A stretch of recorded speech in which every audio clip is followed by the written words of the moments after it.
The Great Gatsby, written by F. Scott Fitzgerald, presented by Voices Through the Centuries. In my younger and more vulnerable years, my father gave me some advice that I've been turning over in my mind ever since. Whenever you feel like criticizing anyone, he told me, just remember that all the people in this world haven't had the advantages that you've had. He didn't say any more, but we've always been unusually communicative in a reserved way, and I understood that he meant a great deal more than that. In consequence, I'm inclined to reserve all judgments, a habit that has opened up many curious natures to me, and also made me the victim of not a few veteran bores. The abnormal mind is quick to detect and attach itself to this quality when it appears in a normal person. And so it came about that in college I was unjustly accused of being a politician because I was privy to the secret griefs of wild, unknown men. Most of the confidences were unsought. Frequently I have feigned sleep, preoccupation, or a hostile levity when I realized by some unmistakable sign that an intimate revelation was quivering on the horizon. For the intimate revelations of young men, or at least the terms in which they express them, are usually plagiaristic and marred by obvious suppressions. Reserving judgments is a matter of infinite hope. I am still a little afraid of missing something if I forget that, as my father snobbishly suggested, and I snobbishly repeat, a sense of the fundamental decencies is parceled out unequally at birth. And after boasting this way of my tolerance, I come to the admission that it has a limit. Conduct may be founded on the hard rock or the wet marshes, but after a certain point, I don't care what it's founded on. When I came back from the East last autumn, I felt that I wanted the world to be in uniform and at a sort of moral attention forever. I wanted no more riotous excursions with privileged glimpses into the human heart. Only Gatsby, the man who gives his name to this book, was exempt from my reaction. Gatsby, who represented everything for which I have an unaffected scorn. If personality is an unbroken series of successful gestures, then there was something gorgeous about him, some heightened sensitivity to the promises of life, as if he were related to one of those intricate machines that register earthquakes 10,000 miles away. This responsiveness had nothing to do with that flabby impressionability which is dignified under the name of the creative temperament. It was an extraordinary gift for hope, a romantic readiness such as I have never found in any other person, and which it is not likely I shall ever find again. No, Gatsby turned out all right at the end. It is what preyed on Gatsby, what foul dust floated in the wake of his dreams, that temporarily closed out my interest in the abortive sorrows and short-winded elations of men. My family have been prominent, well-to-do people in this Middle Western city for 3 generations. The Carraways are something of a clan, and we have a tradition that we're descended from the Dukes of Buccleuch. But the actual founder of my line was my grandfather's brother, who came here in '51, sent a substitute to the Civil War, and started the wholesale hardware business that my father carries on today. I never saw this great-uncle, but I'm supposed to look like him, with special reference to the rather hard-boiled painting that hangs in Father's office. I graduated from New Haven in 1915, just a quarter of a century after my father, and a little later I participated in that delayed Teutonic migration known as the Great War. I enjoyed the counter-raid so thoroughly that I came back restless. Instead of being the warm center of the world, the Middle West now seemed like the ragged edge of the universe. So I decided to go east and learn the bond business. Everybody I knew was in the bond business, so I supposed it could support one more single man. All my aunts and uncles talked it over as if they were choosing a prep school for me, and finally said, "Why, yes," with very grave, hesitant faces. Father agreed to finance me for a year, and after various delays I came east, permanently, I thought, in the spring of 22. The practical thing was to find rooms in the city, but it was a warm season, and I had just left a country of wide lawns and friendly trees. So when a young man at the office suggested that we take a house together in a commuting town, it sounded like a great idea. He found the house, a weather-beaten cardboard bungalow at $80 a month. But at the last minute, the firm ordered him to Washington, and I went out to the country alone. I had a dog, at least I had him for a few days until he ran away, and an old Dodge, and a Finnish woman who made my bed and cooked breakfast and muttered Finnish wisdom to herself over the electric stove. It was lonely for a day or so, until one morning some man, more recently arrived than I, stopped me on the road. "How do you get to West Egg Village?" he asked helplessly. I told him, and as I walked on, I was lonely no longer. I was a guide, a pathfinder, an original settler. He had casually conferred on me the freedom of the neighborhood. And so, with the sunshine and the great bursts of leaves growing on the trees, just as things grow in fast movies, I had that familiar conviction that life was beginning over again with the summer. There was so much to read, for one thing, and so much fine health to be pulled down out of the young, breath-giving air. I bought a dozen volumes on banking and credit and investment securities, and they stood on my shelf in red and gold like new money from the mint, promising to unfold the shining secrets that only Midas and Morgan and Maecenas knew. And I had the high intention of reading many other books besides. I was rather literary in college. One year I wrote a series of very solemn and obvious editorials for the Yale News, and now I was going to bring back all such things into my life and become again that most limited of all specialists, the well-rounded man. This isn't just an epigram. Life is much more successfully looked at from a single window, after all. It was a matter of chance that I should have rented a house in one of the strangest communities in North America.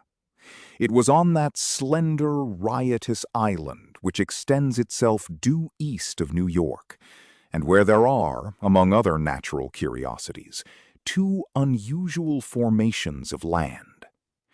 20 miles from the city, a pair of enormous eggs, identical in contour and separated only by a courtesy bay, jut out into the most domesticated body of salt water in the Western Hemisphere, the great wet barnyard of Long Island Sound. They are not perfect ovals, like the egg in the Columbus story. They are both crushed flat at the contact end, but their physical resemblance must be a source of perpetual wonder to the gulls that fly overhead. To the wingless, a more interesting phenomenon is their dissimilarity in every particular except shape and size.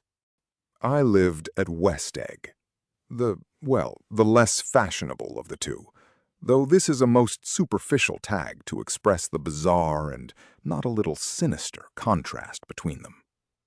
My house was at the very tip of the egg, only 50 yards from the Sound, and squeezed between two huge places that rented for $12,000 or $15,000 a season. The one on my right was a colossal affair by any standard. It was a factual imitation of some Hotel de Ville in Normandy, with a tower on one side, spanking new under a thin beard of raw ivy, and a marble swimming pool, and more than 40 acres of lawn and garden. It was Gatsby's mansion. Or rather, as I didn't know Mr. Gatsby, It was a mansion inhabited by a gentleman of that name. My own house was an eyesore, but it was a small eyesore, and it had been overlooked. So I had a view of the water, a partial view of my neighbor's lawn, and the consoling proximity of millionaires, all for $80 a month. Across the Courtesy Bay, the white palaces of fashionable East Egg glittered along the water, and the history of the summer really begins on the evening I drove over there to have dinner with the Tom Buchanans. Daisy was my second cousin, once removed, and I'd known Tom in college. And just after the war, I spent 2 days with them in Chicago. Her husband, among various physical accomplishments, had been one of the most powerful ends that ever played football at New Haven. A national figure in a way. One of those men who reached such an acute, limited excellence at 21 that everything afterward savors of anticlimax. His family were enormously wealthy. Even in college, his freedom with money was a matter for reproach. But now he'd left Chicago and come east in a fashion that rather took your breath away. For instance, he brought down a string of polo ponies from Lake Forest. It was hard to realize that a man in my own generation was wealthy enough to do that. Why they came east, I don't know. They had spent a year in France for no particular reason, and then drifted here and there unrestfully, wherever people played polo and were rich together. This was a permanent move, said Daisy over the telephone, but I didn't believe it. I had no sight into Daisy's heart, but I felt that Tom would drift on forever, seeking, a little wistfully, for the dramatic turbulence of some irrecoverable football game. And so it happened that on a warm, windy evening, I drove over to East Egg to see 2 old friends whom I scarcely knew at all. Their house was even more elaborate than I expected, a cheerful red and white Georgian colonial mansion overlooking the bay. The lawn started at the beach and ran towards the front door for 1/4 of a mile, jumping over sundials and brick walks and burning gardens. Finally, when it reached the house, drifting up the side in bright vines, as though from the momentum of its run. The front was broken by a line of French windows, glowing now with reflected gold, and wide open to the warm, windy afternoon. And Tom Buchanan, in riding clothes, was standing with his legs apart on the front porch. He had changed since his New Haven years. Now he was a sturdy, straw-haired man of 30, with a rather hard mouth and a supercilious manner. 2 shining, arrogant eyes had established dominance over his face and gave him the appearance of always leaning aggressively forward. Not even the effeminate swank of his riding clothes could hide the enormous power of that body. He seemed to fill those glistening boots until he strained the top lacing, and you could see a great pack of muscle shifting when his shoulder moved under his thin coat. It was a body capable of enormous leverage, a cruel body. His speaking voice, a gruff, husky tenor, added to the impression of fractiousness he conveyed. There was a touch of paternal contempt in it, even toward people he liked, and there were men at New Haven who had hated his guts. Now, don't think my opinion on these matters is final. He seemed to say. Just because I'm stronger and more of a man than you are. We were in the same senior society, and while we were never intimate, I always had the impression that he approved of me and wanted me to like him, with some harsh, defiant wistfulness of his own. We talked for a few minutes on the sunny porch. I've got a nice place here, he said, his eyes flashing about restlessly. Turning me around by one arm, he moved a broad, flat hand along the front vista, including in its sweep a sunken Italian garden, a half-acre of deep, pungent roses, and a snub-nosed motorboat that bumped the tide offshore. It belonged to Domain, the oil man. He turned me around again, politely and abruptly. We'll go inside. We walked through a high hallway into a bright, rosy-colored space, fragilely bound into the house by French windows at either end. The windows were ajar and gleaming white against the fresh grass outside that seemed to grow a little way into the house. A breeze blew through the room, blew curtains in at one end and out the other like pale flags, twisting them up toward the frosted wedding cake of the ceiling, and then rippled over the wine-colored rug, making a shadow on it as wind does on the sea. The only completely stationary object in the room was an enormous couch on which two young women were buoyed up as though upon an anchored balloon. They were both in white, and their dresses were rippling and fluttering as if they had just been blown back in after a short flight around the house. I must have stood for a few moments, listening to the whip and snap of the curtains and the groan of a picture on the wall. Then there was a boom as Tom Buchanan shut the rear windows, and the caught wind died out about the room, and the curtains and the rugs and the two young women ballooned slowly to the floor. The younger of the two was a stranger to me. She was extended full length at her end of the divan, completely motionless, and with her chin raised a little, as if she were balancing something on it which was quite likely to fall. If she saw me out of the corner of her eyes, she gave no hint of it. Indeed, I was almost surprised into murmuring an apology for having disturbed her by coming in. The other girl, Daisy, made an attempt to rise. She leaned slightly forward with a conscientious expression. Then she laughed, an absurd, charming little laugh, and I laughed too and came forward into the room. I'm paralyzed with happiness. She laughed again, as if she said something very witty, and held my hand for a moment, looking up into my face, promising that there was no one in the world she so much wanted to see. That was a way she had.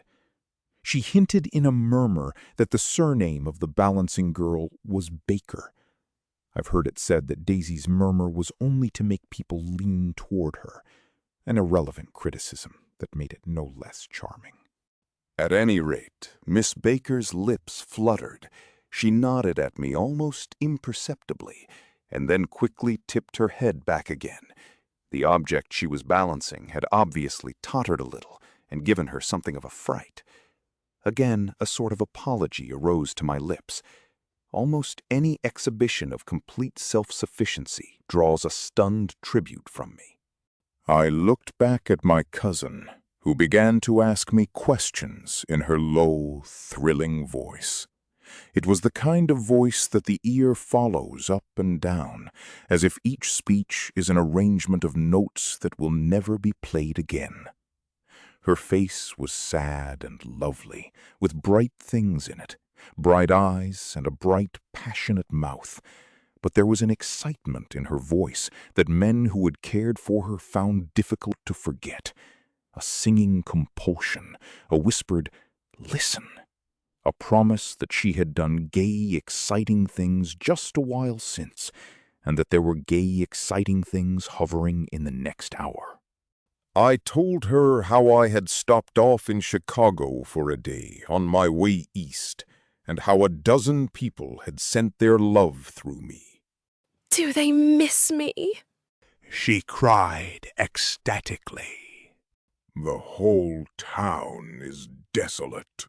All the cars have the left rear wheel painted black as a mourning wreath, and there's a persistent wail all night along the North Shore. How gorgeous! Let's go back, Tom, tomorrow. Then she added, irrelevantly, You ought to see the baby. I'd like to. She's asleep. She's 3 years old. Haven't you ever seen her? Never. Well, you ought to see her. She's... Tom Buchanan, who had been hovering restlessly about the room, stopped and rested his hand on my shoulder. What you doing, Nick? I'm a bondman. Who with? I told him. Never heard of them. He remarked decisively. This annoyed me. You will. I answered shortly. You will if you stay in the East. Oh, I'll stay in the East. Don't you worry, He said, glancing at Daisy and then back at me, as if he were alert for something more. I'd be a goddamned fool to live anywhere else. Absolutely. With such suddenness that I started. It was the first word she had uttered since I came into the room. Evidently, it surprised her as much as it did me, for she yawned and with a series of rapid, deft movements stood up into the room. I'm stiff. She complained. I've been lying on that sofa for as long as I can remember. Don't look at me. Daisy retorted. I've been trying to get you to New York all afternoon. No thanks. Said Miss Baker to the 4 cocktails just in from the pantry.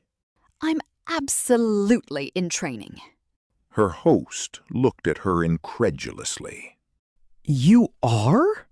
He took down his drink as if it were a drop in the bottom of a glass. How you ever get anything done is beyond me. I looked at Miss Baker, wondering what it was she got done. I enjoyed looking at her. She was a slender, small-breasted girl with an erect carriage, which she accentuated by throwing her body backward at the shoulders like a young cadet. Her gray, sun-strained eyes looked back at me with polite, reciprocal curiosity out of a wan, charming, discontented face.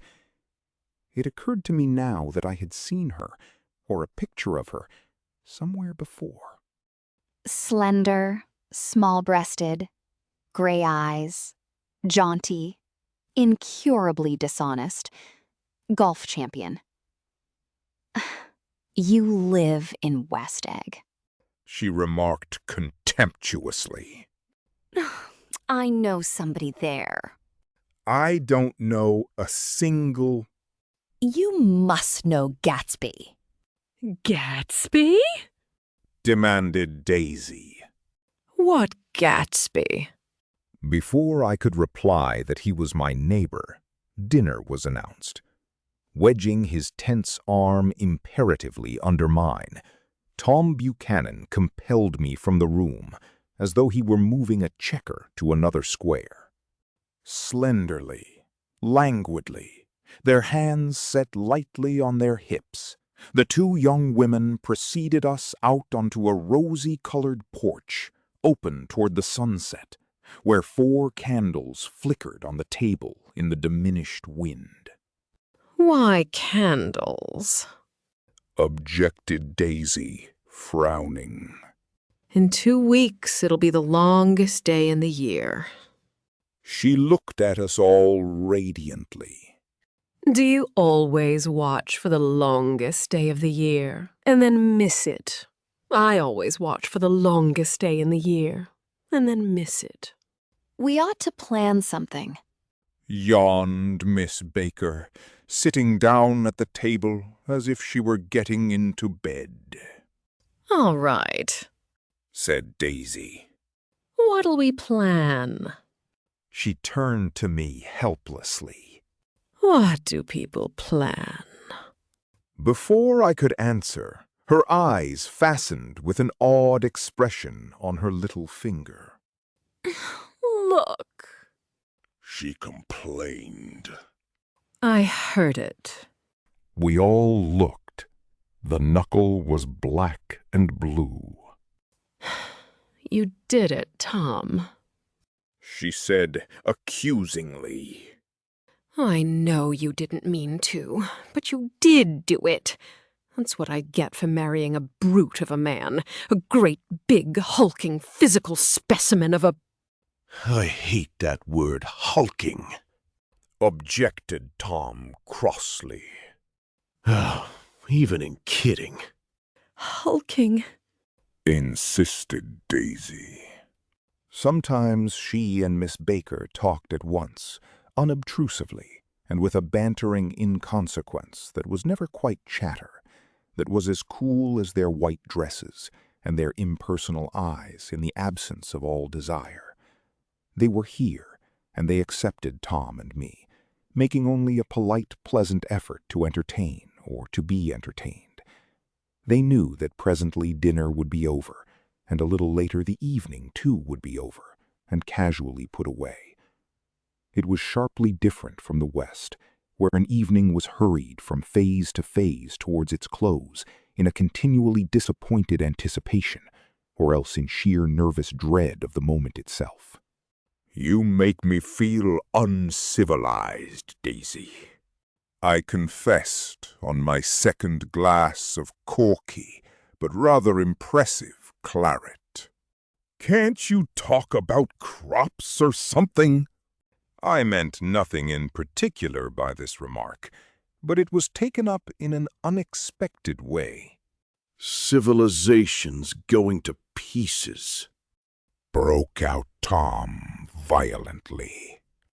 I've gotten to be a terrible pessimist about things. Have you read The Rise of the Colored Empires by this man Goddard? Why, no, I answered, rather surprised by his tone. Well, it's a fine book, and everybody ought to read it. The idea is, if we don't look out, the white race will be utterly submerged. It's all scientific stuff. It's been proved. Ah, Tom's getting very profound, Said Daisy, with an expression of unthoughtful sadness. He reads deep books with long words in them. What was that word we— Well, these books are all scientific, Insisted Tom, glancing at her impatiently. This fellow has worked out the whole thing. It's up to us, who are the dominant race, to watch out, or these other races will have control of things. We've got to beat them down, Whispered Daisy, winking ferociously toward the fervent sun. You ought to live in California. Began Miss Baker, but Tom interrupted her by shifting heavily in his chair. This idea is that we're Nordics. I am, and you are, and you are. After an infinitesimal hesitation, he included Daisy with a slight nod, and she winked at me again. And we've produced all the things that go to make civilization.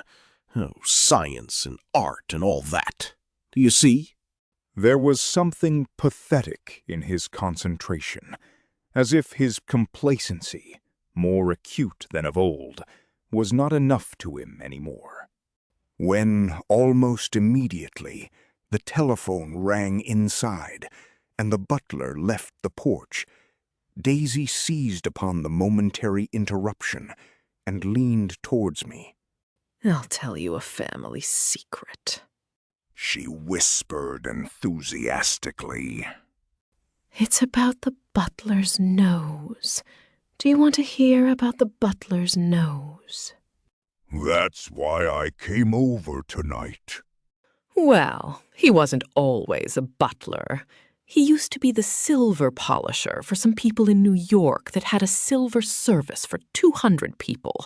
He had to polish it from morning till night, until finally it began to affect his nose.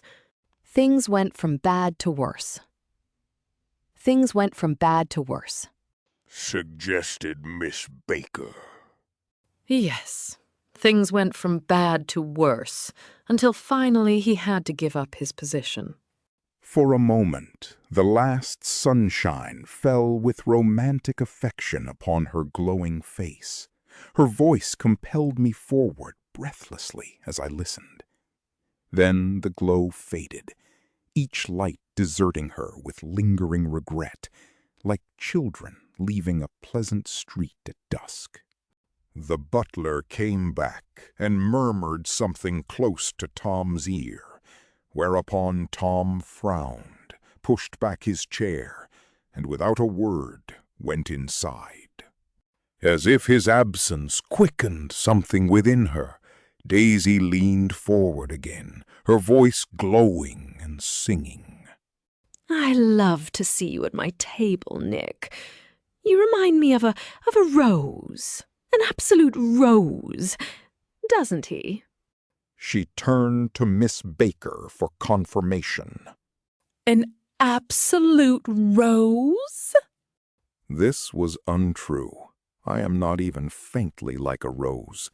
She was only extemporizing, but a stirring warmth flowed from her, as if her heart was trying to come out to you, concealed in one of those breathless, thrilling words. Then, suddenly, she threw her napkin on the table and excused herself and went into the house. Miss Baker and I exchanged a short glance, consciously devoid of meaning. I was about to speak when she sat up alertly and said, "Shh!" in a warning voice. A subdued, impassioned murmur was audible in the room beyond, and Miss Baker leaned forward, unashamed, trying to hear. The murmur trembled on the verge of coherence, sank down, mounted excitedly, and then ceased altogether. "This Mr. Gatsby you spoke of is my neighbor." I began. Slender, small-breasted, gray eyes, jaunty, incurably dishonest, golf champion. Don't talk. I want to hear what happens. Is something happening? I inquired innocently. You mean to say you don't know? Said Miss Baker, honestly surprised. I thought everybody knew. I don't, Why, she said hesitantly. Tom's got some woman in New York. Got some woman? Miss Baker nodded. She might have the decency not to telephone him at dinner time, don't you think? Almost before I had grasped her meaning, there was the flutter of a dress and the crunch of leather boots, and Tom and Daisy were back at the table. It couldn't be helped. She sat down, glanced searchingly at Miss Baker, and then at me, and continued. I looked outdoors for a minute, and it's very romantic outdoors. There's a bird on the lawn that I think must be a nightingale, come over on the Cunard, White Star Line.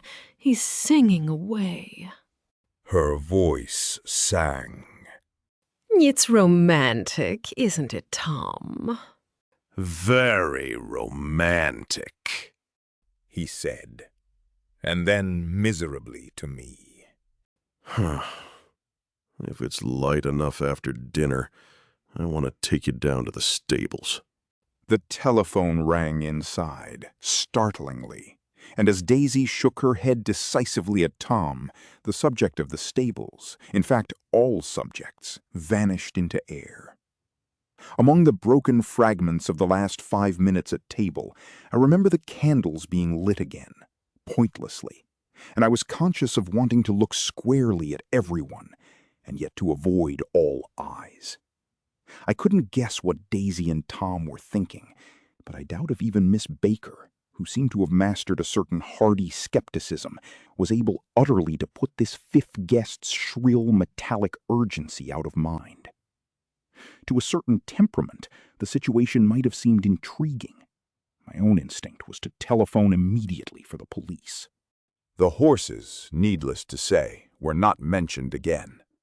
Tom and Miss Baker, with several feet of twilight between them, strolled back into the library, as if to a vigil beside a perfectly tangible body, while, trying to look pleasantly interested and a little deaf, I followed Daisy around a chain of connecting verandas to the porch in front. In its deep gloom, we sat down side by side on a wicker settee. Daisy took her face in her hands, as if feeling its lovely shape, and her eyes moved gradually out into the velvet dusk. I saw that turbulent emotions possessed her, so I asked what I thought would be some sedative questions about her little girl. "We don't know each other very well, Nick," she said suddenly. "Even if we are cousins. You didn't come to my wedding." I wasn't back from the war. That's true. She hesitated. Well, I've had a very bad time, Nick, and I'm pretty cynical about everything. Evidently, she had reason to be. I waited, but she didn't say any more, and after a moment, I returned rather feebly to the subject of her daughter. I suppose she talks and eats and everything. Oh, yes. She looked at me absently. Listen, Nick. Let me tell you what I said when she was born. Would you like to hear? Very much. It'll show you how I've gotten to feel about things. Well, she was less than an hour old, and Tom was God knows where. I woke up out of the ether with an utterly abandoned feeling and asked the nurse right away if it was a boy or a girl. She told me it was a girl, and so I turned my head away and wept. "All right," I said. "I'm glad it's a girl, and I hope she'll be a fool. That's the best thing a girl can be in this world. A beautiful little fool. You see, I think everything's terrible anyhow." She went on in a convinced way. Everybody thinks so. The most advanced people. And I know. I've been everywhere and seen everything and done everything. Her eyes flashed around her in a defiant way, rather like Tom's, and she laughed with thrilling scorn. Sophisticated. God, I'm sophisticated. The instant her voice broke off, ceasing to compel my attention, my belief, I felt the basic insincerity of what she had said. It made me uneasy, as though the whole evening had been a trick of some sort to exact a contributory emotion from me. I waited, and sure enough, in a moment she looked at me with an absolute smirk on her lovely face, as if she had asserted her membership in a rather distinguished secret society to which she and Tom belonged. Inside, the crimson room bloomed with light. Tom and Miss Baker sat at either end of the long couch, and she read aloud to him from the Saturday Evening Post, the words, murmurous and uninflected, running together in a soothing tune. The lamplight, bright on his boots and dull on the autumn leaf yellow of her hair, glinted along the paper as she turned a page with a flutter of slender muscles in her arms. When we came in, she held us silent for a moment with a lifted hand. To be continued, She said, tossing the magazine on the table. in our very next issue. Her body asserted itself with a restless movement of her knee, and she stood up. 10 o'clock. She remarked, apparently finding the time on the ceiling. Time for this good girl to go to bed. Jordan's going to play in the tournament tomorrow. Explained Daisy. Over at Westchester. Oh, you're Jordan Baker. I knew now why her face was familiar. Its pleasing, contemptuous expression, had looked out at me from many rotogravure pictures of the sporting life at Asheville and Hot Springs and Palm Beach. I had heard some story of her, too, a critical, unpleasant story. But what it was, I had forgotten long ago. Good night. She said softly. Wake me at 8, won't you? If you'll get up. I will. Good night, Mr. Carraway. See you anon. Of course you will. Confirmed, Daisy. In fact, I think I'll arrange a marriage. Come over often, Nick, and I'll sort of, fling you together. You know, lock you up accidentally in linen closets and push you out to sea in a boat and all that sort of thing. Good night. Called Miss Baker from the stairs. I haven't heard a word. She's a nice girl, said Tom after a moment. They oughtn't to let her run around the country this way. Who oughtn't to? Her family. Her family is one aunt, about 1,000 years old. Besides, Nick's going to look after her, aren't you, Nick? She's going to spend lots of weekends out here this summer. I think the home influence will be very good for her. Daisy and Tom looked at each other for a moment, in silence. Is she from New York? From Louisville. Our white girlhood was passed together there. Our beautiful white. Did you give Nick a little heart-to-heart talk on the veranda? Did I? She looked at me. I can't seem to remember, but I think we talked about the Nordic race. Yes, I'm sure we did. It sort of crept up on us, and first thing you know... Don't believe everything you hear, Nick. I said lightly that I had heard nothing at all, and a few minutes later I got up to go home. They came to the door with me and stood side by side in a cheerful square of light.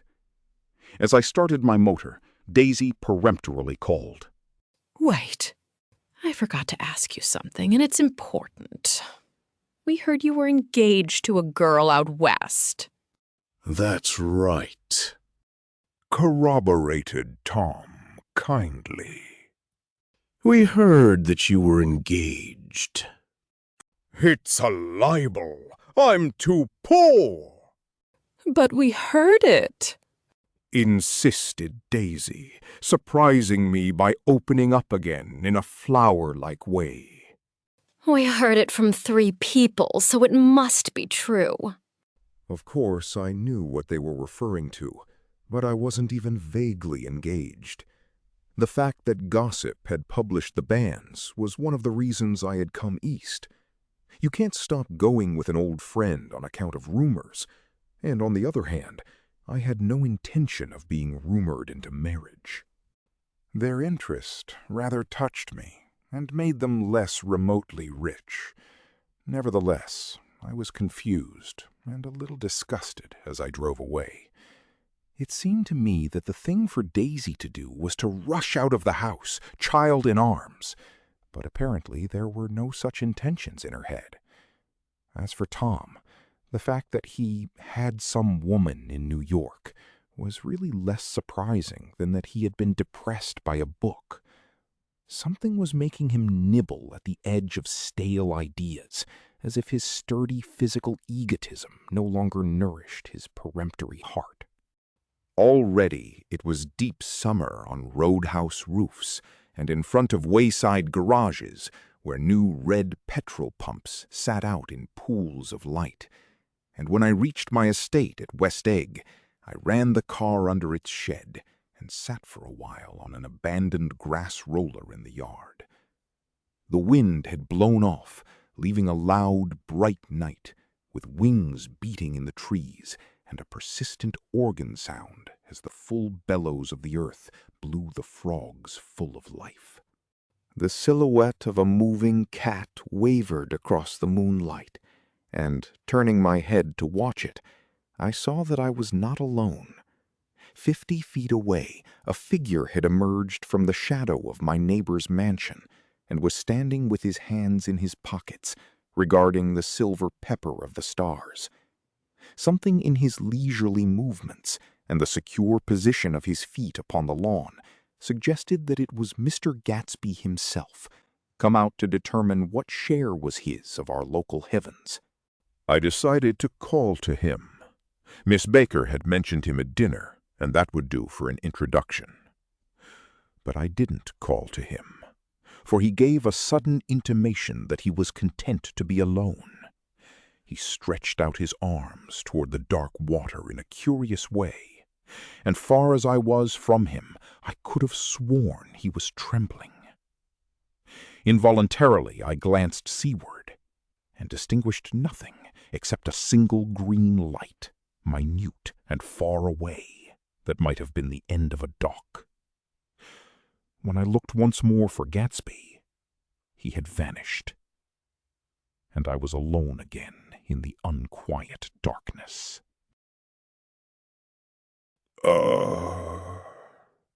About halfway between West Egg and New York, the motor road hastily joins the railroad and runs beside it for a quarter of a mile, so as to shrink away from a certain desolate area of land.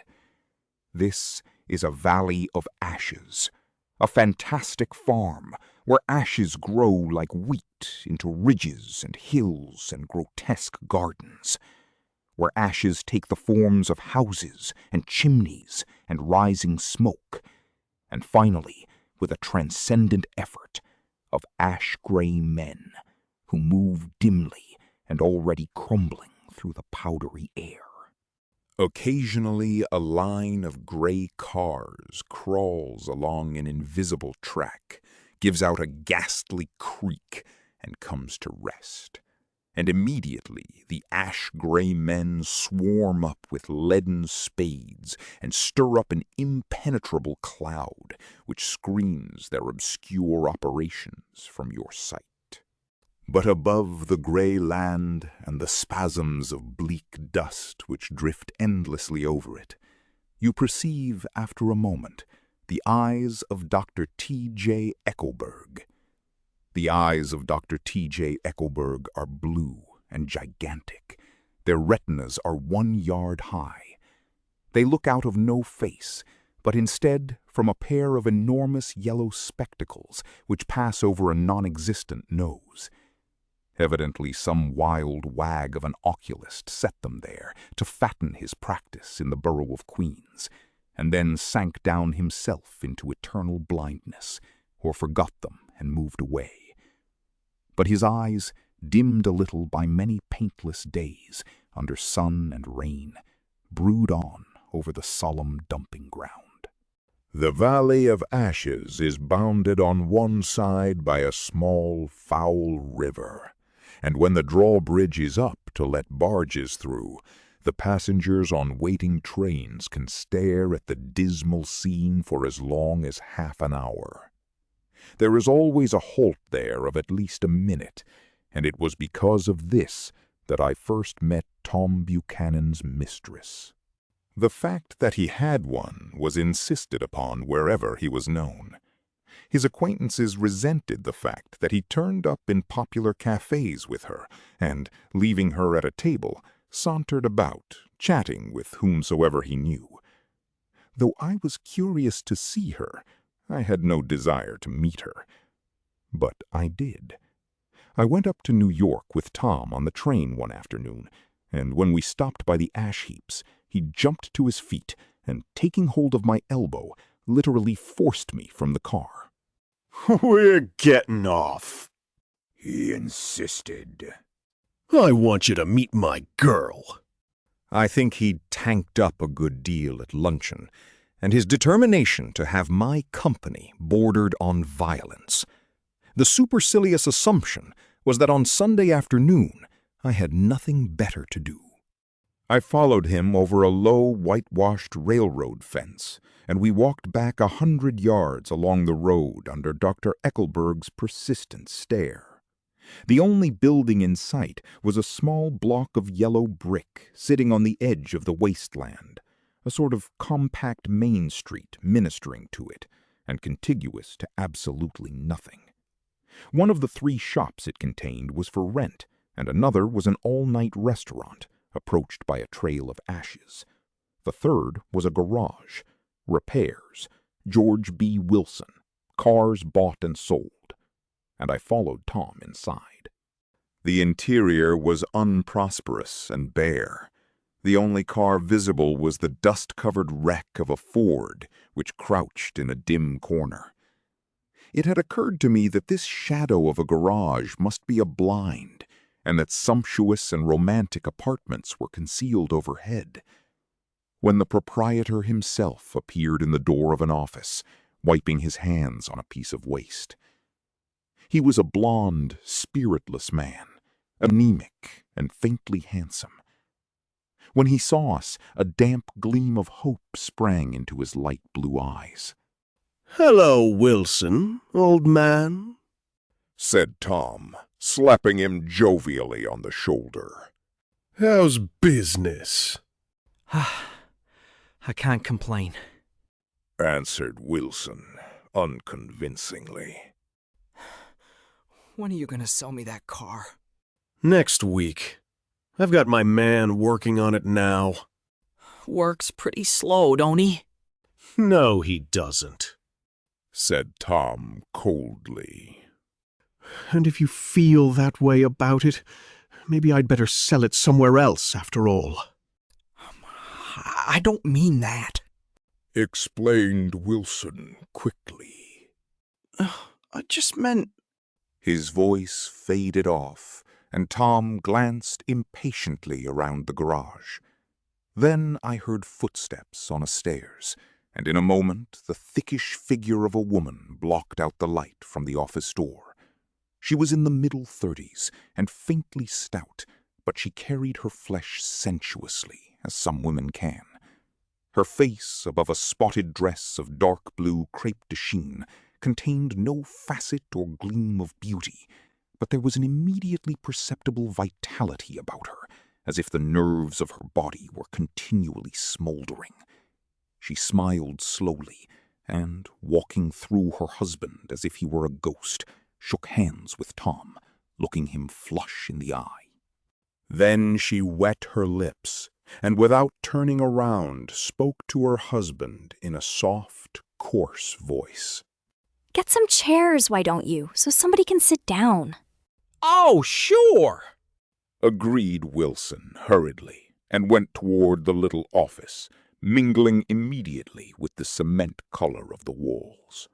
A white ashen dust veiled his dark suit and his pale hair, as it veiled everything in the vicinity, except his wife, who moved close to Tom. "I want to see you," said Tom intently. "Get on the next train. All right. I'll meet you by the newsstand on the lower level." She nodded and moved away from him, just as George Wilson emerged with 2 chairs from his office door. We waited for her down the road and out of sight. It was a few days before the 4th of July, and a gray, scrawny Italian child was setting torpedoes in a row along the railroad track. "Terrible place, isn't it?" said Tom, exchanging a frown with Dr. Eckelberg. "Awful." "It does her good to get away." "Doesn't her husband object?" "Wilson? He thinks she goes to see her sister in New York. He's so dumb. He doesn't know he's alive." So Tom Buchanan and his girl and I went up together to New York. Or not quite together, for Mrs. Wilson sat discreetly in another car. Tom deferred that much to the sensibilities of those East Eggers who might be on the train. She had changed her dress to a brown figured muslin, which stretched tight over her rather wide hips as Tom helped her to the platform in New York. At the newsstand, she bought a copy of Town Tattle and a moving picture magazine, and in the station drugstore some cold cream and a small flask of perfume. Upstairs, in the solemn, echoing drive, she let 4 taxicabs drive away before she selected a new one, lavender-colored with gray upholstery, and in this we slid out from the mass of the station into the glowing sunshine. But immediately she turned sharply from the window and, leaning forward, tapped on the front glass. I want to get one of those dogs. She said earnestly. I want to get one for the apartment. They're nice to have. A dog. We backed up to a gray old man who bore an absurd resemblance to John D. Rockefeller. In a basket swung from his neck cowered a dozen very recent puppies of an indeterminate breed. What kind are they? Asked Mrs. Wilson eagerly as he came to the taxi window. All kinds. What kind do you want, lady? I'd like to get one of those police dogs. I don't suppose you got that kind. The man peered doubtfully into the basket, plunged in his hand, and drew one up, wriggling by the back of the neck. That's no police dog, said Tom. No, it's not exactly a police dog, said the man with disappointment in his voice. It's more of an Airedale. He passed his hand over the brown wash rag of a back. Look at that coat! Some coat! That's a dog that'll never bother you with catching cold. I think it's cute, said Mrs. Wilson enthusiastically. How much is it? That dog? He looked at it admiringly. That dog will cost you $10. The Airedale. Undoubtedly there was an Airedale concerned in it somewhere, though its feet were startlingly white, changed hands and settled down into Mrs. Wilson's lap, where she fondled the weatherproof coat with rapture. Is it a boy or a girl? She asked delicately. That dog? That dog's a boy. It's a bitch, said Tom decisively. Here's your money. Go and buy 10 more dogs with it. We drove over to Fifth Avenue, warm and soft, almost pastoral, on the summer Sunday afternoon. I wouldn't have been surprised to see a great flock of white sheep turn the corner. Hold on, I said. I have to leave you here. No, you don't, interposed Tom quickly. Myrtle will be hurt if you don't come up to the apartment. Won't you, Myrtle? Come on, she urged. I'll telephone my sister Catherine. She's said to be very beautiful by people who ought to know. Well, I'd like to, but... We went on, cutting back again over the park toward the West Hundreds. At 158th Street, the cab stopped at one slice in a long white cake of apartment houses. Throwing a regal homecoming glance around the neighborhood, Mrs. Wilson gathered up her dog and her other purchases and went haughtily in. I'm gonna have the McKees come up, she announced as we rose in the elevator. And of course I gotta call up my sister, too. The apartment was on the top floor. A small living room, a small dining room, a small bedroom, and a bath. The living room was crowded to the doors with a set of tapestried furniture entirely too large for it, so that to move about was to stumble continually over scenes of ladies swinging in the gardens of Versailles. The only picture was an over-enlarged photograph, apparently a hen sitting on a blurred rock. Looked at from a distance, however, the hen resolved itself into a bonnet, and the countenance of a stout old lady beamed down into the room. Several old copies of Town Tattle lay on the table, together with a copy of Simon Called Peter and some of the small scandal magazines of Broadway. Mrs. Wilson was first concerned with the dog. A reluctant elevator boy went for a box full of straw and some milk, to which he added on his own initiative a tin of large, hard dog biscuits, one of which decomposed apathetically in the saucer of milk all afternoon. Meanwhile, Tom brought out a bottle of whiskey from a locked bureau door. I have been drunk just twice in my life, and the second time was that afternoon, so everything that happened has a dim, hazy cast over it, although until after 8 o'clock the apartment was full of cheerful sun. Sitting on Tom's lap, Mrs. Wilson called up several people on the telephone. Then there were no cigarettes, and I went out to buy some at the drugstore on the corner. When I came back, they had both disappeared, so I sat down discreetly in the living room and read a chapter of Simon Called Peter. Either it was terrible stuff, or the whiskey distorted things, because it didn't make any sense to me. Just as Tom and Myrtle, after the first drink Mrs. Wilson and I called each other by our first names, reappeared, company commenced to arrive at the apartment door. The sister, Catherine, was a slender, worldly girl of about 30, with a solid, sticky bob of red hair and a complexion powdered milky white. Her eyebrows had been plucked and then drawn on again at a more rakish angle, but the efforts of nature toward the restoration of the old alignment gave a blurred air to her face. When she moved about, there was an incessant clicking as innumerable pottery bracelets jingled up and down upon her arms.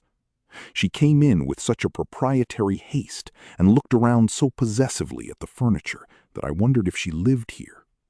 But when I asked her, she laughed immoderately, repeated my question aloud, and told me she lived with a girlfriend at a hotel. Mr. McKee was a pale, feminine man from the flat below. He had just shaved, for there was a white spot of lather on his cheekbone, and he was most respectful in his greeting to everyone in the room. He informed me that he was in the artistic game, and I gathered later that he was a photographer and had made the dim enlargement of Mrs. Wilson's mother, which hovered like an ectoplasm on the wall. His wife was shrill, languid, handsome, and horrible. She told me with pride that her husband had photographed her 127 times since they had been married. Mrs. Wilson had changed her costume some time before, and was now attired in an elaborate afternoon dress of cream-colored chiffon, which gave out a continual rustle as she swept about the room. With the influence of the dress, her personality had also undergone a change. The intense vitality that had been so remarkable in the garage was converted into impressive hauteur. Her laughter, her gestures, her assertions became more violently affected moment by moment, and as she expanded, the room grew smaller around her, until she seemed to be revolving on a noisy, creaking pivot through the smoky air. My dear, she told her sister in a high, mincing shout. most of these fellas will cheat you every time. All they think of is money. I had a woman up here last week to look at my feet, and when she gave me the bill, you'd have thought she had my appendicitis out. What was the name of the woman? Asked Mrs. McKee. Mrs. Eberhard. She goes around looking at people's feet in their own homes. I like your dress. Remarked Mrs. McKee. I think it's adorable. Mrs. Wilson rejected the compliment by raising her eyebrow in disdain. Oh, it's just a crazy old thing. She said. I just slip it on sometimes, when I don't care what I look like. But it looks wonderful on you, if you know what I mean. Pursued Mrs. McKee. If Chester could only get you in that pose, I think he could make something of it.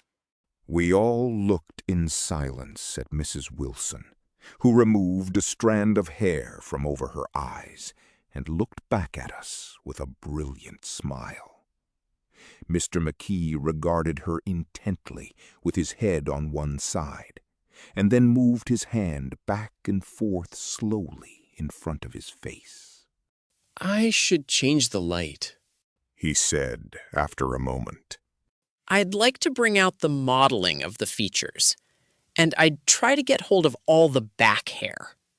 I wouldn't think of changing the light, cried Mrs. McKee. I think it's... her husband said. Shh. And we all looked at the subject again, whereupon Tom Buchanan yawned audibly and got to his feet. You McKees have something to drink, he said. Get some more ice and mineral water, Myrtle, before everybody goes to sleep. I told that boy about the ice. Myrtle raised her eyebrows in despair at the shiftlessness of the lower orders. These people, you have to keep after 'em all the time. She looked at me and laughed pointlessly. Then she flounced over to the dog, kissed it with ecstasy, and swept into the kitchen, implying that a dozen chefs awaited her orders there. I've done some nice things out on Long Island, asserted Mr. McKee. Tom looked at him blankly. 2 of them we have framed downstairs. 2 what? demanded Tom. 2 studies. One of them I call Montauk Point, the gulls, and the other I call Montauk Point, the sea. The sister Catherine sat down beside me on the couch. Do you live down on Long Island, too? She inquired. I live at West Egg. Really? I was down there at a party about a month ago, at a man named Gatsby's. Do you know him? I live next door to him. Well, they say he's a nephew or a cousin of Kaiser Wilhelm's. That's where all his money comes from. Really? She nodded. I'm scared of him. I'd hate to have him get anything on me. This absorbing information about my neighbor was interrupted by Mrs. McKee's pointing suddenly at Catherine. Chester, I think you could do something with her. She broke out, but Mr. McKee only nodded in a bored way and turned his attention to Tom. I'd like to do more work on Long Island, if I could get the entry. All I ask is that they should give me a start. Ask Myrtle, said Tom, breaking into a short shout of laughter as Mrs. Wilson entered with a tray. She'll give you a letter of introduction, won't you, Myrtle? To what? She asked, startled. You'll give McKee a letter of introduction to your husband, so we can do some studies of him. His lips moved silently for a moment as he invented. George B. Wilson at the gasoline pump, or something like that. Catherine leaned close to me and whispered in my ear. Neither of them can stand the person they're married to. Can't they? Can't stand 'em. She looked at Myrtle and then at Tom. What I say is, why go on living with them if they can't stand 'em? If I was them, I'd get a divorce and get married to each other right away. Doesn't she like Wilson either? The answer to this was unexpected. It came from Myrtle, who had overheard the question, and it was violent and obscene. You see? Cried Catherine triumphantly. She lowered her voice again. It's really his wife that's keeping them apart. She's a Catholic, and they don't believe in divorce. Daisy was not a Catholic, and I was a little shocked at the elaborateness of the lie. When they do get married, continued Catherine. They're going west to live for a while until it blows over. It'd be more discreet to go to Europe. Oh, do you like Europe? She exclaimed surprisingly. I just got back from Monte Carlo. Really? Just last year. I went over there with another girl. Stay long? No. We just went to Monte Carlo and back. We went by way of Marseille. We had over $1,200 when we started, but we got gypped out of it all in 2 days in the private rooms. We had an awful time getting back, I can tell you. God, how I hated that town. The late afternoon sky bloomed in the window for a moment, like the blue honey of the Mediterranean.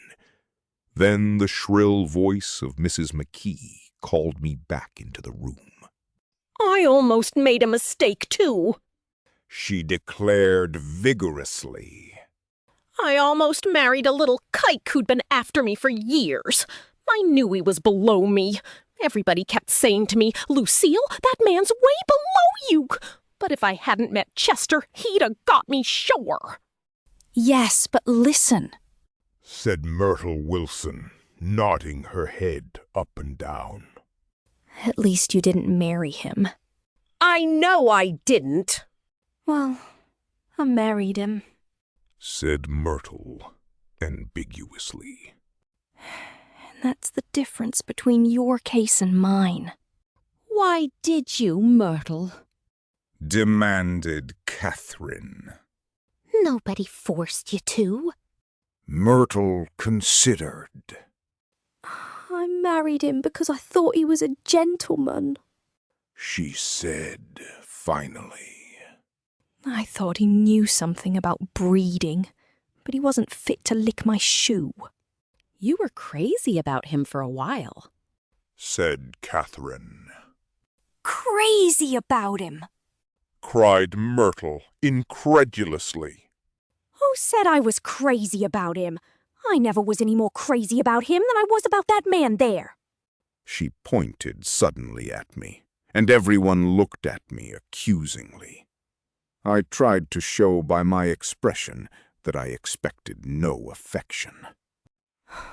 The only crazy I was when I married him. I knew right away I made a mistake. He borrowed somebody's best suit to get married in, and never even told me about it. And the man came after it one day when he was out.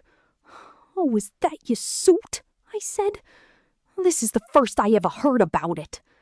But I gave it to him, and then I laid down and cried to beat the band all afternoon. She really ought to get away from him, resumed Catherine to me. They've been living over that garage for 11 years, and Tom's the first sweetie she ever had. The bottle of whiskey, a second one, was now in constant demand by all present, excepting Catherine, who felt just as good on nothing at all. Tom rang for the janitor and sent him for some celebrated sandwiches, which were a complete supper in themselves. I wanted to get out and walk eastward toward the park through the soft twilight, but each time I tried to go, I became entangled in some wild, strident argument which pulled me back as if with ropes into my chair. Yet high over the city, our line of yellow windows must have contributed their share of human secrecy to the casual watcher in the darkening streets, and I saw him too, looking up and wondering.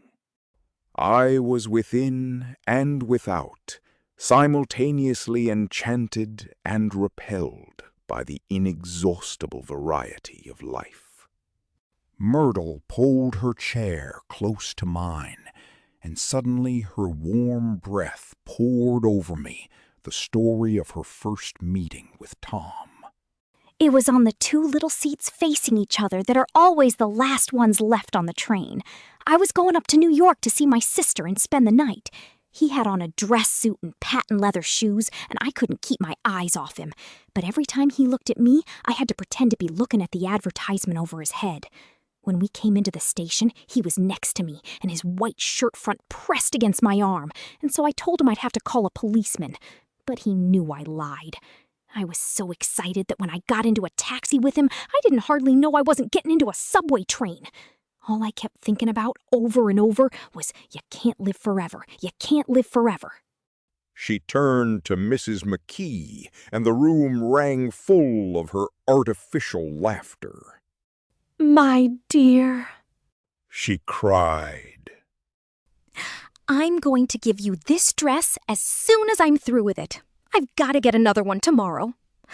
I'm going to make a list of all the things I've got to get. A massage, and a wave, and a collar for the dog, and one of those cute little ashtrays where you touch a spring, and a wreath with a black silk bow for Mother's grave that'll last all summer. I gotta write down a list so I won't forget all the things I gotta do. It was 9 o'clock. Almost immediately afterward, I looked at my watch and found it was 10. Mr. McKee was asleep on a chair, with his fists clenched in his lap, like a photograph of a man of action. Taking out my handkerchief, I wiped from his cheek the spot of dried lather that had worried me all the afternoon. The little dog was sitting on the table, looking with blind eyes through the smoke, and from time to time groaning faintly.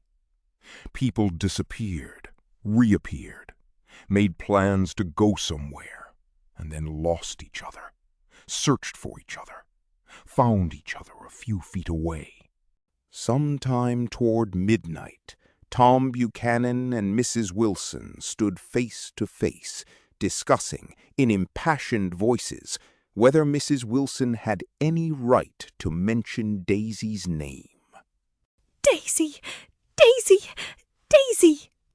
Shouted Mrs. Wilson. I'll say it whenever I want to. Daisy! Making a short, deft movement, Tom Buchanan broke her nose with his open hand. Then there were bloody towels upon the bathroom floor, and women's voices scolding, and high over the confusion a long broken wail of pain. Mr. McKee awoke from his doze and started in a daze toward the door. When he had gone halfway, he turned around and stared at the scene. His wife and Catherine scolding and consoling as they stumbled here and there among the crowded furniture with articles of aid, and the despairing figure on the couch, bleeding fluently, and trying to spread a copy of town tattle over the tapestry scenes of Versailles. Then Mr. McKee turned and continued on out the door. Taking my hat from the chandelier, I followed. Come to lunch someday, he suggested, as we groaned down in the elevator. Where? Anywhere.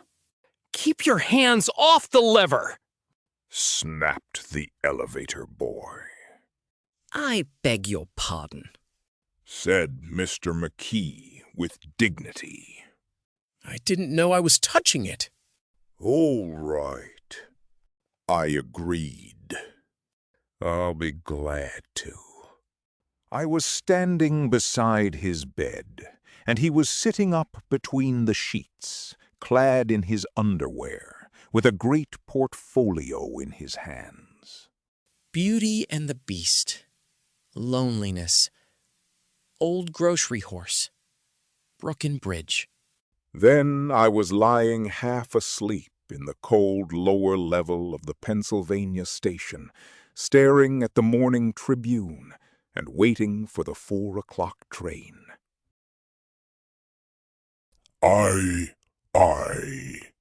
There was music from my neighbor's house through the summer nights.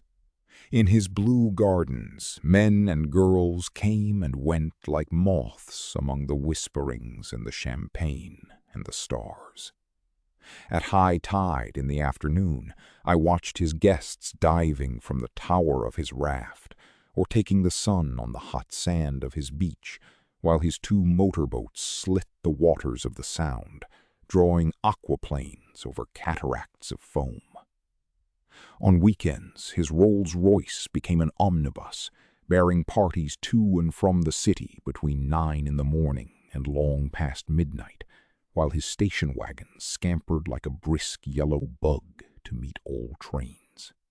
And on Mondays, 8 servants, including an extra gardener, toiled all day with mops and scrubbing brushes and hammers and garden shears, repairing the ravages of the night before. Every Friday, 5 crates of oranges and lemons arrived from a fruiterer in New York. Every Monday, these same oranges and lemons left his back door in a pyramid of pulpless halves. There was a machine in the kitchen which could extract the juice of 200 oranges in half an hour if a little button was pressed 200 times by a butler's thumb. At least once a fortnight, a corps of caterers came down with several hundred feet of canvas and enough colored lights to make a Christmas tree of Gatsby's enormous garden. On buffet tables, garnished with glistening hors d'oeuvre, spiced baked hams crowded against salads of harlequin designs and pastry pigs and turkeys bewitched to a dark gold. In the main hall, a bar with a real brass rail was set up and stocked with gins and liquors and with cordials so long forgotten that most of his female guests were too young to know one from another. By 7 o'clock, the orchestra has arrived.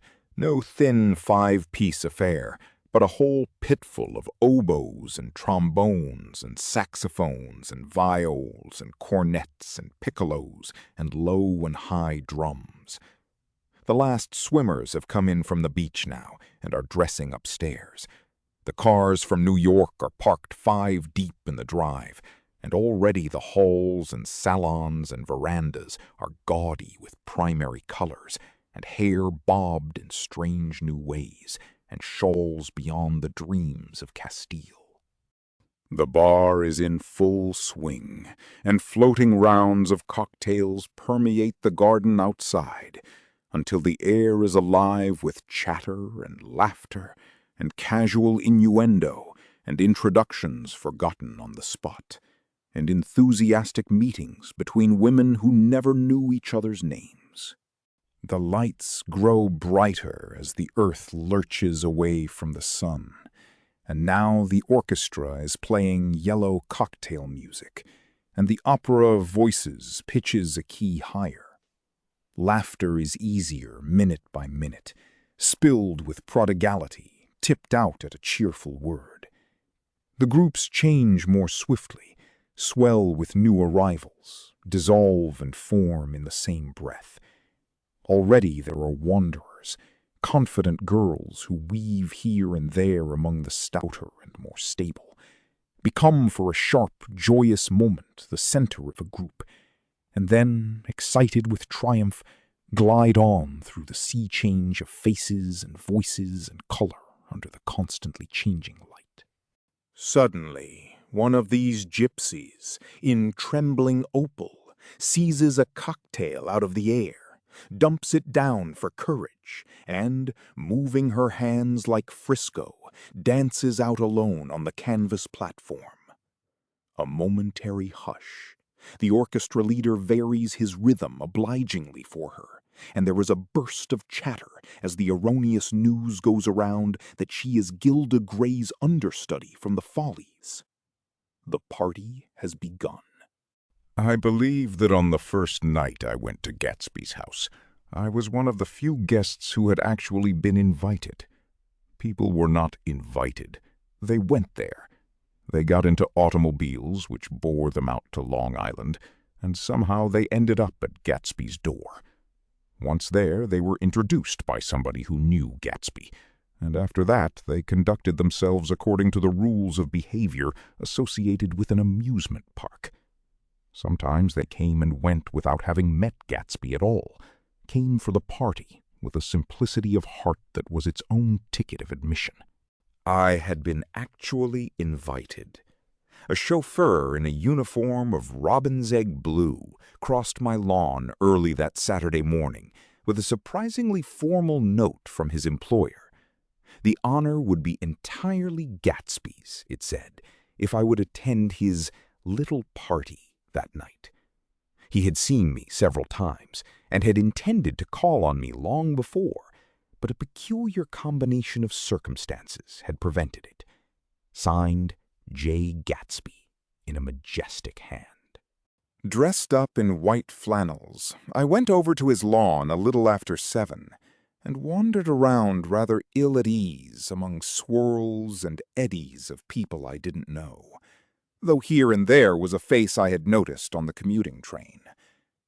I was immediately struck by the number of young Englishmen dotted about, all well-dressed, all looking a little hungry, and all talking in low, earnest voices to solid and prosperous Americans. I was sure that they were selling something, bonds or insurance or automobiles. They were at least agonizingly aware of the easy money in the vicinity, and convinced that it was theirs for a few words in the right key. As soon as I arrived, I made an attempt to find my host, but the 2 or 3 people of whom I asked his whereabouts stared at me in such an amazed way, and denied so vehemently any knowledge of his movements, that I slunk off in the direction of the cocktail table, the only place in the garden where a single man could linger without looking purposeless and alone. I was on my way to get roaring drunk from sheer embarrassment, when Jordan Baker came out of the house and stood at the head of the marble steps, leaning a little backward and looking with contemptuous interest down into the garden. Welcome or not, I found it necessary to attach myself to someone before I should begin to address cordial remarks to the passers-by. "Hello!" I roared, advancing toward her.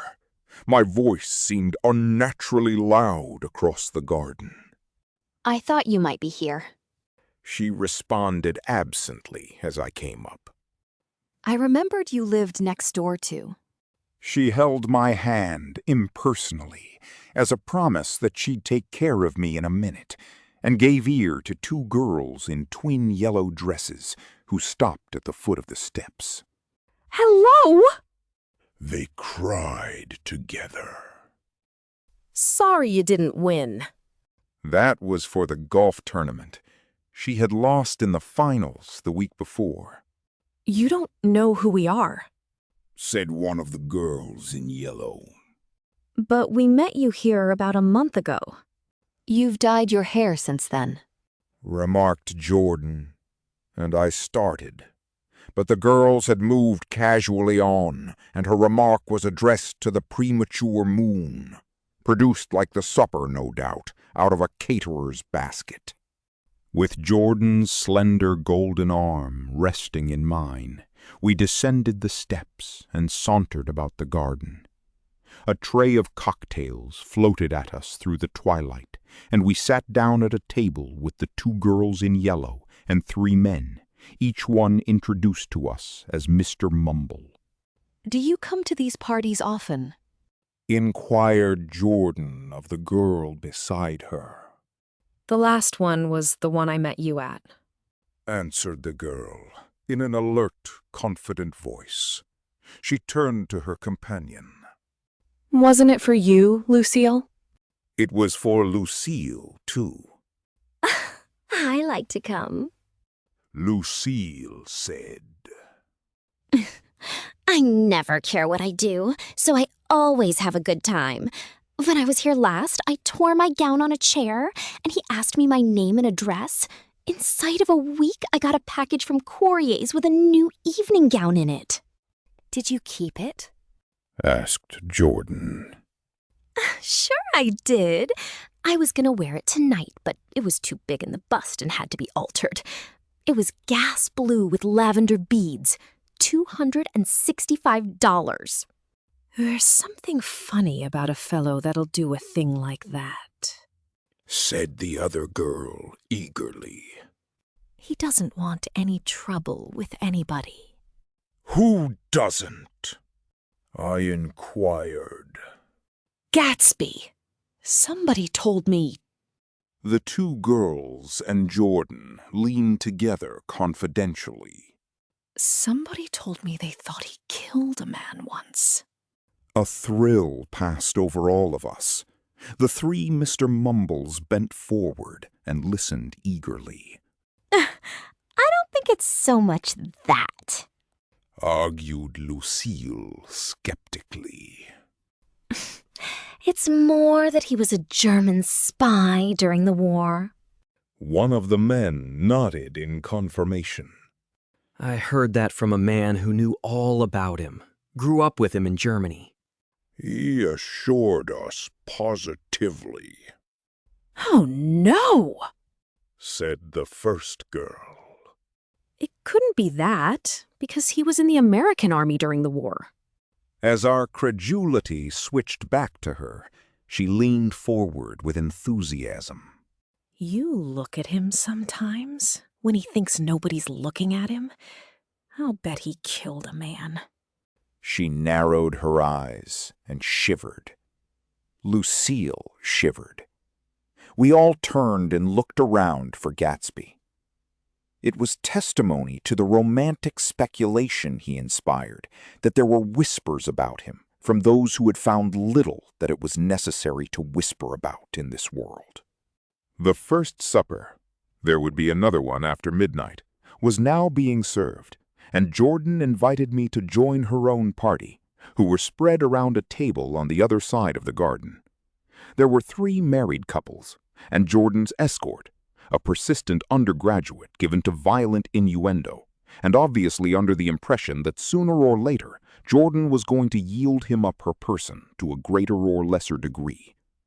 Instead of rambling, this party had preserved a dignified homogeneity, and assumed to itself the function of representing the staid nobility of the countryside, East Egg condescending to West Egg, and carefully on guard against its spectroscopic gaiety. Shh, let's get out, whispered Jordan after a somehow wasteful and inappropriate half-hour. Shh, this is much too polite for me. We got up, and she explained that we were going to find the host. I had never met him, she said, and it was making me uneasy.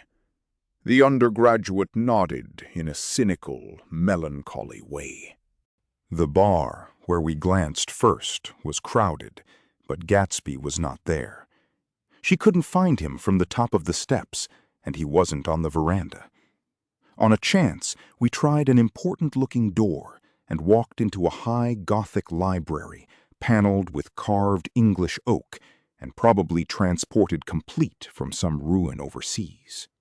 A stout, middle-aged man, with enormous owl-eyed spectacles, was sitting somewhat drunk on the edge of a great table, staring with unsteady concentration at the shelves of books. As we entered, he wheeled excitedly around and examined Jordan from head to foot. What do you think? He demanded impetuously. About what? He waved his hand toward the bookshelves. About that. As a matter of fact, you needn't bother to ascertain. I ascertained. They're real. The books? He nodded. Absolutely real. Have pages and everything. I thought they'd be a nice durable cardboard. Matter of fact, they're absolutely real. Pages and... Here, let me show you. Taking our skepticism for granted, he rushed to the bookcases and returned with Volume 1 of the Stoddard Lectures. See?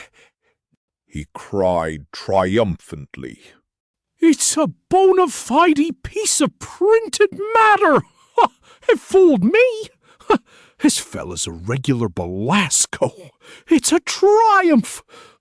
What thoroughness, what realism! Knew when to stop, too. Didn't cut the pages. But what do you want? What do you expect? He snatched the book from me and replaced it hastily on its shelf, muttering that if one brick was removed, the whole library was liable to collapse. Who brought you? He demanded. Oh, did you just come? I was brought. Most people were brought. Jordan looked at him alertly, cheerfully, without answering. I was brought by a woman named Roosevelt. He continued. Mrs. Claude Roosevelt. Do you know her? I met her somewhere last night. I've been drunk for about a week now, and I thought it might sober me up to sit in a library. Has it? A little bit, I think. I can't tell yet.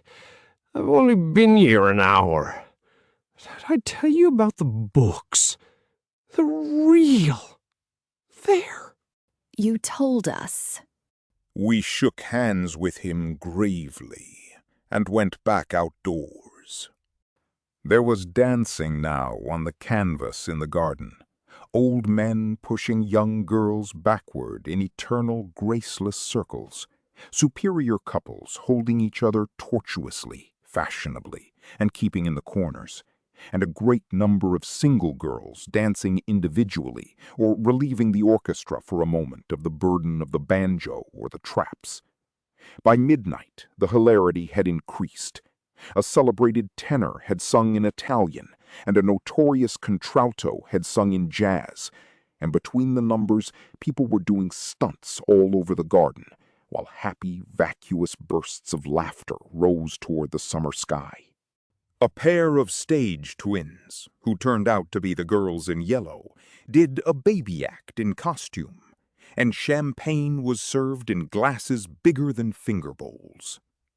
The moon had risen higher, and floating in the sound was a triangle of silver scales, trembling a little to the stiff, tinny drip of the banjos on the lawn. I was still with Jordan Baker.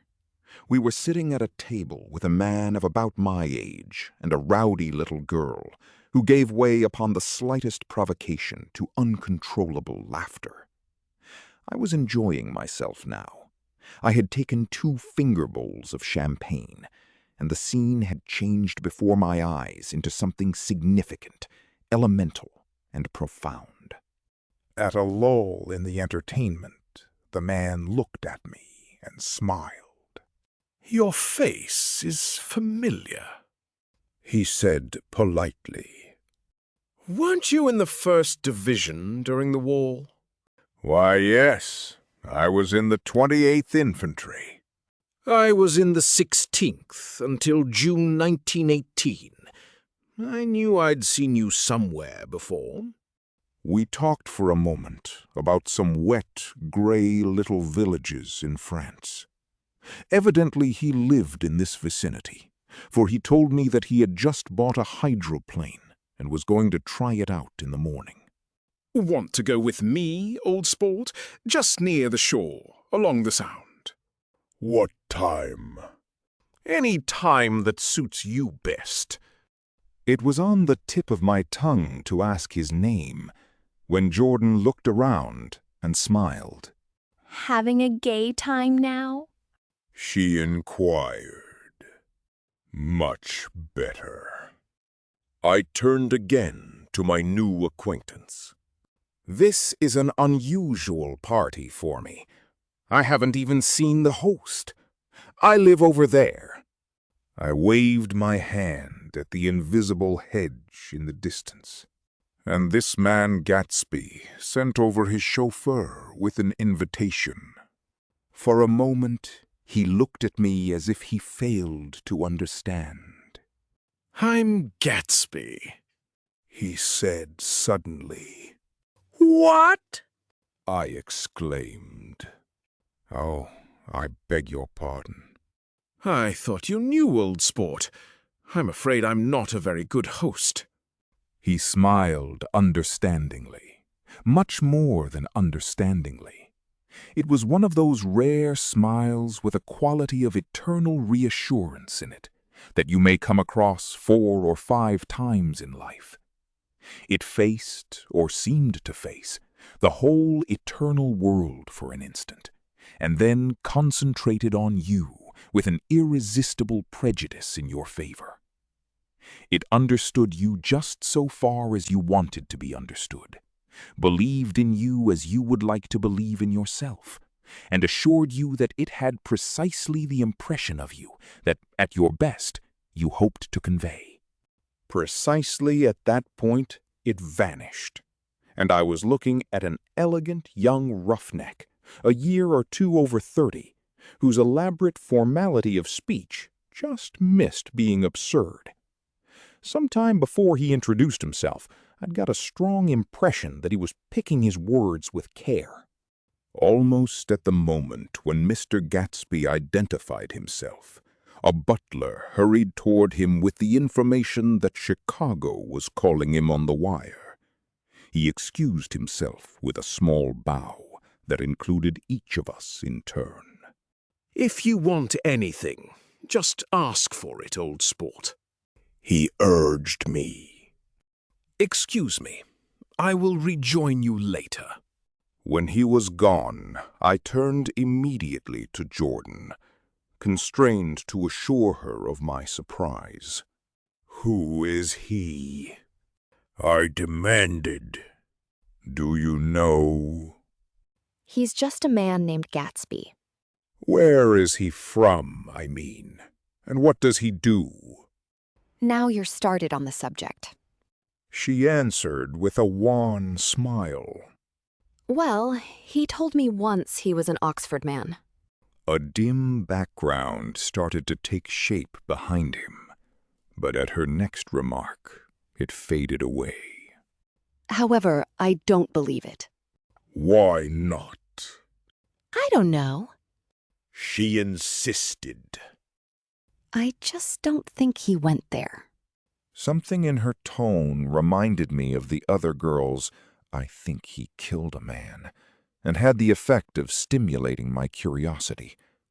I would have accepted without question the information that Gatsby sprang from the swamps of Louisiana or from the Lower East Side of New York. That was comprehensible. But young men didn't, at least in my provincial inexperience I believed they didn't, drift coolly out of nowhere and buy a palace on Long Island Sound. Anyhow, he gives large parties, said Jordan, changing the subject with an urban distaste for the concrete. And I like large parties. They're so intimate. At small parties, there isn't any privacy. There was the boom of a bass drum, and the voice of the orchestra leader rang out suddenly above the echolalia of the garden. Ladies and gentlemen, he cried. At the request of Mr. Gatsby, we are going to play for you Mr. Vladimir Tostov's latest work, which attracted so much attention at Carnegie Hall last May. If you read the papers, you know there was a big sensation. He smiled with jovial condescension and added, "Some sensation." Whereupon everybody laughed. "The piece is known," he concluded lustily, "as Vladimir Tostov's Jazz History of the World." The nature of Mr. Tostov's composition eluded me, because just as it began, my eyes fell on Gatsby, standing alone on the marble steps and looking from one group to another with approving eyes. His tanned skin was drawn attractively tight on his face, and his short hair looked as though it were trimmed every day. I could see nothing sinister about him. I wondered if the fact that he was not drinking helped to set him off from his guests, for it seemed to me that he grew more correct as the fraternal hilarity increased. When the jazz history of the world was over, girls were putting their heads on men's shoulders in a puppyish, convivial way. Girls were swooning backward playfully into men's arms, even into groups, knowing that someone would arrest their falls. But no one swooned backward on Gatsby, and no French bob touched Gatsby's shoulder, and no singing quartets were formed with Gatsby's head for one link. I beg your pardon. Gatsby's butler was suddenly standing beside us. Miss Baker?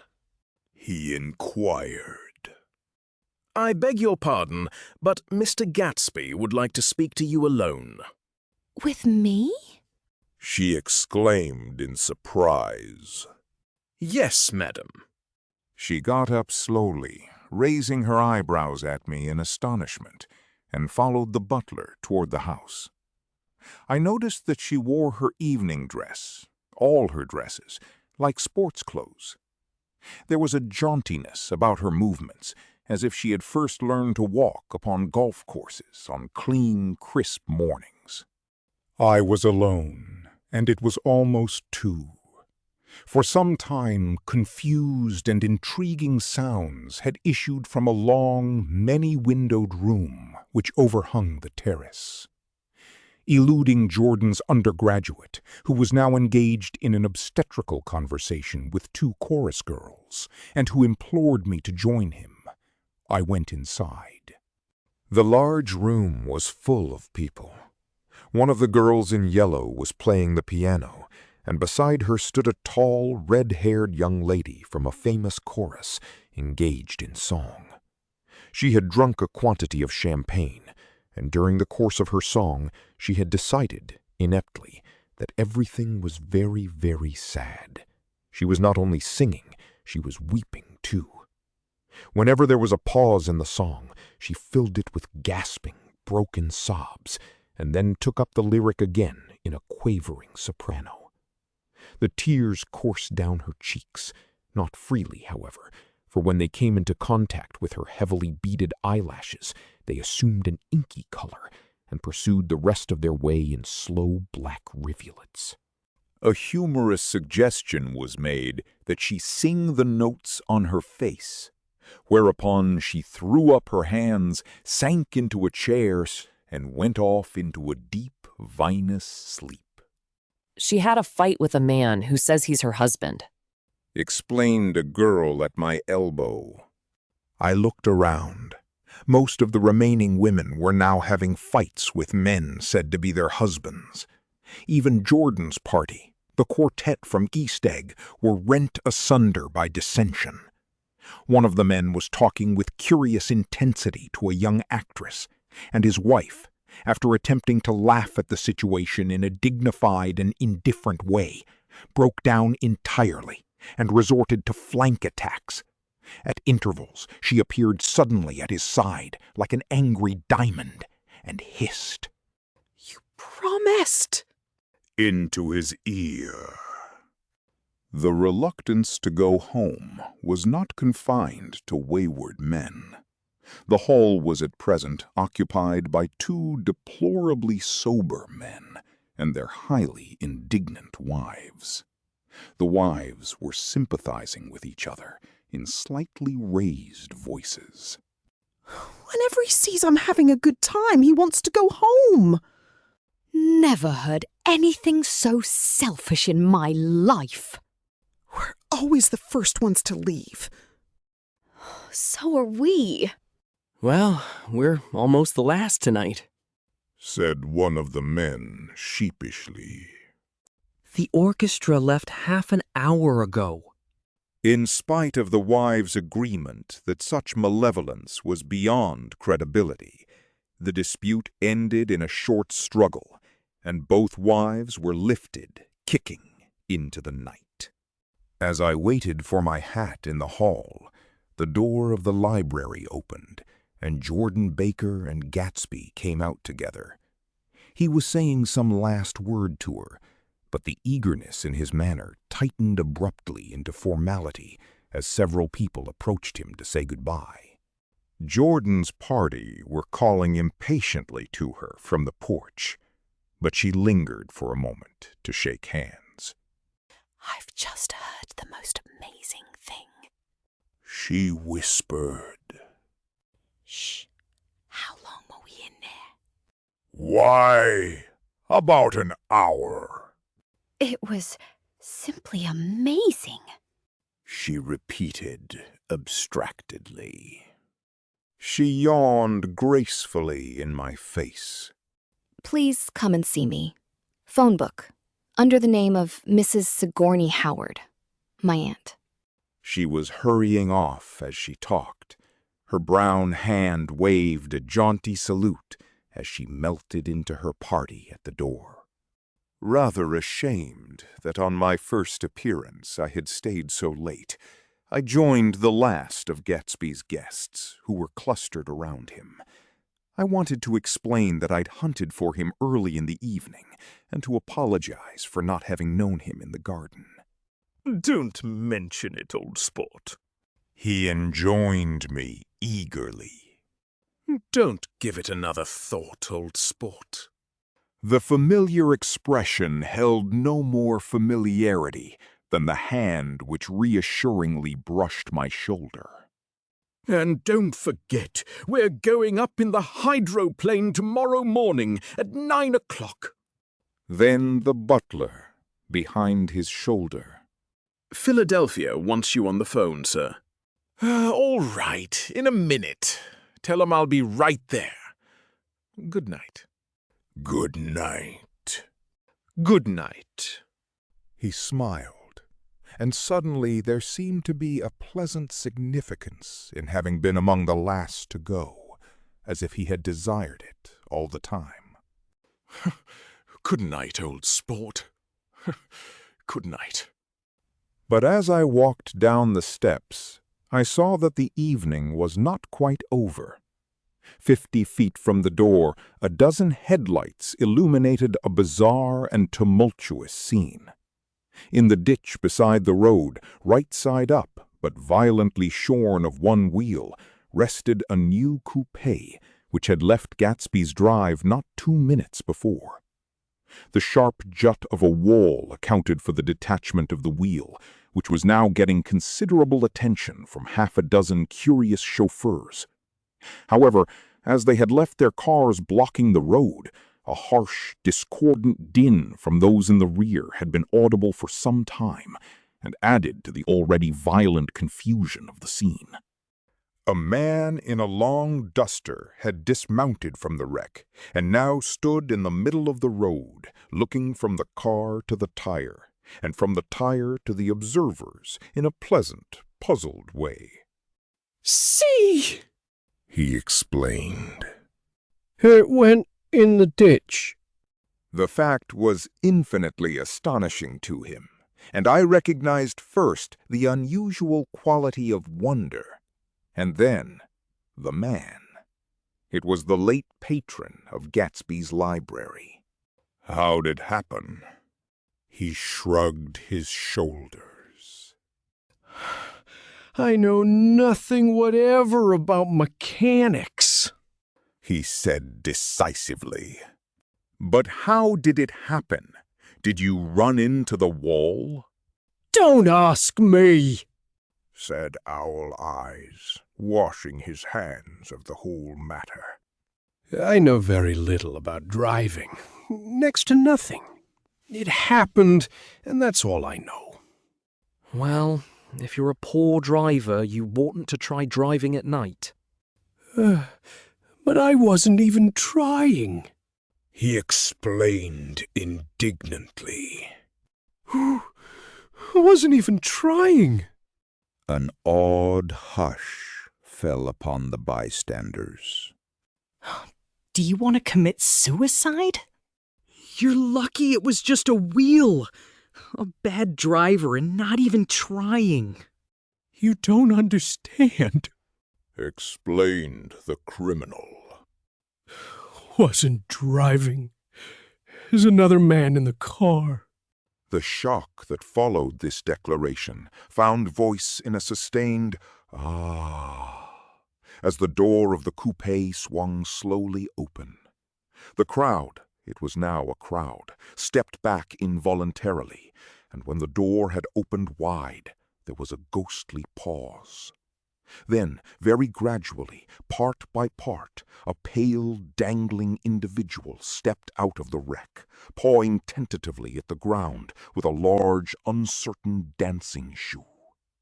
Blinded by the glare of the headlights and confused by the incessant groaning of the horns, the apparition stood swaying for a moment before he perceived the man in the duster. "What's matter?" he inquired calmly. "Did we run out of gas? Look!"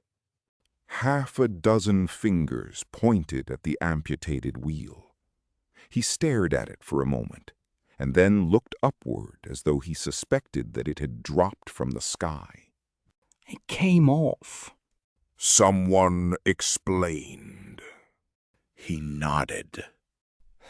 "At first, I didn't notice we'd stopped." A pause. Then, taking a long breath and straightening his shoulders, he remarked in a determined voice, "I wonder if you'll tell me where there's a gas line station?" At least a dozen men, some of them a little better off than he was, explained to him that wheel and car were no longer joined by any physical bond. "Back out!" he suggested after a moment. "Put her in reverse." "Put the wheels off!" He hesitated. "No harm in trying," he said. The caterwauling horns had reached a crescendo, and I turned away and cut across the lawn toward home. I glanced back once. A wafer of a moon was shining over Gatsby's house, making the night fine as before, and surviving the laughter and the sound of his still glowing garden. A sudden emptiness seemed to flow now from the windows and the great doors, endowing with complete isolation the figure of the host, who stood on the porch, his hand up in a formal gesture of farewell. Reading over what I have written so far, I see I have given the impression that the events of 3 nights, several weeks apart, were all that absorbed me. On the contrary, they were merely casual events in a crowded summer, and, until much later, they absorbed me infinitely less than my personal affairs. Most of the time, I worked. In the early morning, the sun threw my shadow westward as I hurried down the white chasms of lower New York to the Probity Trust. I knew the other clerks and young bond salesmen by their first names and lunched with them in dark, crowded restaurants on little pig sausages and mashed potatoes and coffee. I even had a short affair with a girl who lived in Jersey City and worked in the accounting department, but her brother began throwing mean looks in my direction, so when she went on her vacation in July, I let it blow quietly away. I took dinner usually at the Yale Club. For some reason it was the gloomiest event of my day. And then I went upstairs to the library and studied investments and securities for a conscientious hour. There were generally a few rioters around, but they never came into the library, so it was a good place to work. After that, if the night was mellow, I strolled down Madison Avenue, past the old Murray Hill Hotel, and over 33rd Street to the Pennsylvania Station. I began to like New York, the racy, adventurous feel of it at night, and the satisfaction that the constant flicker of men and women and machines gives to the restless eye. I liked to walk up Fifth Avenue and pick out romantic women from the crowd and imagine that in a few minutes I was going to enter into their lives and no one would ever know or disapprove. Sometimes in my mind I followed them to their apartments on the corners of hidden streets, and they turned and smiled back at me before they faded through a door into warm darkness. At the enchanted metropolitan twilight, I felt a haunting loneliness sometimes, and felt it in others. Poor young clerks who loitered in front of windows, waiting until it was time for a solitary restaurant dinner. young clerks in the dusk, wasting the most poignant moments of night and life. Again at 8 o'clock, when the dark lanes of the 40s were lined 5 deep with throbbing taxicabs bound for the theater district, I felt a sinking in my heart. Forms leaned together in the taxis as they waited, and voices sang, and there was laughter from unheard jokes, and lighted cigarettes made unintelligible circles inside. Imagining that I, too, was hurrying towards gaiety and sharing their intimate excitement, I wished them well. For a while, I lost sight of Jordan Baker, and then in midsummer, I found her again. At first, I was flattered to go places with her, because she was a golf champion, and everyone knew her name. Then it was something more. I wasn't actually in love, but I felt a sort of tender curiosity. The bored, haughty face that she turned to the world concealed something. Most affectations conceal something eventually, even though they don't in the beginning. And one day I found what it was. When we were on a house party together up in Warwick, she left a borrowed car out in the rain with the top down, and then lied about it. And suddenly I remembered the story about her that had eluded me that night at Daisy's. At her first big golf tournament, there was a row that nearly reached the newspapers, a suggestion that she had moved her ball from a bad lie in the semifinal round. The thing approached the proportions of a scandal, then died away. A caddy retracted his statement, and the only other witness admitted that he might have been mistaken. The incident and the name had remained together in my mind. Jordan Baker instinctively avoided clever, shrewd men, and now I saw that this was because she felt safer on a plane where any divergence from a code would be thought impossible. She was incurably dishonest.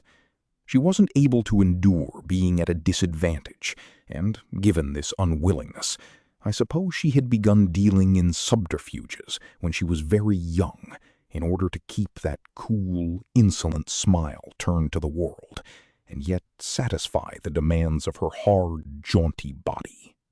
It made no difference to me. Dishonesty in a woman is a thing you never blame deeply. I was casually sorry, and then I forgot. It was on that same house party that we had a curious conversation about driving a car. It started because she passed so close to some workmen that our fender flicked a button on one man's coat. "You're a rotten driver," I protested. "Either you ought to be more careful, or you oughtn't to drive at all." I am careful. "No, you're not." Well, other people are. She said lightly. "What's that got to do with it?" They'll keep out of my way. She insisted. It takes 2 to make an accident. "Suppose you met somebody just as careless as yourself." I hope I never will. She answered. I hate careless people. That's why I like you.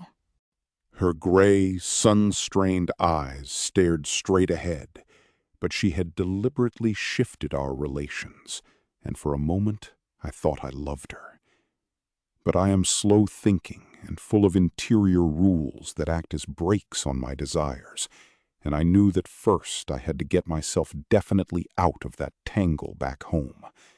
I'd been writing letters once a week and signing them "Love, Nick," and all I could think of was how when that certain girl played tennis, a faint mustache of perspiration appeared on her upper lip.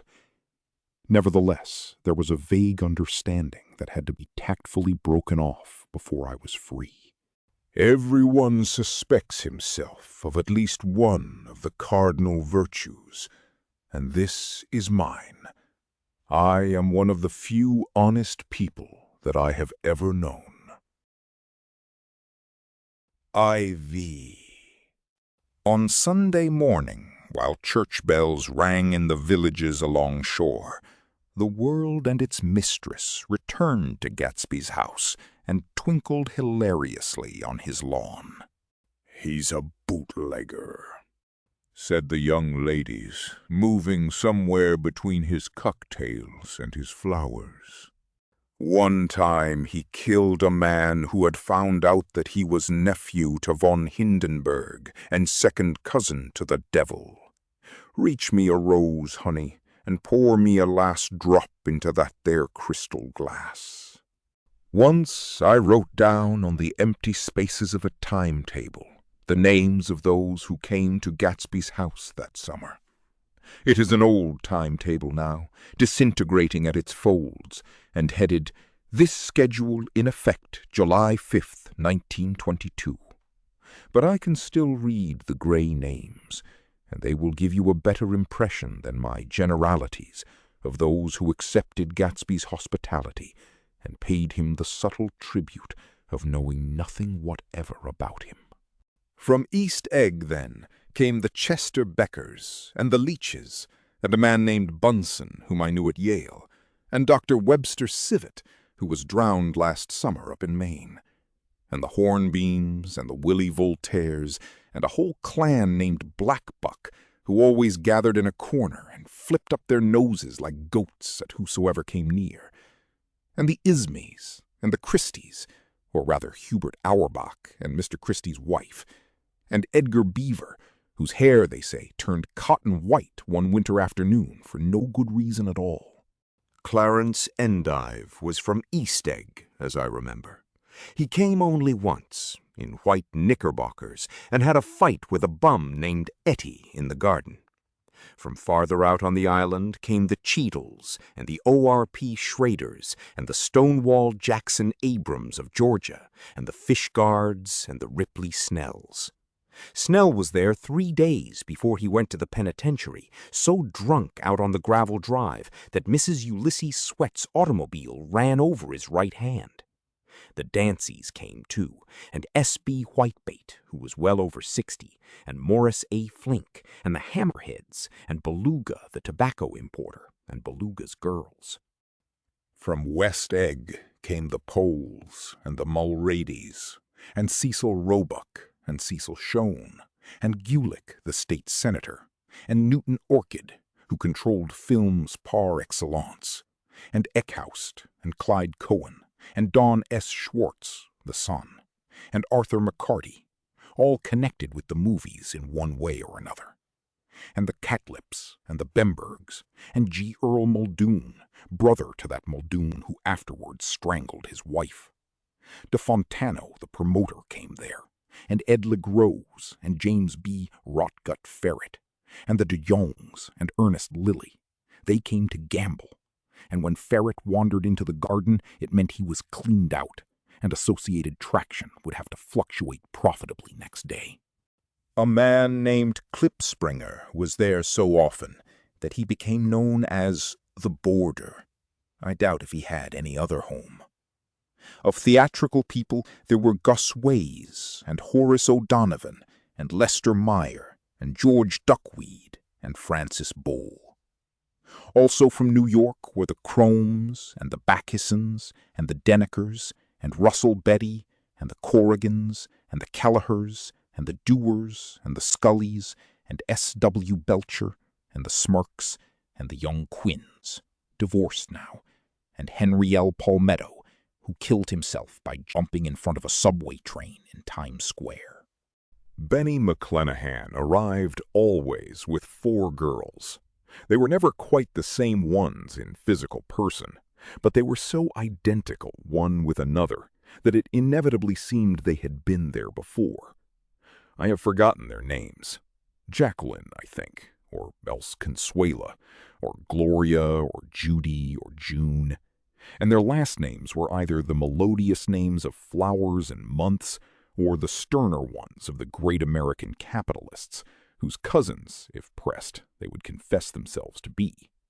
In addition to all these, I can remember that Faustina O'Brien came there at least once, and the Baedeker girls, and young Brewer, who had his nose shot off in the war, and Mr. Albrucksberger, and Miss Haig, his fiancée, and Ardita Fitzpeters, and Mr. P. Jewett, once head of the American Legion, and Miss Claudia Hip, with a man reputed to be her chauffeur, and a prince of something, whom we called Duke, and whose name, if I ever knew it, I have forgotten. All these people came to Gatsby's house in the summer. At 9 o'clock one morning late in July, Gatsby's gorgeous car lurched up the rocky drive to my door and gave out a burst of melody from its three-noted horn. It was the first time he had called on me, though I had gone to 2 of his parties, mounted in his hydroplane, and, at his urgent invitation, made frequent use of his beach.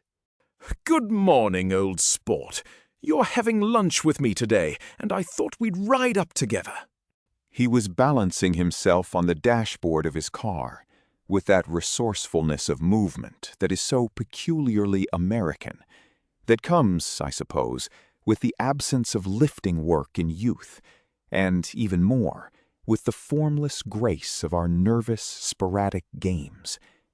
This quality was continually breaking through his punctilious manner, in the shape of restlessness. He was never quite still. There was always a tapping foot somewhere, or the impatient opening and closing of a hand. He saw me looking with admiration at his car. "It's pretty, isn't it, old sport?" He jumped off to give me a better view. "Haven't you ever seen it before?" I'd seen it. Everybody had seen it. It was a rich cream color, bright with nickel, swollen here and there in its monstrous length with triumphant hat boxes and supper boxes and tool boxes, and terraced with a labyrinth of windshields that mirrored a dozen suns. Sitting down behind many layers of glass in a sort of green leather conservatory, we started to town. I had talked with him perhaps half a dozen times in the past month, and found, to my disappointment, that he had little to say. So my first impression, that he was a person of some undefined consequence, had gradually faded, and he had become simply the proprietor of an elaborate roadhouse next door. And then came that disconcerting ride. We hadn't reached West Egg Village before Gatsby began leaving his elegant sentences unfinished, and slapping himself indecisively on the knee of his caramel-colored suit. "Look here, old sport," he broke out surprisingly. "What's your opinion of me, anyhow?" A little overwhelmed, I began the generalized evasions which that question deserves. "Well, I'm going to tell you something about my life." He interrupted. "I don't want you to get a wrong idea of me from all these stories you hear." So he was aware of the bizarre accusations that flavored conversation in his halls. "I'll tell you God's truth." His right hand suddenly ordered divine retribution to stand by. "I am the son of some wealthy people in the Middle West, all dead now. I was brought up in America, but educated at Oxford, because all my ancestors have been educated there for many years. It is a family tradition." He looked at me sideways, and I knew why Jordan Baker had believed he was lying. He hurried the phrase, "educated at Oxford," or swallowed it, or choked on it, as though it had bothered him before. And with this doubt, his whole statement fell to pieces, and I wondered if there wasn't something a little sinister about him, after all. "What part of the Middle West?" I inquired casually. "San Francisco." "I see." "My family all died, and I came into a good deal of money." His voice was solemn, as if the memory of that sudden extinction of a clan still haunted him.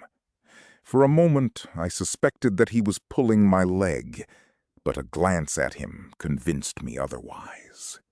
After that, I lived like a young Raja in all the capitals of Europe, Paris, Venice, Rome, collecting jewels, chiefly rubies, hunting big game, painting a little, things for myself only, and trying to forget something very sad that had happened to me long ago.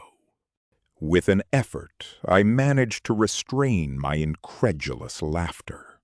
The very phrases were worn so threadbare that they evoked no image except that of a turbaned character leaking sawdust at every pore as he pursued a tiger through the Bois de Boulogne. Then came the war, old sport. It was a great relief, and I tried very hard to die, but I seemed to bear an enchanted life. I accepted a commission as first lieutenant when it began. In the Argonne forest, I took the remains of my machine-gun battalion so far forward that there was a half-mile gap on either side of us where the infantry couldn't advance. We stayed there 2 days and 2 nights, 130 men with 16 Lewis guns. And when the infantry came up at last, they found the insignia of 3 German divisions among the piles of dead. I was promoted to be a major, and every Allied government gave me a decoration. Even Montenegro, little Montenegro down on the Adriatic Sea. Little Montenegro. He lifted up the words and nodded at them with his smile. The smile comprehended Montenegro's troubled history and sympathized with the brave struggles of the Montenegrin people. It appreciated fully the chain of national circumstances which had elicited this tribute from Montenegro's warm little heart. My incredulity was submerged in fascination now. It was like skimming hastily through a dozen magazines. He reached in his pocket, and a piece of metal, slung on a ribbon, fell into my palm. "That's the one from Montenegro!" To my astonishment, the thing had an authentic look. Orderi di Danilo, ran the circular legend. Montenegro, Nicholas Rex. Turn it! Major J. Gatsby. I read. For valor extraordinary. Here's another thing I always carry. A souvenir of Oxford days. It was taken in Trinity Quad. The man on my left is now the Earl of Doncaster. It was a photograph of half a dozen young men in blazers, loafing in an archway through which were visible a host of spires. There was Gatsby, looking a little, not much, younger, with a cricket bat in his hand. Then it was all true. I saw the skins of tigers flaming in his palace on the Grand Canal. I saw him opening a chest of rubies to ease with their crimson-lighted depths the gnawings of his broken heart. "I'm going to make a big request of you today," he said, pocketing his souvenirs with satisfaction. "So I thought you ought to know something about me. I didn't want you to think I was just some nobody. You see, I usually find myself among strangers because I drift here and there, trying to forget the sad things that happened to me." He hesitated. "You'll hear about it this afternoon." "At lunch?" "No, this afternoon. I happen to find out that you're taking Miss Baker to tea." Do you mean you're in love with Miss Baker? "No, old sport, I'm not. But Miss Baker has kindly consented to speak to you about this matter." I hadn't the faintest idea what this matter was, but I was more annoyed than interested. I hadn't asked Jordan to tea in order to discuss Mr. J. Gatsby. I was sure the request would be something utterly fantastic, and for a moment I was sorry I'd ever set foot upon his overpopulated lawn. He wouldn't say another word. His correctness grew on him as we neared the city. We passed Port Roosevelt, where there was a glimpse of red-belted ocean-going ships. and sped along a cobbled slum lined with the dark, undeserted saloons of the faded gilt 1900s. Then the Valley of Ashes opened out on both sides of us, and I had a glimpse of Mrs. Wilson straining at the garage pump with panting vitality as we went by. With fenders spread like wings, we scattered light through half Astoria. Only half, for as we twisted among the pillars of the elevated, I heard the familiar jug-jug spat of a motorcycle, and a frantic policeman rode alongside. "All right, old sport." Cold Gatsby. We slowed down. Taking a white card from his wallet, he waved it before the man's eyes. "Right you are." Agreed, the policeman, tipping his cap. "Know you next time, Mr. Gatsby. Excuse me." What was that? I inquired. The picture of Oxford? Ha! I was able to do the commissioner a favor once, and he sends me a Christmas card every year.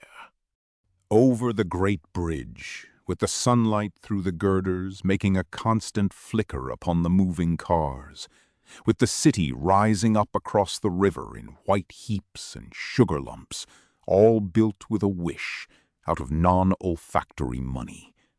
The city seen from the Queensboro Bridge is always the city seen for the first time, in its first wild promise of all the mystery and the beauty in the world. A dead man passed us in a hearse heaped with blooms, followed by 2 carriages with drawn blinds, and by more cheerful carriages for friends. The friends looked out at us with the tragic eyes and short upper lips of southeastern Europe, and I was glad that the sight of Gatsby's splendid car was included in their somber holiday. As we crossed Blackwell's Island, a limousine passed us, driven by a white chauffeur, in which sat 3 modish Negroes, 2 bucks and a girl. I laughed aloud as the yolks of their eyeballs rolled toward us in haughty rivalry. Anything can happen now that we've slid over this bridge, I thought. Anything at all. Even Gatsby could happen, without any particular wonder. Roaring noon. In a well-fanned 42nd Street cellar, I met Gatsby for lunch. Blinking away the brightness of the street outside, my eyes picked him out obscurely in the anteroom, talking to another man. "Mr. Carraway, this is my friend Mr. Wolfshiem." A small, flat-nosed Jew raised his large head and regarded me with 2 fine growths of hair which luxuriated in either nostril. After a moment, I discovered his tiny eyes in the half-darkness. "So I took one look at him," said Mr. Wolfshiem, shaking my hand earnestly.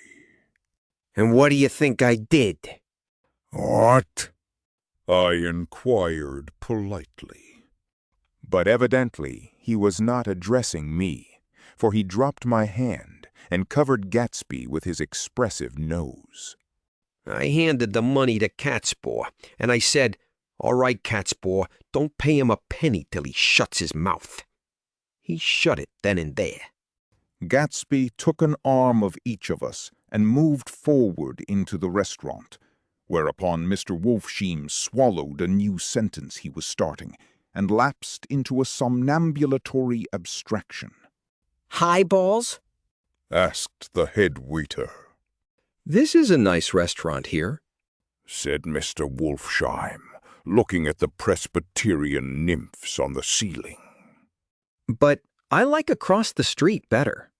"Yes, highballs," agreed Gatsby, and then to Mr. Wolfshiem.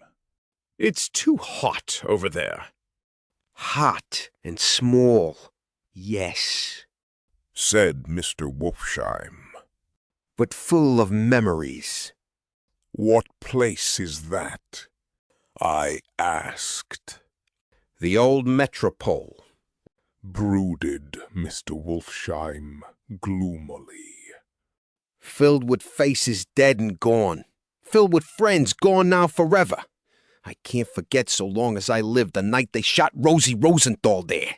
It was 6 of us at the table, and Rosie had eaten drunk a lot all evening.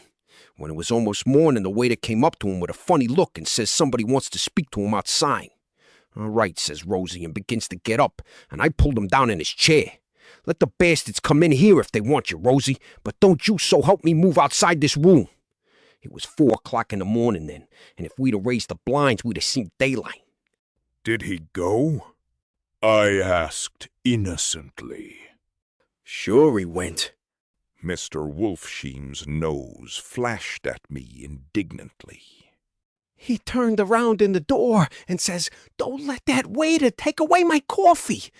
Then he went out on the sidewalk and they shot him 3 times in his full belly and drove away. 4 of them were electrocuted, I said, remembering. 5, with Becca. His nostrils turned to me in an interested way. I understand you're looking for a business connection. The juxtaposition of these 2 remarks was startling. Gatsby answered for me.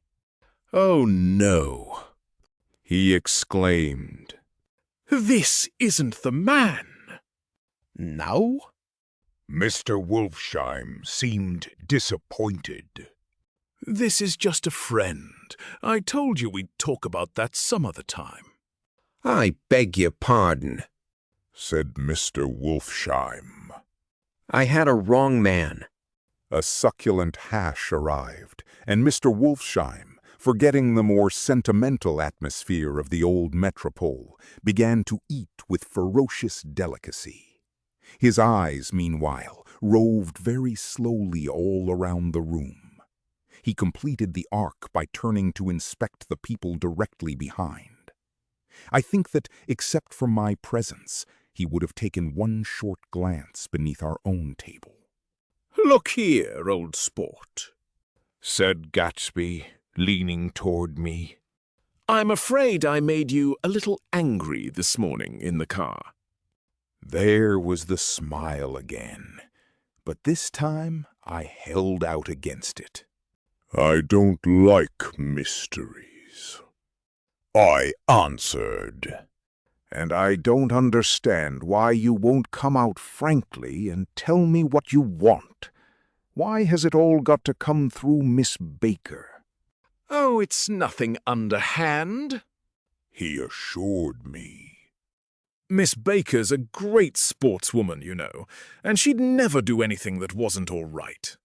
Suddenly, he looked at his watch, jumped up, and hurried from the room, leaving me with Mr. Wolfshiem at the table.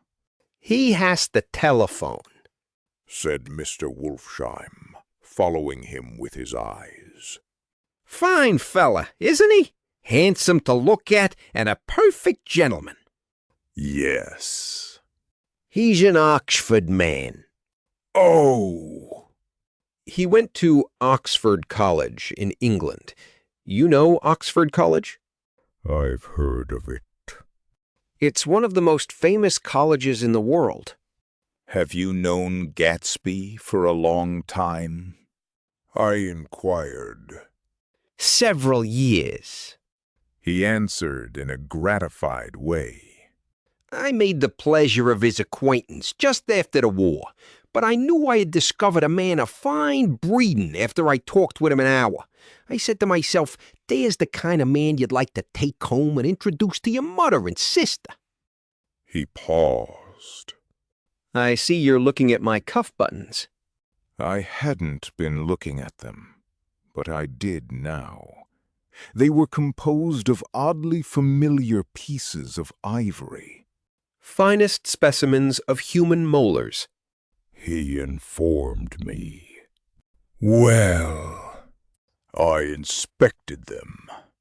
That's a very interesting idea. "Yeah."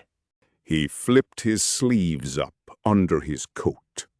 "Yeah, Gatsby's very careful about women." He would never so much as look at a friend's wife. When the subject of this instinctive trust returned to the table and sat down, Mr. Wolfshiem drank his coffee with a jerk and got to his feet. "I have enjoyed my lunch," he said. "and I'm going to run off from you two young men before I outstay my welcome." "Don't hurry, Maya," said Gatsby, without enthusiasm. Mr. Wolfshiem raised his hand in a sort of benediction. "You're very polite, but I belong to another generation," he announced solemnly. "You sit here and discuss your sports and your young ladies and your—" He supplied an imaginary noun with another wave of his hand. "As for me, I am 50 years old, and I won't impose myself on you any longer." As he shook hands and turned away, his tragic nose was trembling. I wondered if I had said anything to offend him. "He becomes very sentimental sometimes," explained Gatsby. "This is one of his sentimental days. He's quite a character around New York, a denizen of Broadway." "Who is he, anyhow? An actor?" "No." "A dentist?" "Maya Wolfshiem? No. He's a gambler." Gatsby hesitated, then added coolly, "He's the man who fixed the World Series back in 1919. "Fixed the World Series?" I repeated. The idea staggered me. I remembered, of course, that the World Series had been fixed in 1919. But if I had thought of it at all, I would have thought of it as a thing that merely happened, the end of some inevitable chain. It never occurred to me that one man could start to play with the faith of 50 million people, with the single-mindedness of a burglar blowing a safe. How did he happen to do that? I asked after a minute. "He just saw the opportunity." "Why isn't he in jail?" "They can't get him, old sport. He's a smart man." I insisted on paying the check. As the waiter brought my change, I caught sight of Tom Buchanan across the crowded room. "Come along with me for a minute." I said, "I've got to say hello to someone." When he saw us, Tom jumped up and took half a dozen steps in our direction. "Where have you been?" he demanded eagerly. "Daisy's furious because you haven't called up." "This is Mr. Gatsby, Mr. Buchanan." They shook hands briefly, and a strained, unfamiliar look of embarrassment came over Gatsby's face. "Have you been, anyhow?" demanded Tom of me. "How'd you happen to come up this far to eat?" "I've been having lunch with Mr. Gatsby." I turned toward Mr. Gatsby, but he was no longer there. One October day in 1917, said Jordan Baker that afternoon, sitting up very straight on a straight chair in the tea garden at the Plaza Hotel. I was walking along from one place to another, half on the sidewalks and half on the lawns. I was happier on the lawns because I had on shoes from England with rubber knobs on the soles that bit into the soft ground. I had on a new plaid skirt also that blew a little in the wind.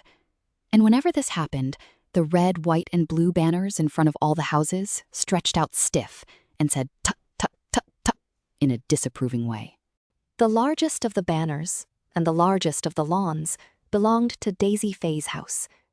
She was just 18, 2 years older than me, and by far the most popular of all the young girls in Louisville. She dressed in white and had a little white roadster, and all day long the telephone rang in her house, and excited young officers from Camp Taylor demanded the privilege of monopolizing her that night. Anyways, for an hour. When I came opposite her house that morning, her white roadster was beside the curb, and she was sitting in it with a lieutenant I had never seen before. They were so engrossed in each other that she didn't see me until I was 5 feet away. Hello, Jordan. She called unexpectedly. Please, come here. Slender, small-breasted, gray eyes, jaunty, incurably dishonest, golf champion. I was flattered that she wanted to speak to me, because of all the older girls, I admired her most. She asked me if I was going to the Red Cross to make bandages. I was. Well then, would I tell them that she couldn't come that day? The officer looked at Daisy while she was speaking, in a way that every young girl wants to be looked at sometime. And because it seemed romantic to me, I have remembered the incident ever since. His name was J. Gatsby, and I didn't lay eyes on him again for over 4 years. Even after I'd met him on Long Island, I didn't realize it was the same man. That was 1917.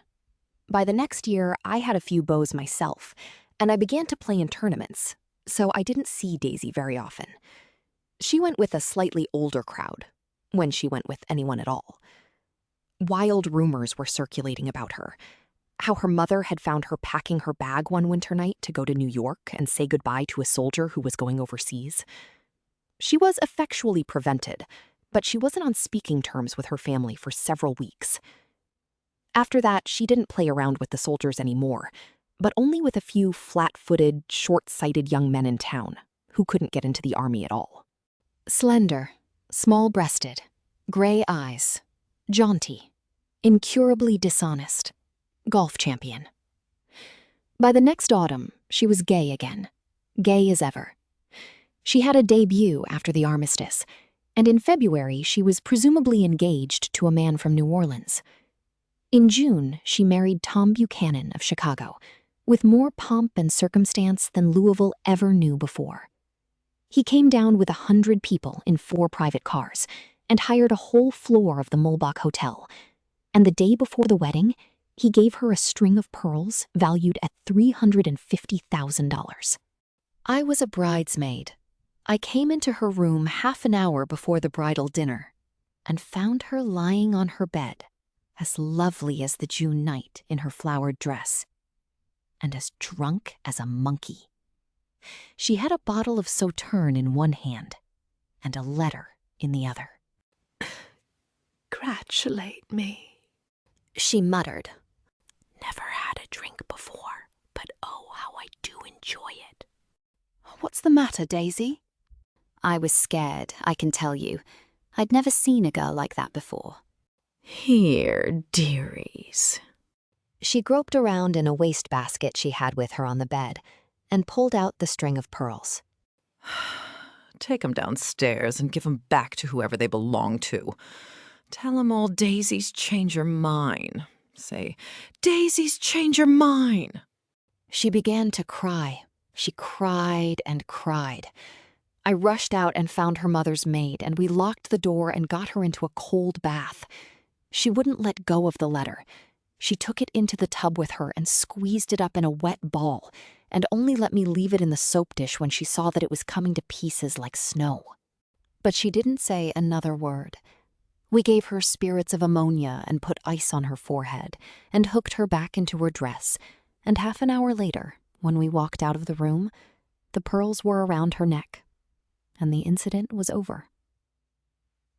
Next day at 5 o'clock, she married Tom Buchanan without so much as a shiver and started off on a 3-month trip to the South Seas.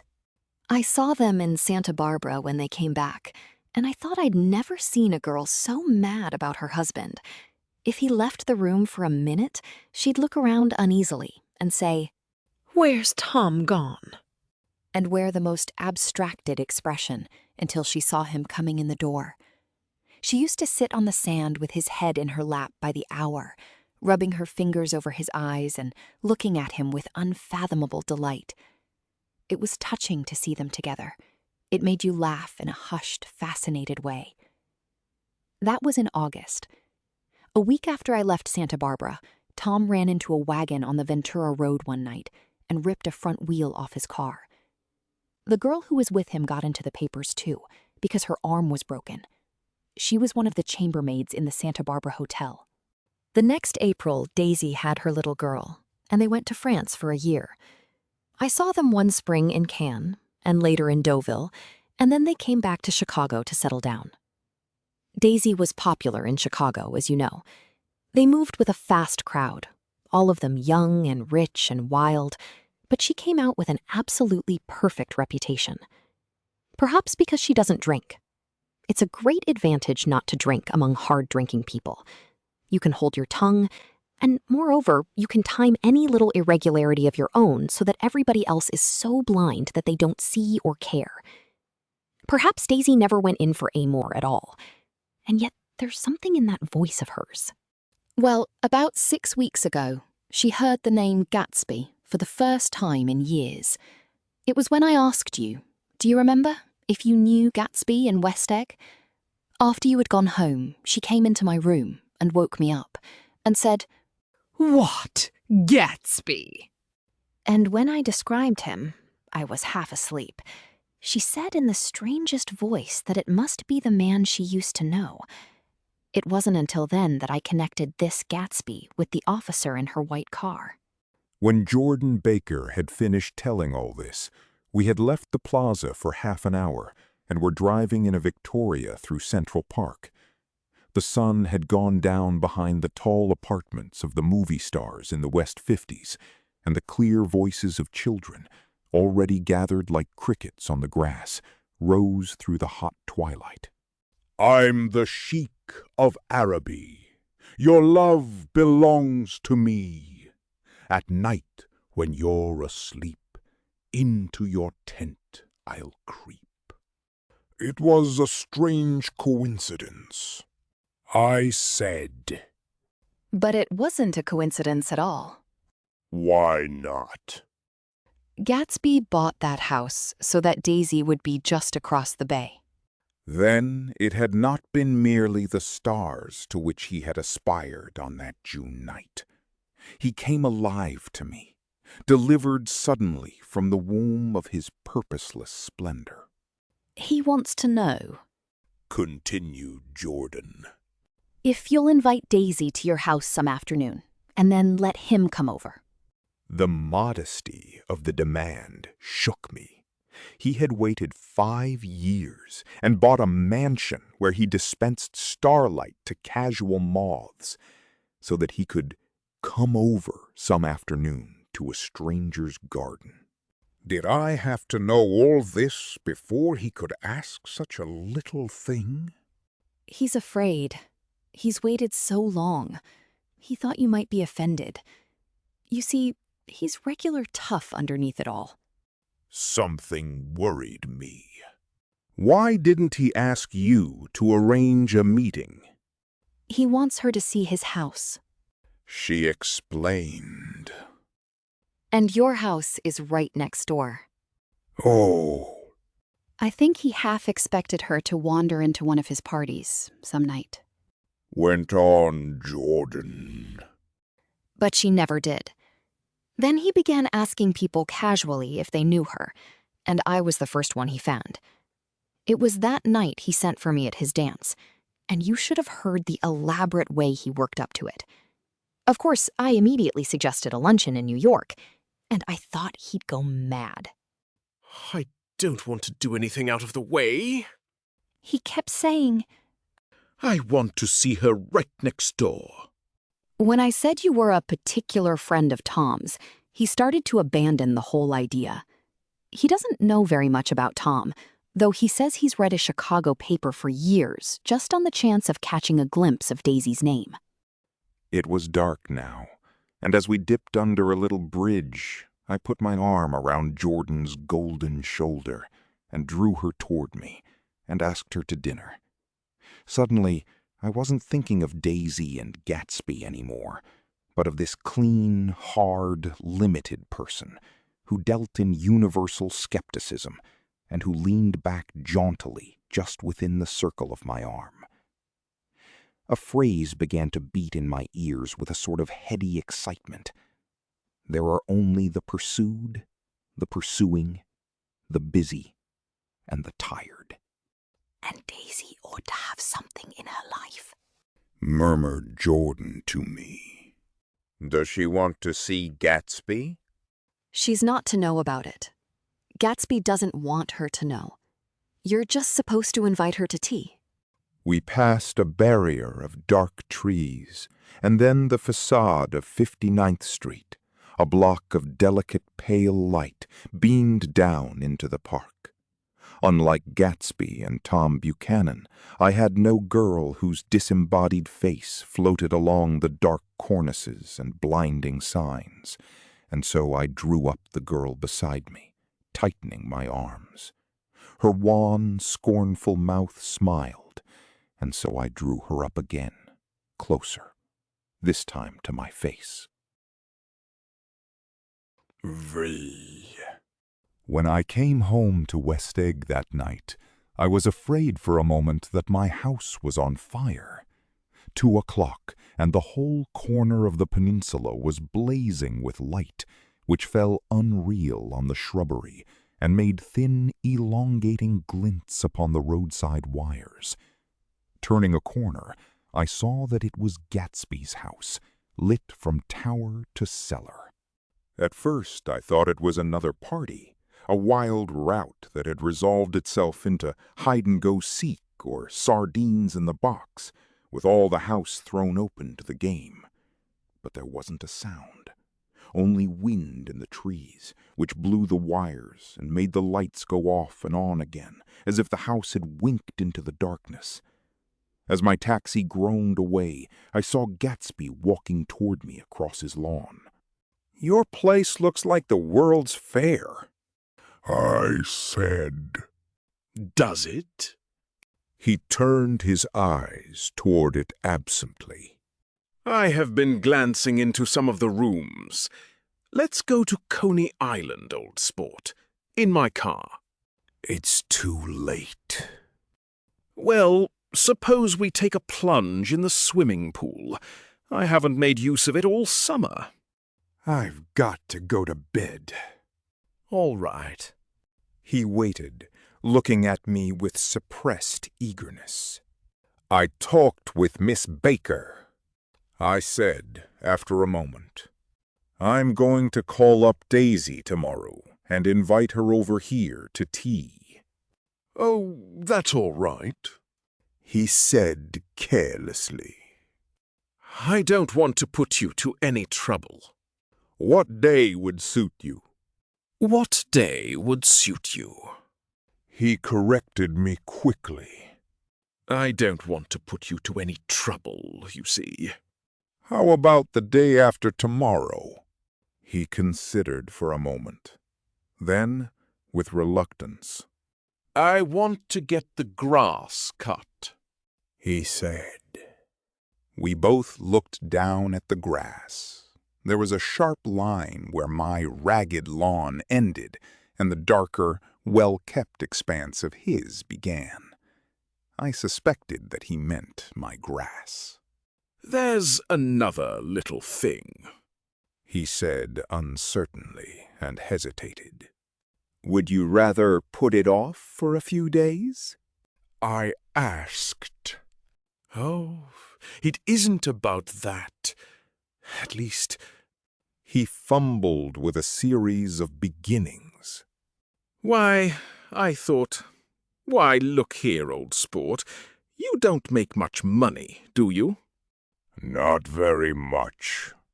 This seemed to reassure him, and he continued more confidently. I thought you didn't, if you'll pardon my... You see, I carry on a little business on the side, a sort of sideline, you understand, and I thought that if you don't make very much, you're selling bonds, aren't you, old sport? Trying to.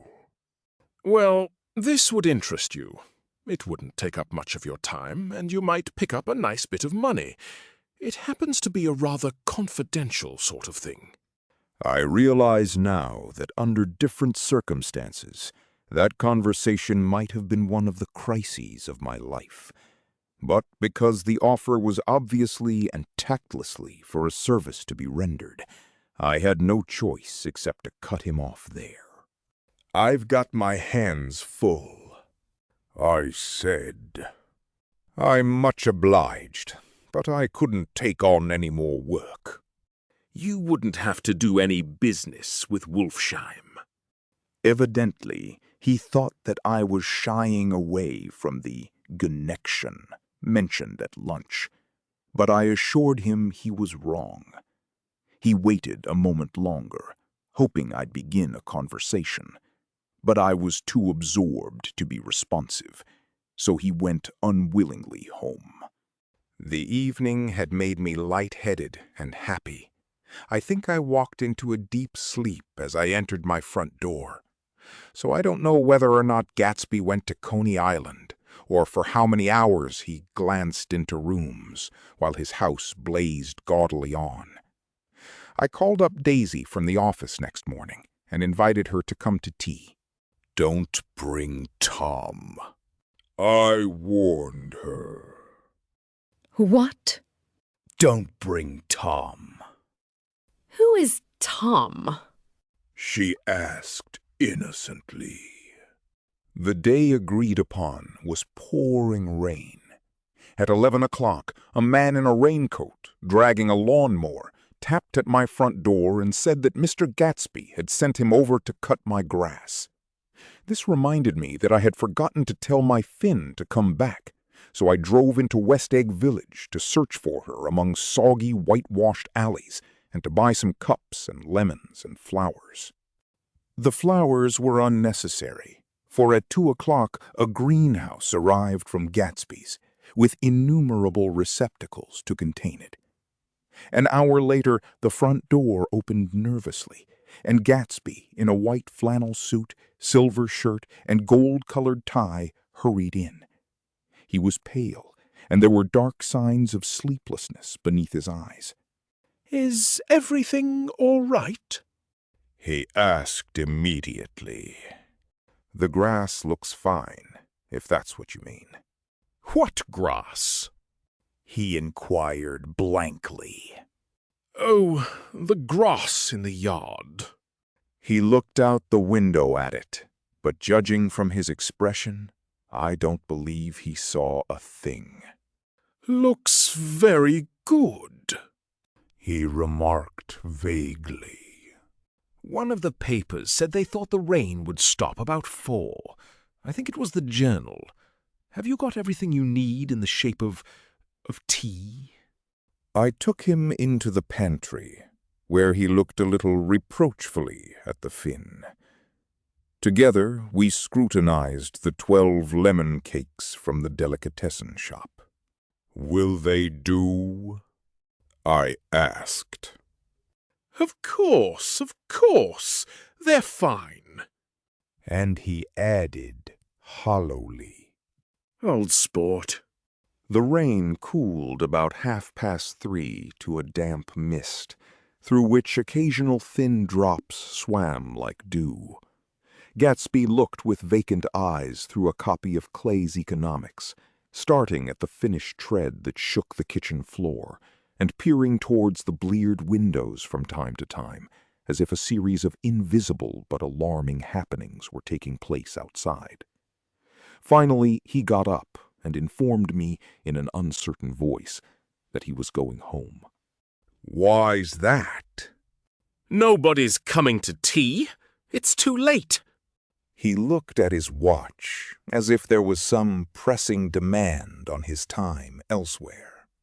"I can't wait all day." "Don't be silly. It's just 2 minutes to 4. He sat down miserably, as if I had pushed him, and simultaneously there was the sound of a motor turning into my lane. We both jumped up, and, a little harrowed myself, I went out into the yard. Under the dripping bare lilac trees, a large open car was coming up the drive. It stopped. Daisy's face, tipped sideways beneath a three-cornered lavender hat, looked out at me with a bright, ecstatic smile. Is this absolutely where you live, my dearest one?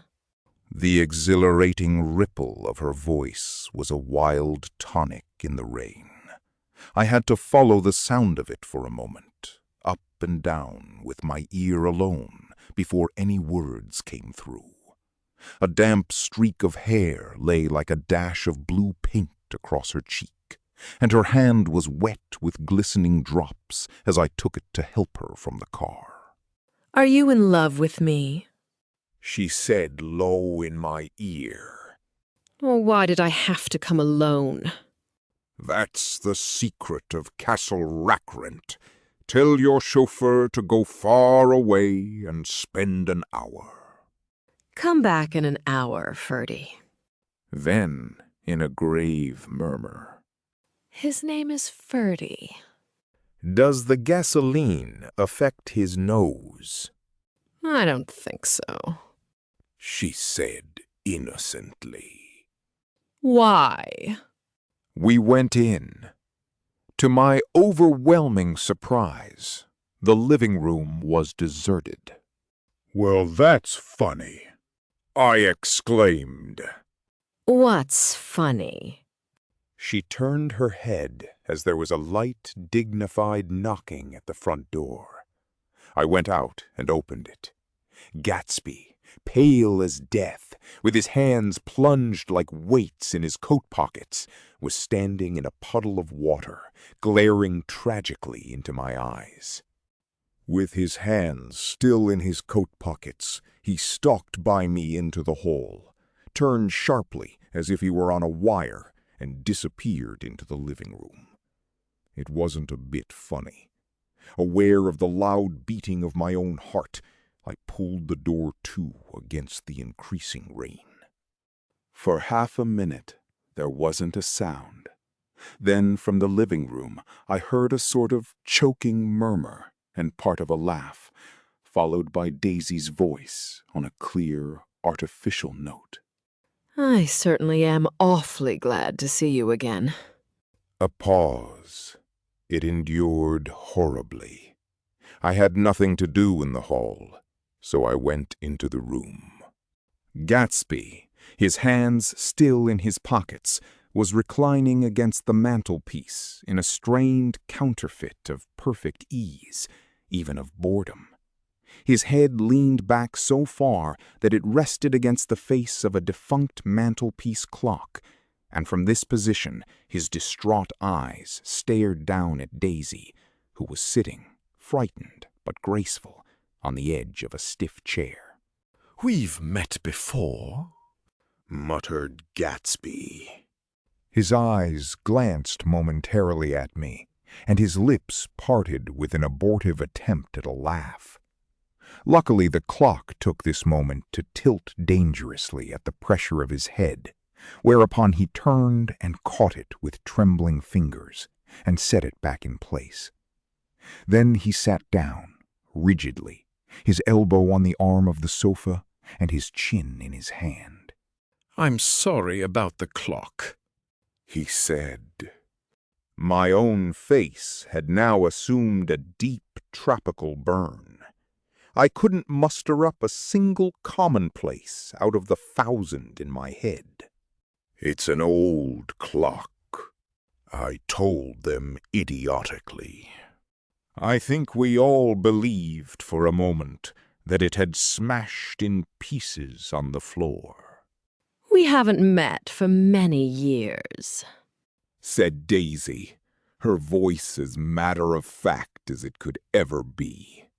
5 years next November. The automatic quality of Gatsby's answer set us all back at least another minute. I had them both on their feet with the desperate suggestion that they help me make tea in the kitchen when the demoniac Finn brought it in on a tray. Amid the welcome confusion of cups and cakes, a certain physical decency established itself. Gatsby got himself into a shadow, and while Daisy and I talked, looked conscientiously from one to the other of us with tense, unhappy eyes. However, as calmness wasn't an end in itself, I made an excuse at the first possible moment and got to my feet. "Where are you going?" demanded Gatsby in immediate alarm. "I'll be back. I've got to speak to you about something before you go." He followed me wildly into the kitchen, closed the door, and whispered, "Oh, God. What's the matter?" "This is a terrible mistake," he said, shaking his head from side to side. "A terrible, terrible mistake." "You're just embarrassed, that's all." And luckily, I added, "Daisy's embarrassed too." "She's embarrassed?" he repeated incredulously. "Just as much as you are." "Don't talk so loud." "You're acting like a little boy." I broke out impatiently. "Not only that, but you're rude. Daisy's sitting in there all alone." He raised his hand to stop my words, looked at me with unforgettable reproach, and opening the door cautiously, went back into the other room. I walked out the back way, just as Gatsby had when he had made his nervous circuit of the house half an hour before, and ran for a huge black knotted tree whose massed leaves made a fabric against the rain. Once more it was pouring, and my irregular lawn, well shaved by Gatsby's gardener, abounded in small muddy swamps and prehistoric marshes. There was nothing to look at from under the tree except Gatsby's enormous house, so I stared at it like Kant at his church steeple for half an hour. A brewer had built it early in the period craze, a decade before, and there was a story that he'd agreed to pay 5 years' taxes on all the neighboring cottages if the owners would have their roofs thatched with straw. Perhaps their refusal took the heart out of his plan to found a family. He went into an immediate decline. His children sold his house with the black wreath still on the door. Americans, while willing, even eager to be serfs, have always been obstinate about being peasantry. After half an hour, the sun shone again, and the grocer's automobile rounded Gatsby's drive with the raw material for his servant's dinner. I felt sure he wouldn't eat a spoonful. A maid began opening the upper windows of his house, appeared momentarily in each, and, leaning from the large central bay, spat meditatively into the garden. It was time I went back. While the rain continued, it had seemed like the murmur of their voices, rising and swelling a little now and then with gusts of emotion. But in the new silence, I felt that silence had fallen within the house, too. I went in, after making every possible noise in the kitchen, short of pushing over the stove, but I don't believe they heard a sound. They were sitting at either end of the couch, looking at each other as if some question had been asked, or was in the air, and every vestige of embarrassment was gone. Daisy's face was smeared with tears, and when I came in, she jumped up and began wiping at it with her handkerchief before a mirror. But there was a change in Gatsby that was simply confounding. He literally glowed. Without a word or a gesture of exultation, a new well-being radiated from him and filled the little room. "Oh, hello, old sport," he said, as if he hadn't seen me for years. I thought for a moment he was going to shake hands. It stopped raining. "Has it?" When he realized what I was talking about, that there were twinkle bells of sunshine in the room, he smiled like a weatherman, like an ecstatic patron of recurrent light, and repeated the news to Daisy. "What do you think of that? It stopped raining." I'm glad, Jay. Her throat, full of aching, grieving beauty, told only of her unexpected joy. I want you and Daisy to come over to my house, he said. I'd like to show her around. You're sure you want me to come? Absolutely, old sport. Daisy went upstairs to wash her face. Too late, I thought, with humiliation of my towels, while Gatsby and I waited on the lawn. My house looks well, doesn't it? He demanded. See how the whole front of it catches the light. I agreed that it was splendid. Yes. His eyes went over it, every arched door and square tower. It took me just 3 years to earn the money that bought it. I thought you inherited your money. I did, old sport, he said automatically. But I lost most of it in the big panic, the panic of the war. I think he hardly knew what he was saying, for when I asked him what business he was in, he answered, "That's my affair," before he realized that it wasn't an appropriate reply. "Oh, I've been in several things." He corrected himself. I was in the drug business, and then I was in the oil business, but I'm not in either one now. He looked at me with more attention. Do you mean you've been thinking over what I proposed the other night? Before I could answer, Daisy came out of the house, and 2 rows of brass buttons on her dress gleamed in the sunlight. That huge place there? She cried, pointing. Do you like it? Oh, I love it. But I don't see how you live there all alone. I keep it always full of interesting people, night and day. People who do interesting things, celebrated people. Instead of taking the shortcut along the Sound, we went down to the road and entered by the big postern. With enchanting murmurs, Daisy admired this aspect or that of the feudal silhouette against the sky, admired the gardens, the sparkling odor of jonquils, and the frothy odor of hawthorn and plum blossoms, and the pale gold odor of kiss me at the gate. It was strange to reach the marble steps and find no stir of bright dresses in and out the door, and hear no sound but bird voices in the trees. And inside, as we wandered through Marie Antoinette music rooms and restoration salons, I felt that there were guests concealed behind every couch and table, under orders to be breathlessly silent until we had passed through. As Gatsby closed the door of the Merton College Library, I could have sworn I heard the owl-eyed man break into ghostly laughter. We went upstairs, through period bedrooms swathed in rose and lavender silk and vivid with new flowers, through dressing rooms and pool rooms and bathrooms with sunken baths, intruding into one chamber where a disheveled man in pajamas was doing liver exercises on the floor. It was Mr. Klipspringer, the boarder.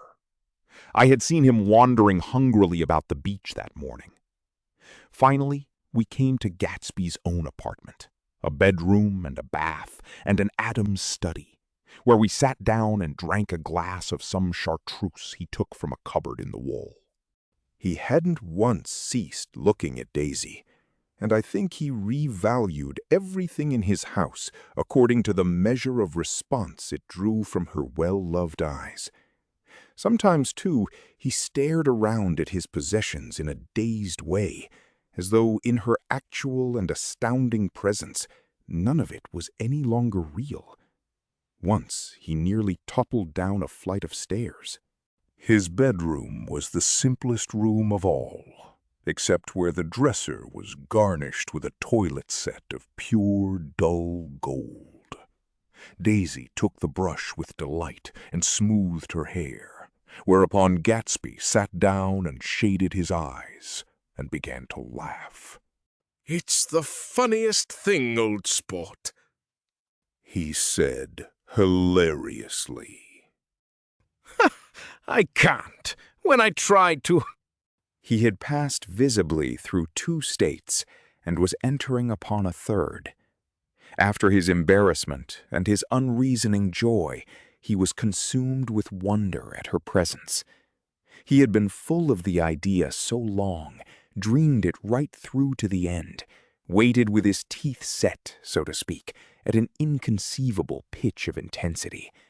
Now, in the reaction, he was running down like an overwound clock. Recovering himself in a minute, he opened for us 2 hulking patent cabinets, which held his massed suits and dressing gowns and ties, and his shirts piled like bricks in stacks a dozen high. "I've got a man in England who buys me clothes. He sends over a selection of things at the beginning of each season, spring and fall." He took out a pile of shirts and began throwing them, one by one, before us. Shirts of sheer linen and thick silk and fine flannel, which lost their folds as they fell, and covered the table in many-colored disarray. While we admired, he brought more, and the soft, rich heap mounted higher. Shirts with stripes and scrolls and plaids in coral and apple green and lavender and faint orange, with monograms of Indian blue. Suddenly, with a strained sound, Daisy bent her head into the shirts and began to cry stormily. "They're such beautiful shirts," she sobbed, her voice muffled in the thick folds. "It makes me sad, because I've never seen such beautiful shirts before." After the house, we were to see the grounds and the swimming pool and the hydroplane and the midsummer flowers.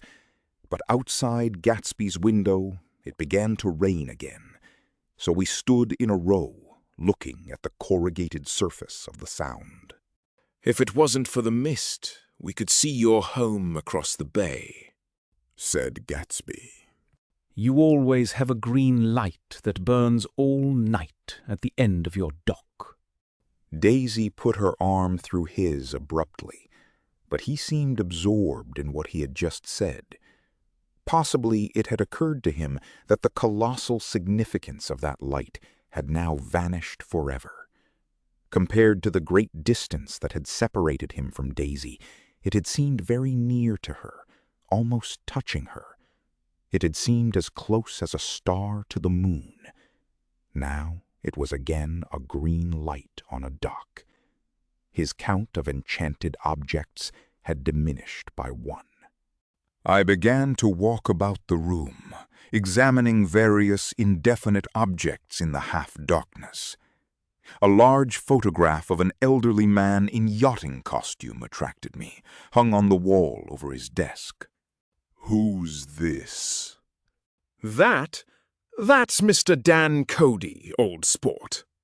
The name sounded faintly familiar. "He's dead now. He used to be my best friend years ago." There was a small picture of Gatsby, also in yachting costume, on the bureau.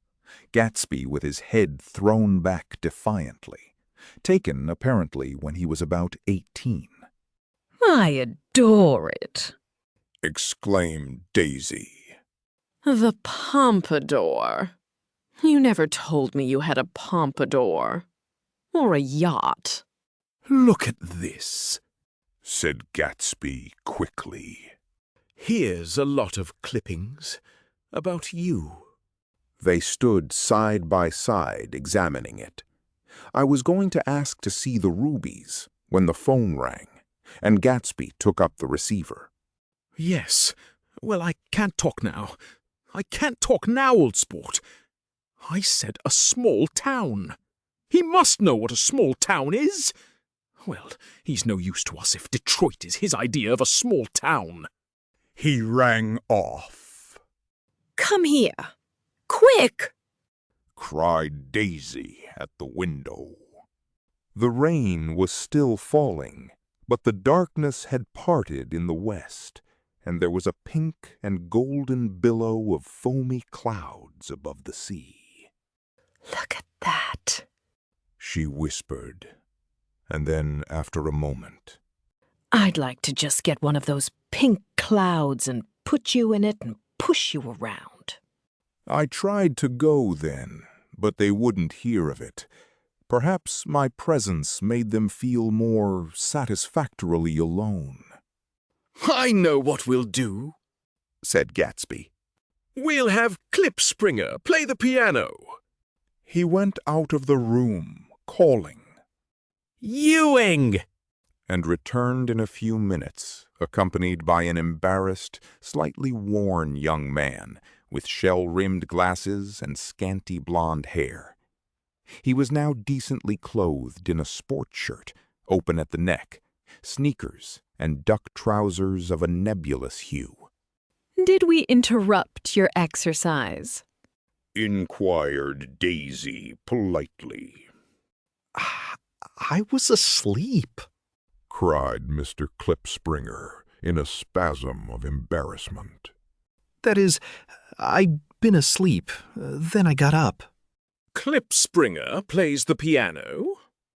Said Gatsby, cutting him off. Don't you, Ewing, old sport? I don't play well. I don't hardly play at all. I'm all out of We'll go downstairs, interrupted Gatsby. He flipped a switch. The gray windows disappeared as the house glowed full of light. In the music room, Gatsby turned on a solitary lamp beside the piano. He lit Daisy's cigarette from a trembling match and sat down with her on a couch far across the room, where there was no light save what the gleaming floor bounced in from the hall. When Klipspringer had played The Love Nest, he turned around on the bench and searched unhappily for Gatsby in the gloom. I'm all out of practice, you see. I told you I couldn't play. I'm all out of practice. Don't talk so much, old sport, commanded Gatsby. Play. In the morning, in the evening, ain't we got fun? Outside, the wind was loud, and there was a faint flow of thunder along the sound. All the lights were going on in West Egg now. The electric trains, men carrying, were plunging home through the rain from New York. It was the hour of a profound human change, and excitement was generating on the air. One thing's sure, and nothing's surer. The rich get richer, and the poor get children. In the meantime, in between time. As I went over to say goodbye, I saw that the expression of bewilderment had come back into Gatsby's face, as though a faint doubt had occurred to him as to the quality of his present happiness. Almost 5 years. There must have been moments even that afternoon when Daisy tumbled short of his dreams, not through her own fault, but because of the colossal vitality of his illusion. It had gone beyond her, beyond everything. He had thrown himself into it with a creative passion, adding to it all the time, decking it out with every bright feather that drifted his way. No amount of fire or freshness can challenge what a man can store up in his ghostly heart. As I watched him, he adjusted himself a little, visibly.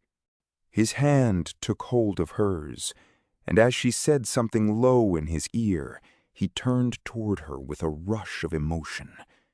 I think that voice held him most, with its fluctuating, feverish warmth, because it couldn't be overdreamed. That voice was a deathless song.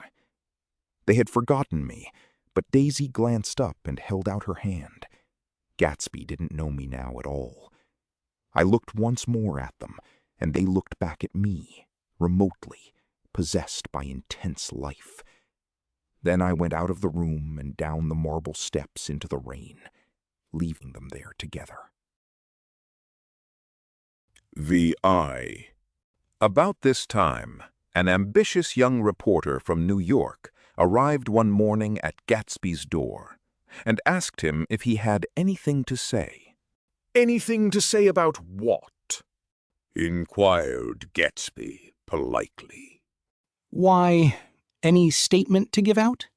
It transpired after a confused 5 minutes that the man had heard Gatsby's name around his office in a connection which he either wouldn't reveal or didn't fully understand. This was his day off, and with laudable initiative, he had hurried out to see. It was a random shot, and yet the reporter's instinct was right.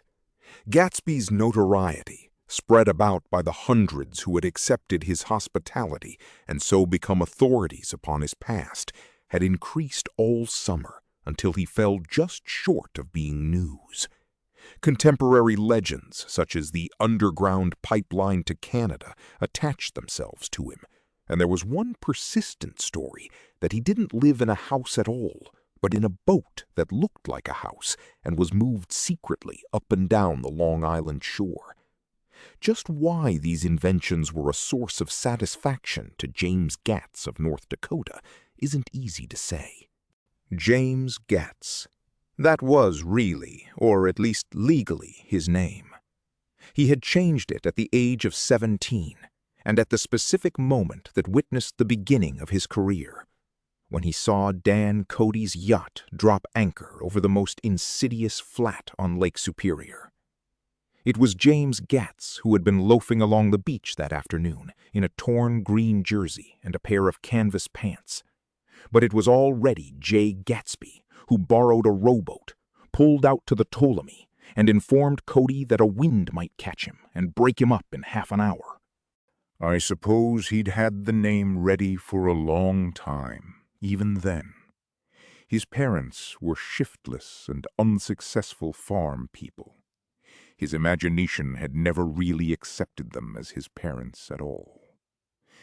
The truth was that J. Gatsby of West Egg, Long Island, sprang from his platonic conception of himself. He was a son of God, a phrase which, if it means anything, means just that, and he must be about his father's business, the service of a vast, vulgar, and meretricious beauty. So he invented just the sort of J. Gatsby that a 17-year-old boy would be likely to invent, and to this conception he was faithful to the end.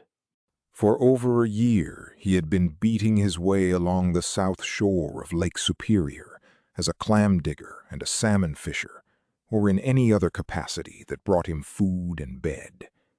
His brown, hardening body lived naturally through the half-fierce, half-lazy work of the bracing days.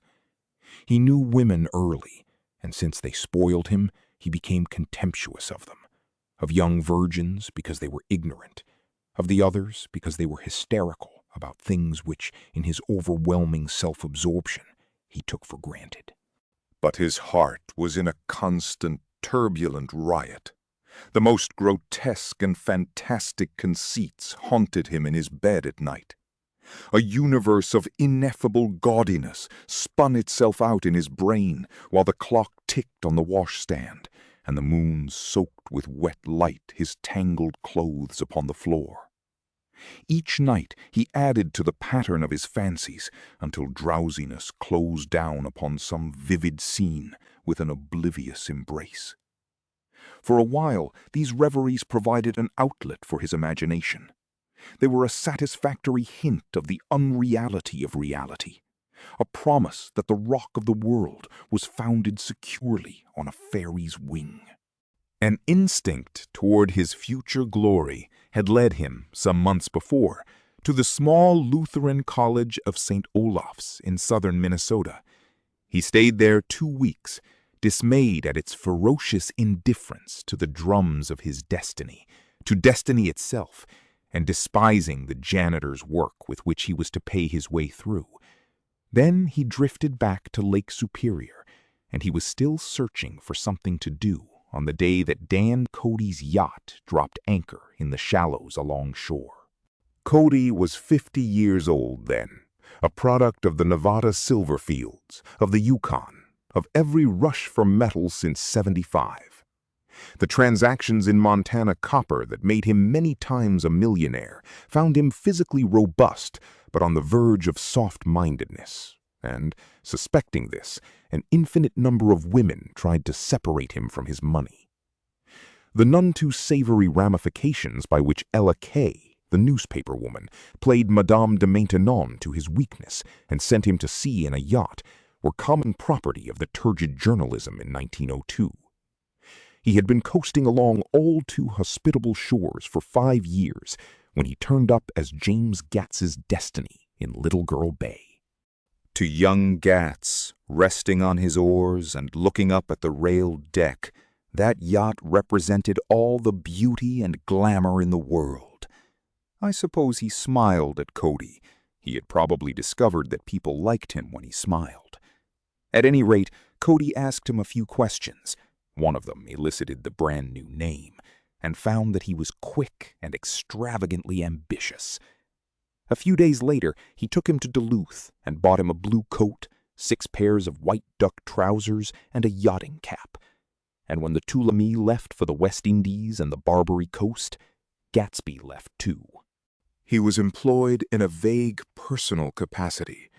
While he remained with Cody, he was in turn steward, mate, skipper, secretary, and even jailer, for Dan Cody sober knew what lavish doings Dan Cody drunk might soon be about, and he provided for such contingencies by reposing more and more trust in Gatsby. The arrangement lasted 5 years, during which the boat went 3 times around the continent. It might have lasted indefinitely, except for the fact that Ella Kay came on board one night in Boston, and a week later, Dan Cody inhospitably died. I remember the portrait of him up in Gatsby's bedroom, a gray, florid man with a hard, empty face, the pioneer debauchee, who during one phase of American life brought back to the eastern seaboard the savage violence of the frontier brothel and saloon. It was indirectly due to Cody that Gatsby drank so little. Sometimes in the course of gay parties, women used to rub champagne into his hair. For himself, he formed the habit of letting liquor alone. And it was from Cody that he inherited money, a legacy of $25,000.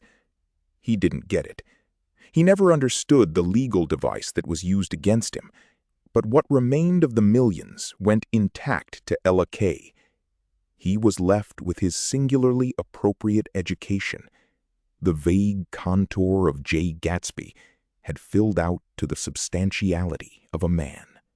He told me all this very much later, but I've put it down here with the idea of exploding those first wild rumors about his antecedents, which weren't even faintly true.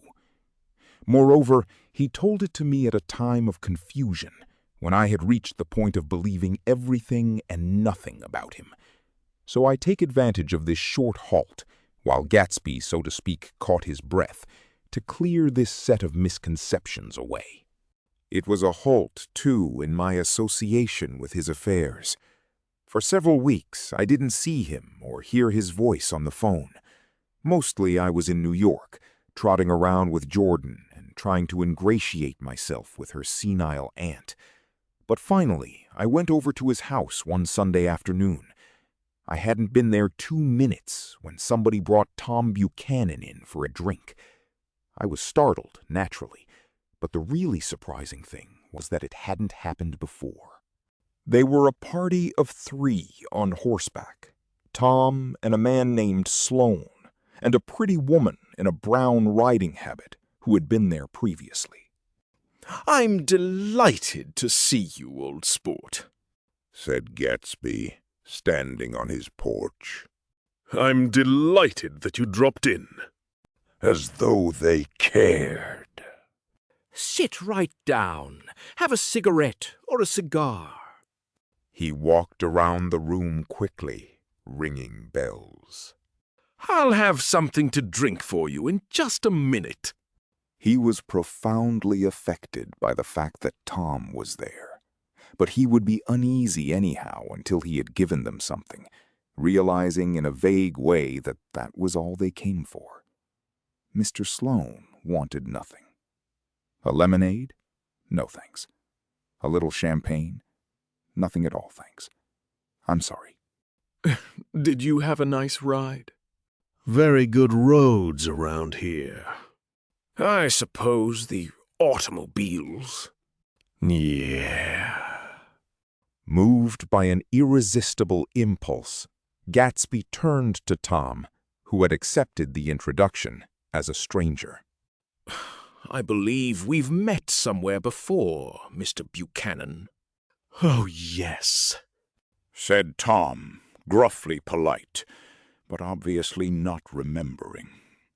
So we did. I remember very well. About 2 weeks ago. That's right. You were with Nick here. I know your wife, continued Gatsby, almost aggressively. That's so. Tom turned to me. You live near here, Nick? Next door. That's so. Mr. Sloane didn't enter into the conversation, but lounged back haughtily in his chair.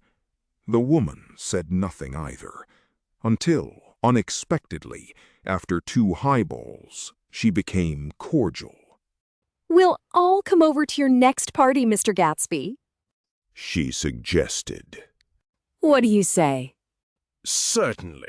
I'd be delighted to have you. Be very nice, said Mr. Sloane, without gratitude. Well, think you ought to be starting home. Please, don't hurry, Gatsby urged them. He had control of himself now, and he wanted to see more of Tom. Why don't you stay for supper? I wouldn't be surprised if some other people dropped in from New York. You come to supper with me, said the lady enthusiastically. Both of you. This included me. Mr. Sloane got to his feet. Come along, he said, but to her only. I mean it. She insisted. I'd love to have you. Lots of room. Gatsby looked at me questioningly. He wanted to go, and he didn't see that Mr. Sloane had determined he shouldn't. I'm afraid I won't be able to, I said. Well, you come, she urged, concentrating on Gatsby. Mr. Sloane murmured something close to her ear. We won't be late if we start now, she insisted aloud. I haven't got a horse, said Gatsby. I used to ride in the army, but I've never bought a horse. I'll have to follow you in my car. Excuse me for just a minute. The rest of us walked out on the porch, where Sloane and the lady began an impassioned conversation aside. My God, I believe the man's coming, said Tom. Doesn't he know she doesn't want him? She says she does want him. She has a big dinner party, and he won't know a soul there. He frowned. I wonder where in the devil he met Daisy. By God, I may be old-fashioned in my ideas, but women run around too much these days to suit me. They meet all kinds of crazy fish. Suddenly, Mr. Sloane and the lady walked down the steps and mounted their horses. Come on, said Mr. Sloane to Tom. We're late. We've got to go. And then to me. Tell him we couldn't wait, will you? Tom and I shook hands. The rest of us exchanged a cool nod, and they trotted quickly down the drive, disappearing under the August foliage, just as Gatsby, with hat and light overcoat in hand, came out the front door. Tom was evidently perturbed at Daisy's running around alone, for on the following Saturday night he came with her to Gatsby's party. Perhaps his presence gave the evening its peculiar quality of oppressiveness. It stands out in my memory from Gatsby's other parties that summer. There were the same people, or at least the same sort of people, the same profusion of champagne, the same many-colored, many-keyed commotion, but I felt an unpleasantness in the air, a pervading harshness that hadn't been there before. Or perhaps I had merely grown used to it, grown to accept West Egg as a world complete in itself, with its own standards and its own great figures, second to nothing, because it had no consciousness of being so. And now I was looking at it again, through Daisy's eyes. It is invariably saddening to look through new eyes at things upon which you have expended your own powers of adjustment. They arrived at twilight, and as we strolled out among the sparkling hundreds, Daisy's voice was playing murmurous tricks in her throat. These things excite me so. She whispered. If you want to kiss me any time during the evening, Nick, just let me know and I'll be glad to arrange it for you. Just mention my name. Or present a green card. I'm giving out green cards. Look around, suggested Gatsby. I'm looking around. I'm having a marvelous. You must see the faces of many people you've heard about. Tom's arrogant eyes roamed the crowd. We don't go around very much, he said. In fact, I was just thinking I don't know a soul here. Perhaps you know that lady. Gatsby indicated a gorgeous, scarcely human orchid of a woman who sat in state under a white plum tree. Tom and Daisy stared with that peculiarly unreal feeling that accompanies the recognition of a hitherto ghostly celebrity of the movies. She's lovely, said Daisy. The man bending over her is her director. He took them ceremoniously from group to group. Mrs. Buchanan and Mr. Buchanan. After an instant's hesitation, he added, The polo player. Oh, no, objected Tom quickly. Not me. But evidently the sound of it pleased Gatsby, for Tom remained the polo player for the rest of the evening. I've never met so many celebrities, Daisy exclaimed. I liked that man. What was his name? With a sort of blue nose. Gatsby identified him, adding that he was a small producer. Well, I liked him anyhow. I'd a little rather not be the polo player, said Tom pleasantly. I'd rather look at all these famous people in oblivion. Daisy and Gatsby danced. I remember being surprised by his graceful, conservative foxtrot. I had never seen him dance before. Then they sauntered over to my house and sat on the steps for half an hour, while at her request I remained watchfully in the garden. In case there's a fire or a flood. She explained. Or any act of God. Tom appeared from his oblivion as we were sitting down to supper together. Do you mind if I eat with some people over here? he said. A fellow's getting off some funny stuff. Go ahead, answered Daisy genially. And if you want to take down any addresses, here's my little gold pencil. She looked around after a moment and told me the girl was common but pretty, and I knew that, except for the half hour she'd been alone with Gatsby, she wasn't having a good time. We were at a particularly tipsy table. That was my fault. Gatsby had been called to the phone, and I'd enjoyed these same people only 2 weeks before. But what had amused me then turned septic on the air now. "How do you feel, Miss Baedeker?" The girl addressed was trying, unsuccessfully, to slump against my shoulder. At this inquiry, she sat up and opened her eyes.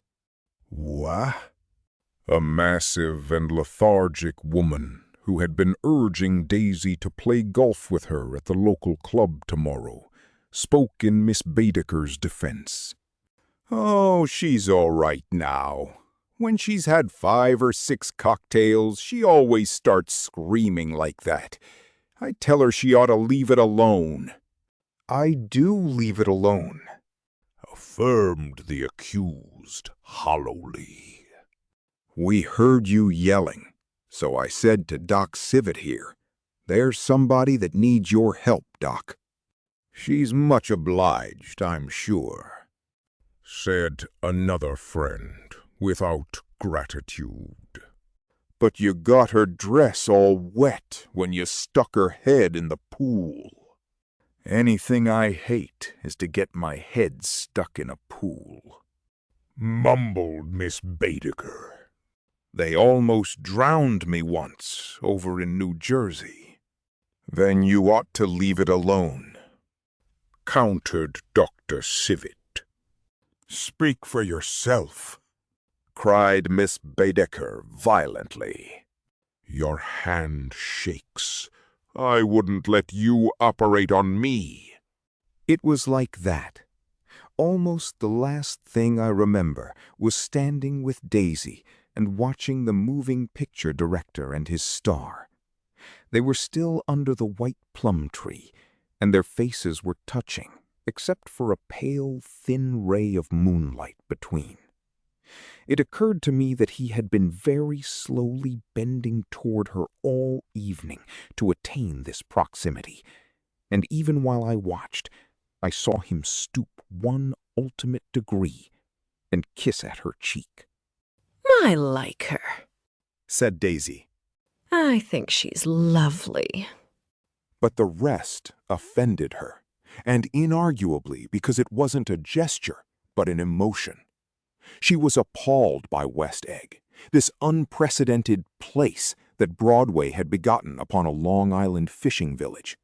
Appalled by its raw vigor that chafed under the old euphemisms, and by the too obtrusive fate that herded its inhabitants along a shortcut from nothing to nothing. She saw something awful in the very simplicity she failed to understand. I sat on the front steps with them while they waited for their car. It was dark here in front. Only the bright door sent 10 square feet of light volleying out into the soft black morning. Sometimes a shadow moved against a dressing-room blind above, gave way to another shadow, an indefinite procession of shadows, who rouged and powdered in an invisible glass. "Who is this Gatsby, anyhow?" demanded Tom suddenly. "Some big bootlegger?" "Where'd you hear that?" I inquired. "I didn't hear it. I imagined it. A lot of these newly rich people are just big bootleggers, you know." "Not Gatsby," I said shortly. He was silent for a moment. The pebbles of the drive crunched under his feet. "Well, he certainly must have strained himself to get this menagerie together." A breeze stirred the gray haze of Daisy's fur collar. At least they are more interesting than the people we know, she said with an effort. You didn't look so interested. Well, I was. Tom laughed and turned to me. Did you notice Daisy's face when that girl asked her to put her under a cold shower? Daisy began to sing with the music in a husky, rhythmic whisper, bringing out a meaning in each word that it had never had before and would never have again. When the melody rose, her voice broke up sweetly, following it in a way contralto voices have, and each change tipped out a little of her warm human magic upon the air. Lots of people come who haven't been invited, she said suddenly. That girl hadn't been invited. They simply force their way in, and he's too polite to object. I'd like to know who he is and what he does, insisted Tom. And I think I'll make a point of finding out. I can tell you right now, she answered. He owns some drugstores. A lot of drugstores. He built them up himself. The dilatory limousine came rolling up the drive. Good night, Nick, said Daisy. Her glance left me and sought the lighted top of the steps, where 3 o'clock in the morning, a neat, sad little waltz of that year, was drifting out the open door. After all, in the very casualness of Gatsby's party, there were romantic possibilities totally absent from her world. What was it up there in the song that seemed to be calling her back inside? What would happen now in the dim, incalculable hours? Perhaps some unbelievable guest would arrive, a person infinitely rare and to be marveled at, some authentically radiant young girl who, with one fresh glance at Gatsby, one moment of magical encounter, would blot out those 5 years of unwavering devotion. I stayed late that night. Gatsby asked me to wait until he was free, and I lingered in the garden until the inevitable swimming party had run up, chilled and exalted from the black beach, until the lights were extinguished in the guest rooms overhead. When he came down the steps at last, the tanned skin was drawn unusually tight on his face, and his eyes were bright and tired.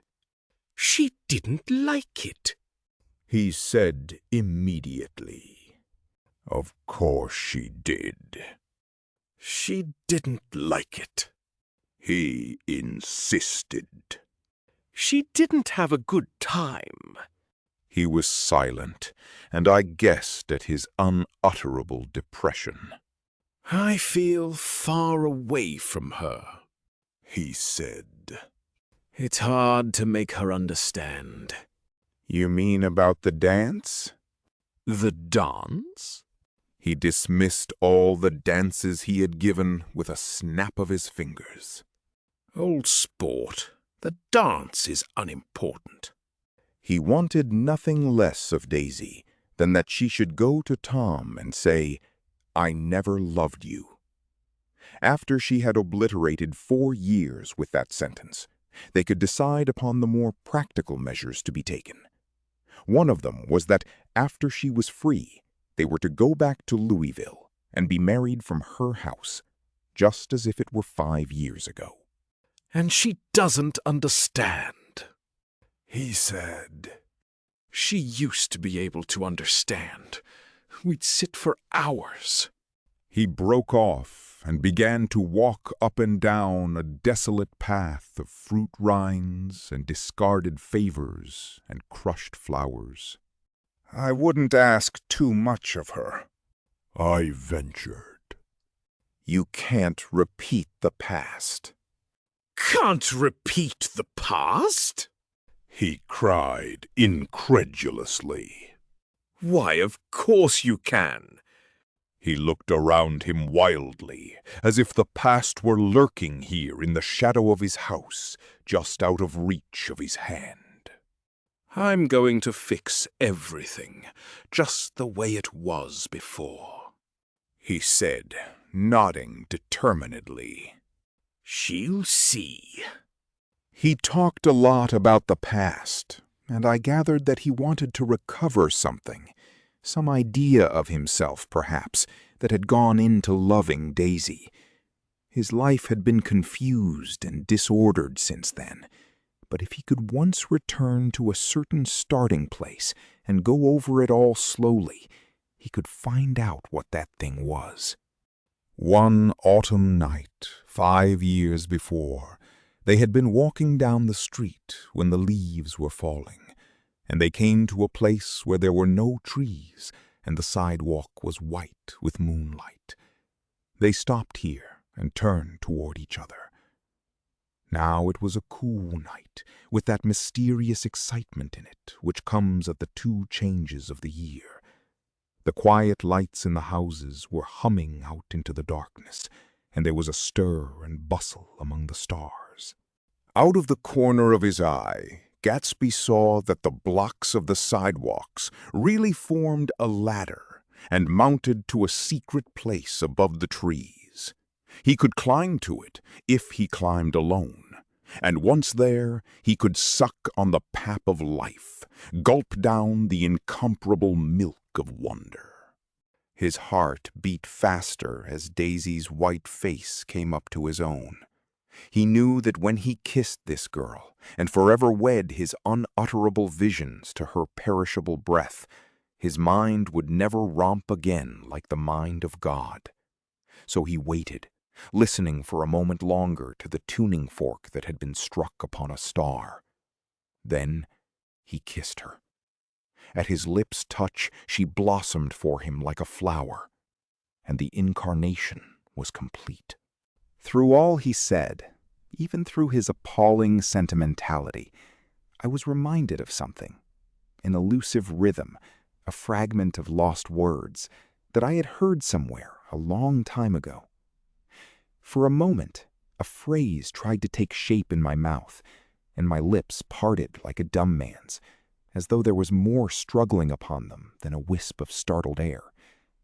But they made no sound, and what I had almost remembered was uncommunicable forever. 7. It was when curiosity about Gatsby was at its highest that the lights in his house failed to go on one Saturday night, and, as obscurely as it had begun, his career as Trimalchio was over. Only gradually did I become aware that the automobiles which turned expectantly into his drive stayed for just a minute and then drove sulkily away. Wondering if he were sick, I went over to find out. An unfamiliar butler with a villainous face squinted at me suspiciously from the door. "Is Mr. Gatsby sick?" "Nope." After a pause, he added, "Sir," in a dilatory, grudging way. I hadn't seen him around, and I was rather worried. "Tell him Mr. Carroway came over." "Who?" he demanded rudely. "Carroway." "Carroway. All right, I'll tell him." Abruptly, he slammed the door. My Finn informed me that Gatsby had dismissed every servant in his house a week ago and replaced them with half a dozen others who never went into West Egg Village to be bribed by the tradesmen, but ordered moderate supplies over the telephone. The grocery boy reported that the kitchen looked like a pigsty, and the general opinion in the village was that the new people weren't servants at all. Next day, Gatsby called me on the phone. "Going away?" I inquired. "No, old sport." "I hear you fired all your servants." "I wanted somebody who wouldn't gossip. Daisy comes over quite often, in the afternoons." So the whole caravansary had fallen in like a card house at the disapproval in her eyes. There's some people Wolfshiem wanted to do something for. They're all brothers and sisters. They used to run a small hotel. I see. He was calling up at Daisy's request. Would I come to lunch at her house tomorrow? Miss Baker would be there. Half an hour later, Daisy herself telephoned and seemed relieved to find that I was coming. Something was up. And yet I couldn't believe that they would choose this occasion for a scene, especially for the rather harrowing scene that Gatsby had outlined in the garden. The next day was broiling, almost the last, certainly the warmest of the summer.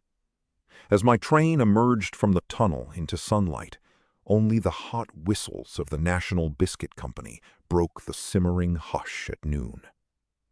The straw seats of the car hovered on the edge of combustion. The woman next to me perspired delicately for a while into her white shirtwaist, and then, as her newspaper dampened under her fingers, lapsed despairingly into deep heat with a desolate cry. Her pocketbook slapped to the floor. Oh, my! I picked it up with a weary bend and handed it back to her, holding it at arm's length and by the extreme tip of the corners to indicate that I had no designs upon it. But everyone nearby, including the woman, suspected me just the same. Hot, said the conductor to familiar faces. Some weather. Whew! Hot, hot, hot. Is it hot enough for you? Is it hot? Is it... My commutation ticket came back to me with a dark stain from his hand.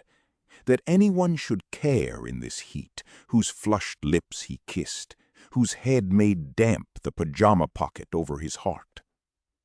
Through the hall of the Buchanan's house blew a faint wind, carrying the sound of the telephone bell out to Gatsby and me as we waited at the door. The master's body? Roared the butler into the mouthpiece. I'm sorry, madam, but we can't furnish it. It's far too hot to touch this noon. What he really said was, Yes, I'll see. He set down the receiver and came toward us, glistening slightly, to take our stiff straw hats. Madame expects you in the salon, he cried, needlessly indicating the direction. In this heat, every extra gesture was an affront to the common store of life. The room, shadowed well with awnings, was dark and cool. Daisy and Jordan lay upon an enormous couch, like silver idols weighing down their own white dresses against the singing breeze of the fans. We can't move, they said together. Jordan's fingers, powdered white over their tan, rested for a moment in mine. And Mr. Thomas Buchanan, the athlete? I inquired. Simultaneously, I heard his voice, gruff, muffled, husky, at the hall telephone. Gatsby stood in the center of the crimson carpet and gazed around with fascinated eyes. Daisy watched him and laughed, her sweet, exciting laugh. A tiny gust of powder rose from her bosom into the air. The rumor is, whispered Jordan, that that's Tom's girl on the telephone. We were silent. The voice in the hall rose high with annoyance. Very well, then. I won't sell you the car at all. I'm under no obligations to you at all. And as for your bothering me about it at lunchtime, I won't stand that at all. Holding down the receiver, said Daisy cynically. No, he's not, I assured her. It's a bona fide deal. I happen to know about it. Tom flung open the door, blocked out its space for a moment with his thick body, and hurried into the room. Mr. Gatsby. He put out his broad, flat hand with well-concealed dislike. I'm glad to see you, sir. Nick. Make us a cold drink, cried Daisy. As he left the room again, she got up and went over to Gatsby and pulled his face down, kissing him on the mouth. You know I love you, she murmured. You forget there's a lady present, said Jordan. Daisy looked around doubtfully. You kiss Nick, too. What a low, vulgar girl. I don't care, cried Daisy, and began to clog on the brick fireplace. Then she remembered the heat and sat down guiltily on the couch, just as a freshly laundered nurse leading a little girl came into the room. Blessed, precious, she crooned, holding out her arms. Come to your own mother that loves you. The child, relinquished by the nurse, rushed across the room and rooted shyly into her mother's dress. The blessed precious. Did Mother get powder on your old yellowy hair? Stand up now and say, howdy-do. Gatsby and I, in turn, leaned down and took the small, reluctant hand. Afterward, he kept looking at the child with surprise. I don't think he had ever really believed in its existence before. I got dressed before luncheon, said the child, turning eagerly to Daisy. That's because your mother wanted to show you off. Her face bent into the single wrinkle of the small white neck. You dream. You absolute little dream. Yes, admitted the child calmly. Aunt Jordan's got on a white dress, too. How do you like Mother's friends? Daisy turned her around so that she faced Gatsby. Do you think they're pretty? Where's Daddy? She doesn't look like her father, explained Daisy. She looks like me. She's got my hair and shape of the face. Daisy sat back upon the couch. The nurse took a step forward and held out her hand. Come, Pammy. Goodbye, sweetheart. With a reluctant backward glance, the well-disciplined child held to her nurse's hand and was pulled out the door, just as Tom came back, preceding 4 gin rickeys that clicked full of ice. Gatsby took up his drink. They certainly look cool, he said with visible tension. We drank in long, greedy swallows. I read somewhere that the sun's getting hotter every year, said Tom genially. It seems that pretty soon the Earth's gonna fall into the sun. Wait a minute. It's just the opposite. The sun's getting colder every year. Come outside, he suggested to Gatsby. I'd like you to have a look at the place. I went with them out to the veranda. On the green sound, stagnant in the heat, one small sail crawled slowly toward the fresher sea. Gatsby's eyes followed it momentarily.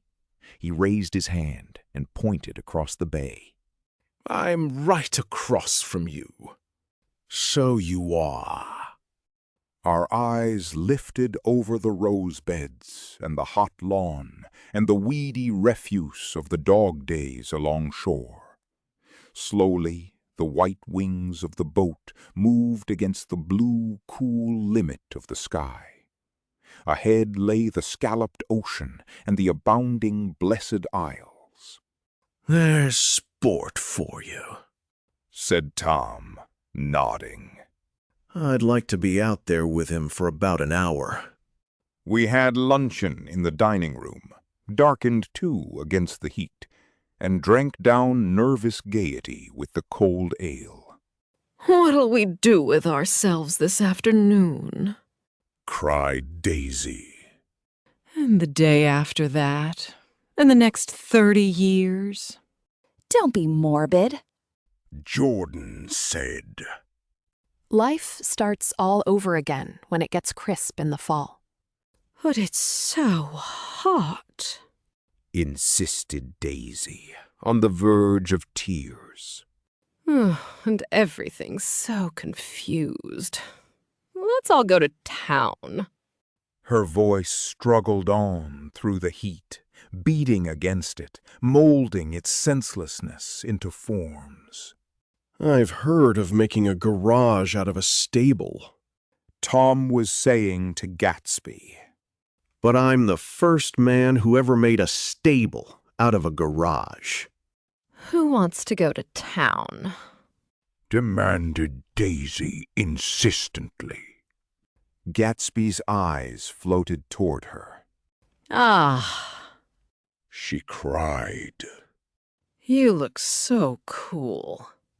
Their eyes met, and they stared together at each other, alone in space.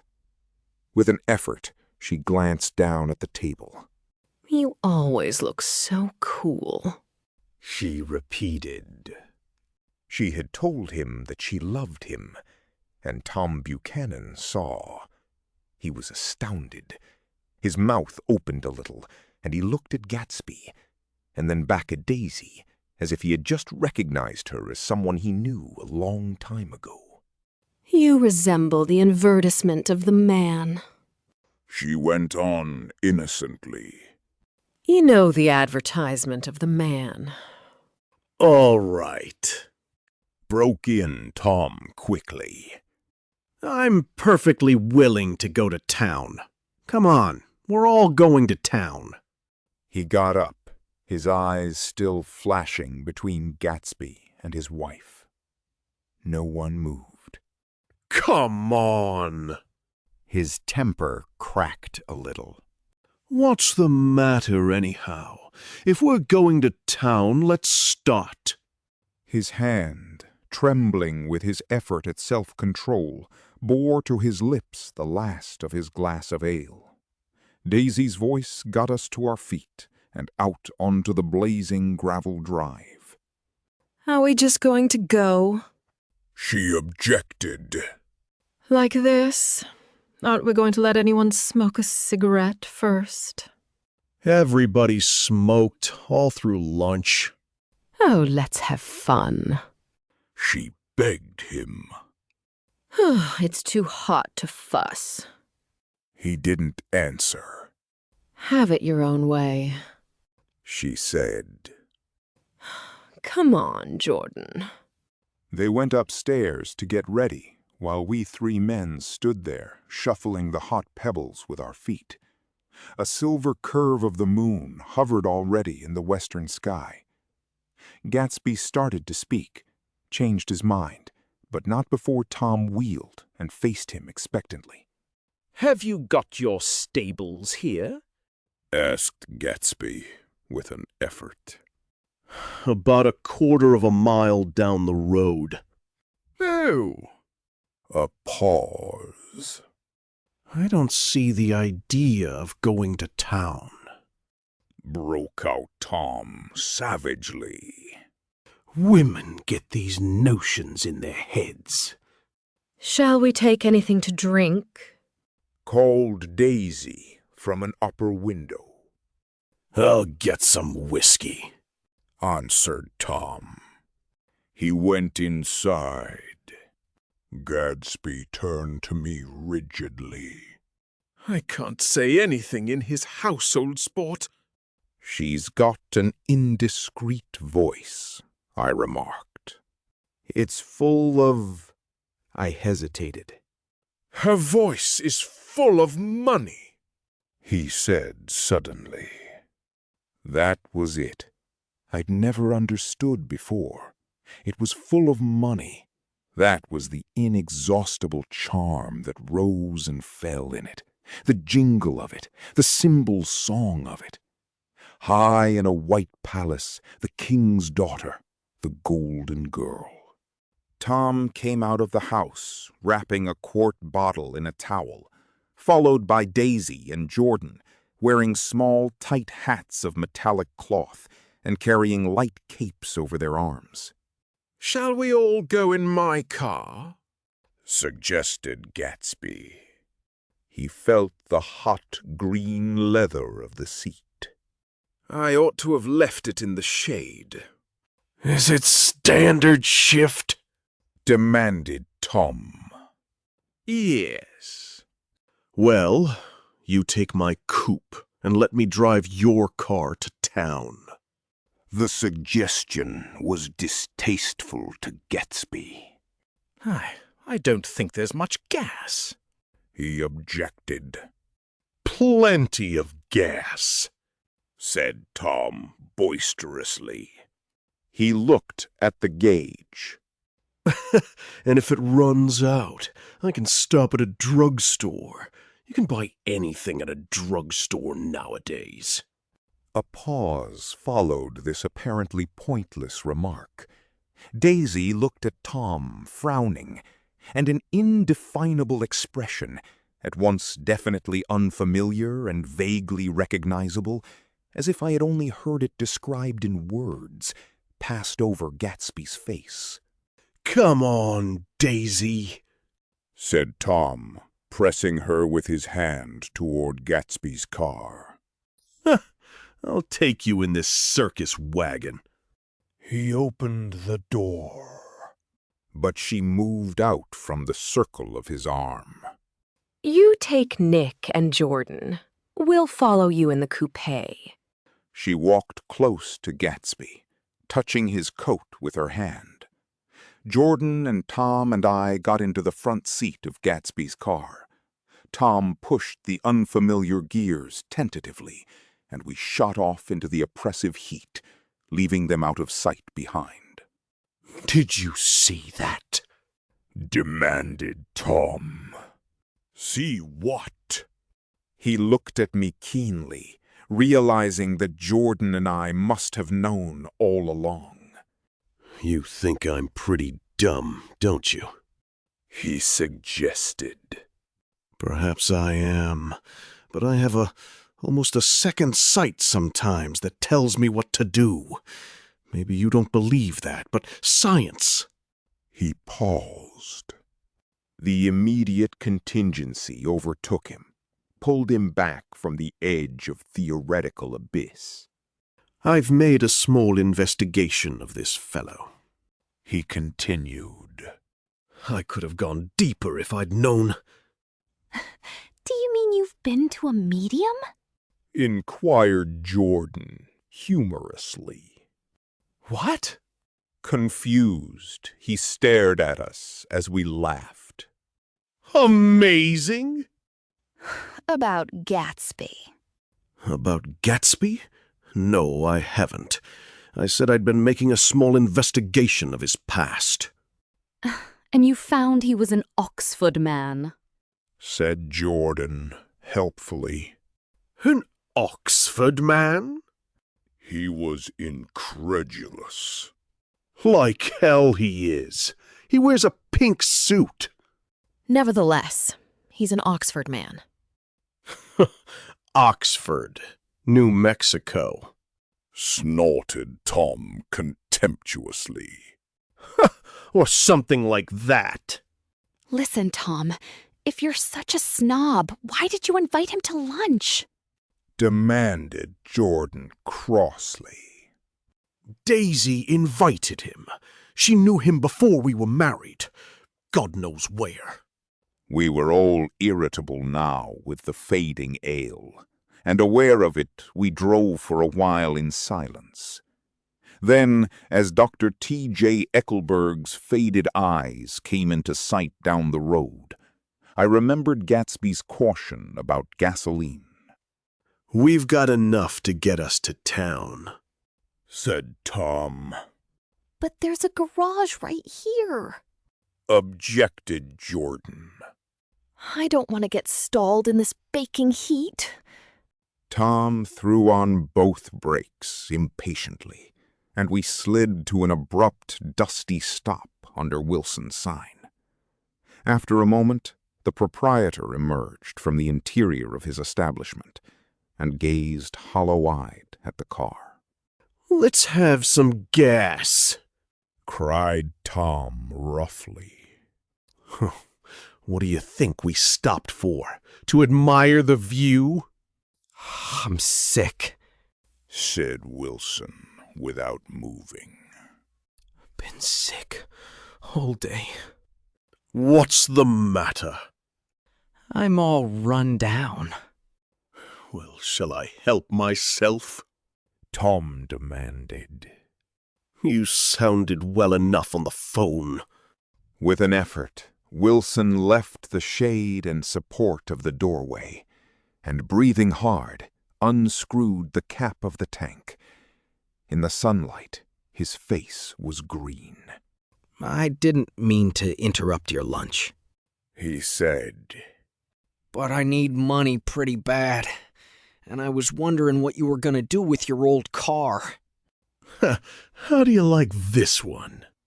Inquired Tom.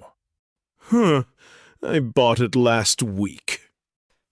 It's a nice yellow one, said Wilson as he strained at the handle. Like to buy it? Big chains.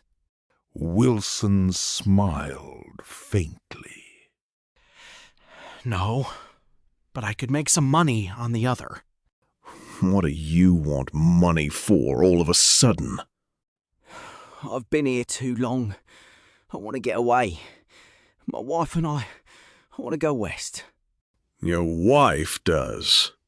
Exclaimed Tom, startled.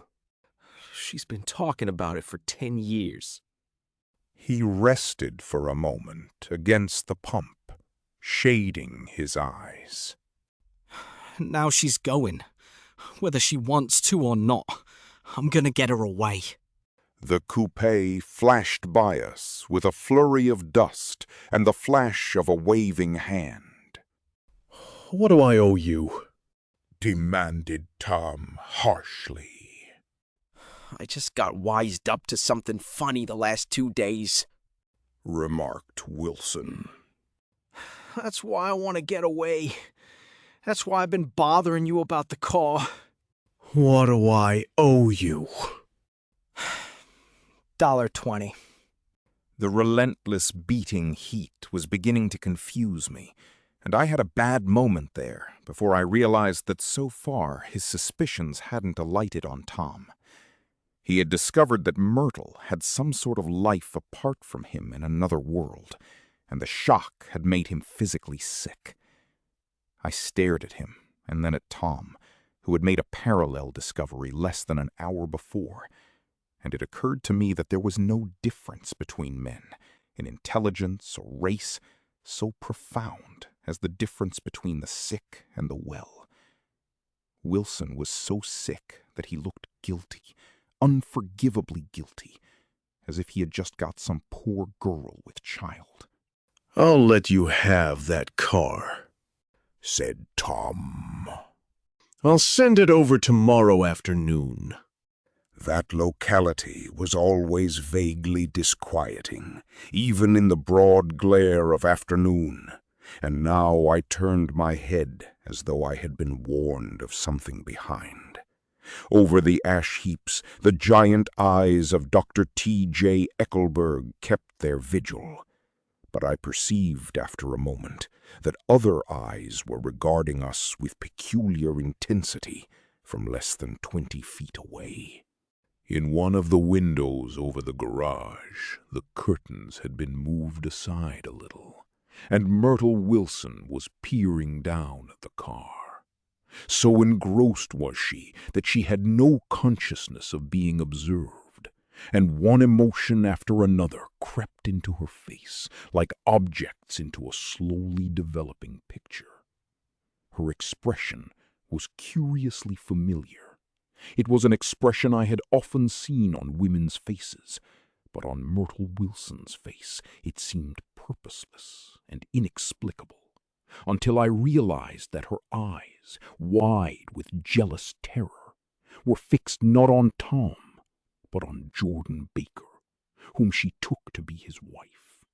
There is no confusion like the confusion of a simple mind, and as we drove away, Tom was feeling the hot whips of panic. His wife and his mistress, until an hour ago secure and inviolate, were slipping precipitately from his control. Instinct made him step on the accelerator with the double purpose of overtaking Daisy and leaving Wilson behind, and we sped along toward Astoria at 50 miles an hour, until, among the spidery girders of the elevated, we came in sight of the easy-going blue coupe. Those big movies around 50th Street are cool, suggested Jordan.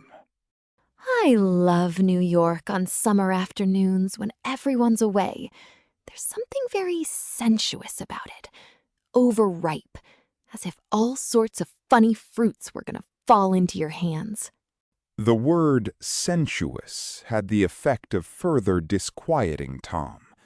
But before he could invent a protest, the coupe came to a stop, and Daisy signaled us to draw up alongside. Where are we going? She cried. How about the movies? It's so hot. She complained. You go. We'll ride around and meet you after. With an effort, her wit rose faintly. We'll meet you on some corner. I'll be the man smoking 2 cigarettes. We can't argue about it here, Tom said impatiently, as a truck gave out a cursing whistle behind us. You follow me to the south side of Central Park, in front of the plaza. Several times he turned his head and looked back for their car, and if the traffic delayed them, he slowed up until they came into sight. I think he was afraid they would dart down a side street and out of his life forever. But they didn't, and we all took the less explicable step of engaging the parlor of a suite in the Plaza Hotel. The prolonged and tumultuous argument that ended by herding us into that room eludes me, though I have a sharp physical memory that, in the course of it, my underwear kept climbing like a damp snake around my legs, and intermittent beads of sweat raced cool across my back. The notion originated with Daisy's suggestion that we hire 5 bathrooms and take cold baths, and then assumed more tangible form as a place to have a mint julep. Each of us said over and over that it was a crazy idea. We all talked at once to a baffled clerk and thought, or pretended to think, that we were being very funny. The room was large and stifling, and though it was already 4 o'clock, opening the windows admitted only a gust of hot shrubbery from the park. Daisy went to the mirror and stood with her back to us, fixing her hair. It's a swell suite, whispered Jordan respectfully, and everyone laughed. Open another window, commanded Daisy, without turning around. There aren't any more. Well, we'd better telephone for an axe. The thing to do is to forget about the heat, said Tom impatiently. You make it 10 times worse by crabbing about it. He unrolled the bottle of whiskey from the towel and put it on the table. Why not let her alone, old sport? Remarked Gatsby. You're the one that wanted to come to town. There was a moment of silence. The telephone book slipped from its nail and splashed to the floor. Excuse me. But this time, no one laughed. I'll pick it up, I offered. I've got it. Gatsby examined the parted string, muttered, in an interested way, and tossed the book on a chair. That's a great expression of yours, isn't it? Said Tom sharply. What is? All this old sport business. Where'd you pick that up? Now see here, Tom, said Daisy, turning around from the mirror. If you're going to make personal remarks, I won't stay here a minute. Call up and order some ice for the mint julep. As Tom took up the receiver, the compressed heat exploded into sound, and we were listening to the portentous chords of Mendelssohn's Wedding March from the ballroom below. Imagine marrying anybody in this heat, cried Jordan dismally. Still, I was married in the middle of June. Daisy remembered. Louisville in June. Somebody fainted. Who was it fainted, Tom? Biloxi, he answered shortly. A man named Biloxi. Biloxi. And he made boxes. That's a fact. And he was from Biloxi, Tennessee. They carried him into my house. Appended Jordan. Because we lived just 2 doors from the church. And he stayed 3 weeks, until Daddy told him he had to get out. The day after he left, Daddy died. After a moment, she added, as if she might have sounded irreverent. There wasn't any connection. I used to know a Bill Biloxi from Memphis, I remarked. That was his cousin. I knew his whole family history before he left. He gave me an aluminium putter that I use today. The music had died down as the ceremony began, and now a long cheer floated in at the window, followed by intermittent cries of "Yay, yay, yay!" and finally by a burst of jazz as the dancing began. We're getting old, said Daisy. If we were young, we'd rise and dance. Remember Biloxi. Jordan warned her. Where'd you know him, Tom? Biloxi? He concentrated with an effort. I didn't know him. He was a friend of Daisy's. He was not. She denied. I'd never seen him before. He came down in the private car. Well, he said he knew you. He said he was raised in Louisville. Asa Bird brought him around at the last minute and asked if we had room for him. Jordan smiled. He was probably bumming his way home. He told me he was president of your class at Yale. Tom and I looked at each other blankly. Biloxi? First place. We didn't have any president. Gatsby's foot beat a short, restless tattoo, and Tom eyed him suddenly. By the way, Mr. Gatsby, I understand you're an Oxford man. Not exactly. Oh, yes. I understand you went to Oxford. Yes, I went there. A pause. Then Tom's voice, incredulous and insulting. You must have gone there about the time Biloxi went to New Haven. Another pause. A waiter knocked and came in with crushed mint and ice, but the silence was unbroken by his thank you and the soft closing of the door. This tremendous detail was to be cleared up at last. I told you I went there, said Gatsby. I heard you, but I'd like to know when. It was in 1919. I only stayed 5 months. That's why I can't really call myself an Oxford man. Tom glanced around to see if we mirrored his unbelief, but we were all looking at Gatsby. It was an opportunity they gave to some of the officers after the armistice. He continued.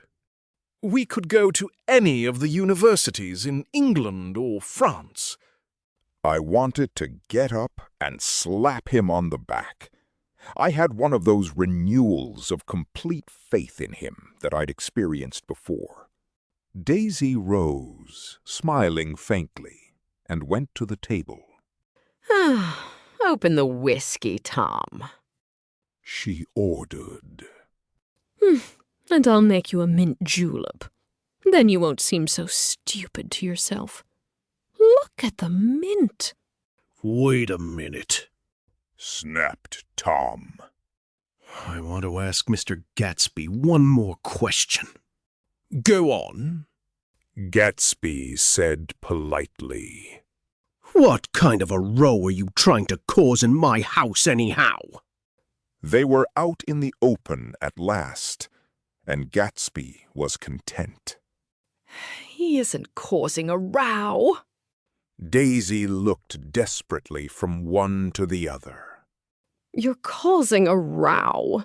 Please have a little self-control. Self-control, repeated Tom incredulously. I suppose the latest thing is to sit back and let Mr. Nobody from Nowhere make love to your wife. Well, if that's the idea, you can count me out. Nowadays, people begin by sneering at family life and family institutions, and next they'll throw everything overboard and have intermarriage between black and white. Flushed with his impassioned gibberish, he saw himself standing alone on the last barrier of civilization. We're all white here, murmured Jordan. I know I'm not very popular. I don't give big parties. I suppose you've got to make your house into a pigsty in order to have any friends in the modern world.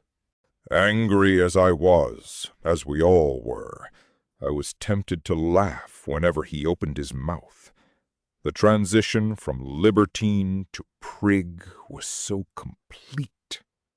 I've got something to tell you, old sport, began Gatsby, but Daisy guessed at his intention. Please don't. She interrupted helplessly. Please, let's all go home. Why don't we all go home? That's a good idea. I got up. Come on, Tom. Nobody wants a drink. I want to know what Mr. Gatsby has to tell me. Your wife doesn't love you, old sport, said Gatsby. She's never loved you. She loves me. You must be crazy, exclaimed Tom automatically. Gatsby sprang to his feet, vivid with excitement. She never loved you, do you hear? He cried. She only married you because I was poor, and she was tired of waiting for me. It was a terrible mistake, but in her heart she never loved anyone except me. At this point, Jordan and I tried to go, but Tom and Gatsby insisted with competitive firmness that we remain, as though neither of them had anything to conceal, and it would be a privilege to partake vicariously of their emotions. Sit down, Daisy. Tom's voice groped unsuccessfully for the paternal note. What's been going on? I want to hear all about it. I told you what's been going on, said Gatsby. Going on for 5 years, and you didn't know. Tom turned to Daisy sharply. You've been seeing this fellow for 5 years? Not seeing, said Gatsby. No, we couldn't meet. But both of us loved each other all that time, old sport, and you didn't know. I used to laugh sometimes. But there was no laughter in his eyes. To think that you didn't know. Well, that's all. Tom tapped his thick fingers together like a clergyman and leaned back in his chair. You're crazy. He exploded. I can't speak about what happened 5 years ago, because I didn't know Daisy then.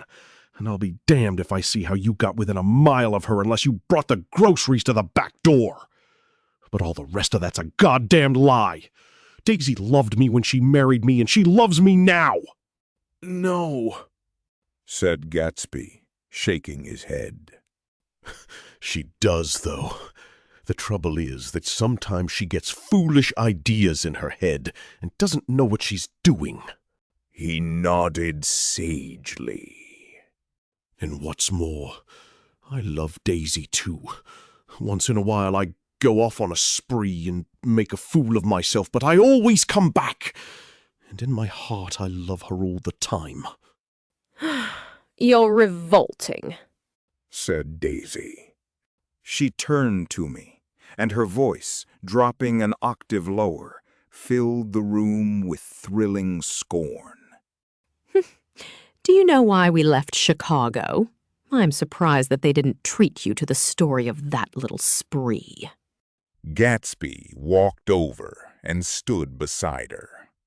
Daisy, that's all over now, he said earnestly. It doesn't matter anymore.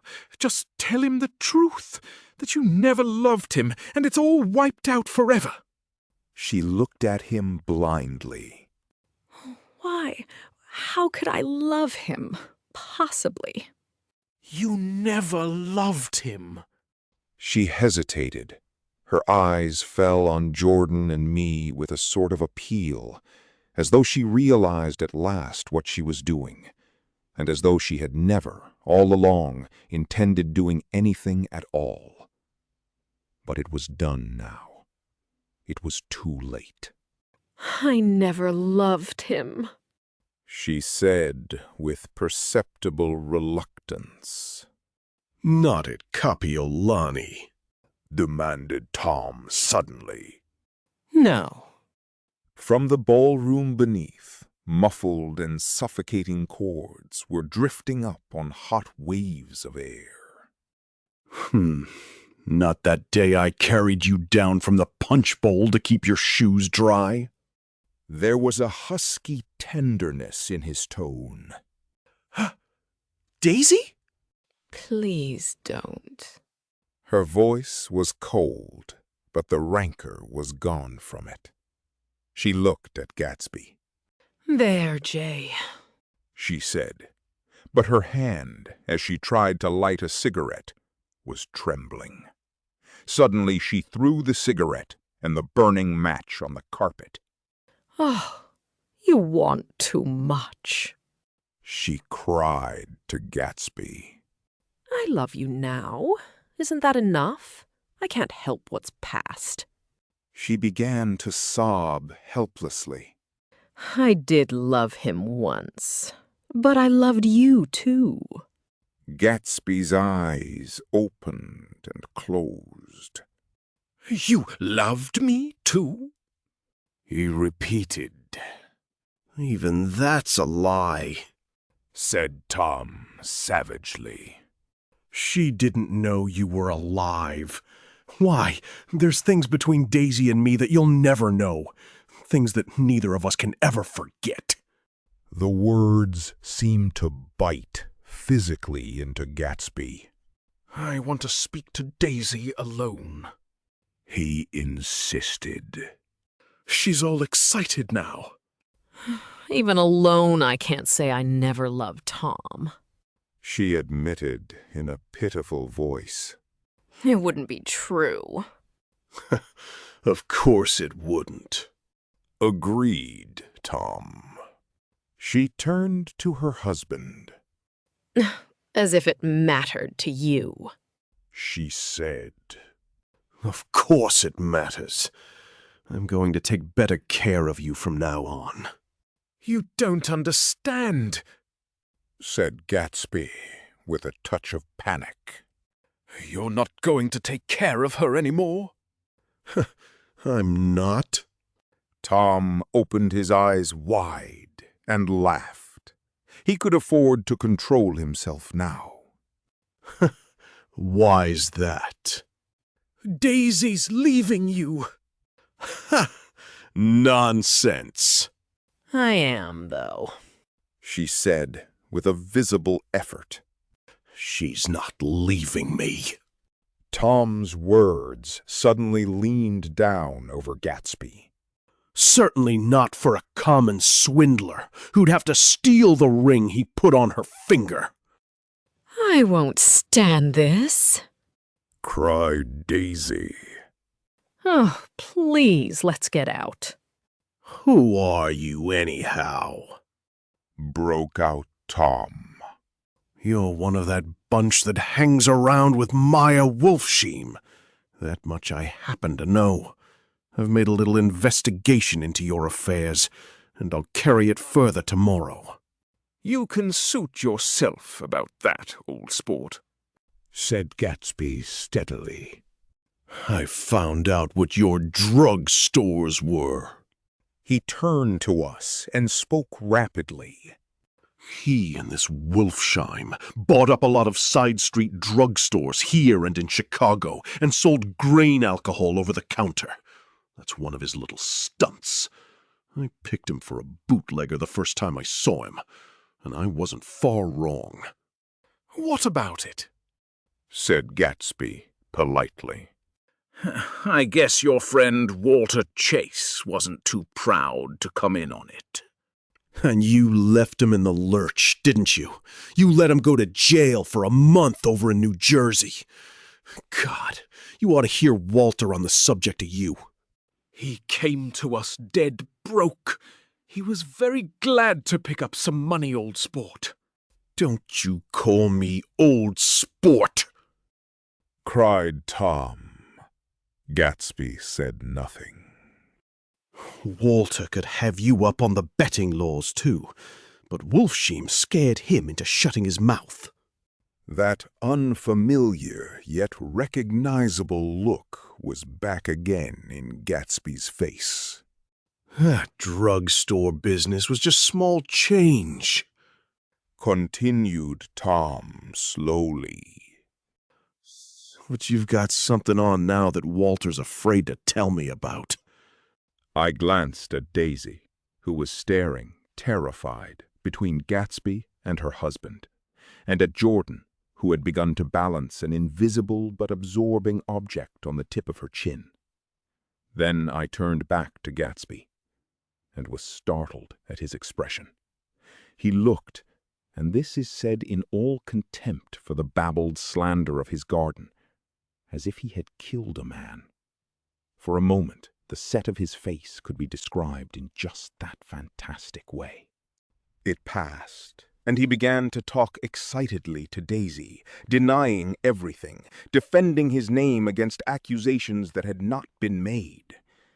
But with every word she was drawing further and further into herself, so he gave that up, and only the dead dream fought on as the afternoon slipped away, trying to touch what was no longer tangible, struggling unhappily, undespairingly, toward that lost voice across the room. The voice begged again to go. Please, Tom, I can't stand this anymore. Her frightened eyes told that whatever intentions, whatever courage she had had, were definitely gone. You two start on home, Daisy, said Tom. In Mr. Gatsby's car. She looked at Tom, alarmed now, but he insisted with magnanimous scorn. Go on. He won't annoy you. I think he realizes that his presumptuous little flirtation is over. They were gone, without a word, snapped out, made accidental, isolated, like ghosts, even from our pity. After a moment, Tom got up and began wrapping the unopened bottle of whiskey in the towel. Want any of this stuff? Jordan? Nick? I didn't answer. Nick, He asked again. "What?" "Want any?" "No. I just remembered that today's my birthday." I was 30. Before me stretched the portentous, menacing road of a new decade. It was 7 o'clock when we got into the coupe with him and started for Long Island. Tom talked incessantly, exulting and laughing, but his voice was as remote from Jordan and me as the foreign clamor on the sidewalk or the tumult of the elevated overhead. Human sympathy has its limits, and we were content to let all their tragic arguments fade with the city lights behind. 30. The promise of a decade of loneliness, a thinning list of single men to know, a thinning briefcase of enthusiasm, thinning hair. But there was Jordan beside me, who, unlike Daisy, was too wise ever to carry well-forgotten dreams from age to age.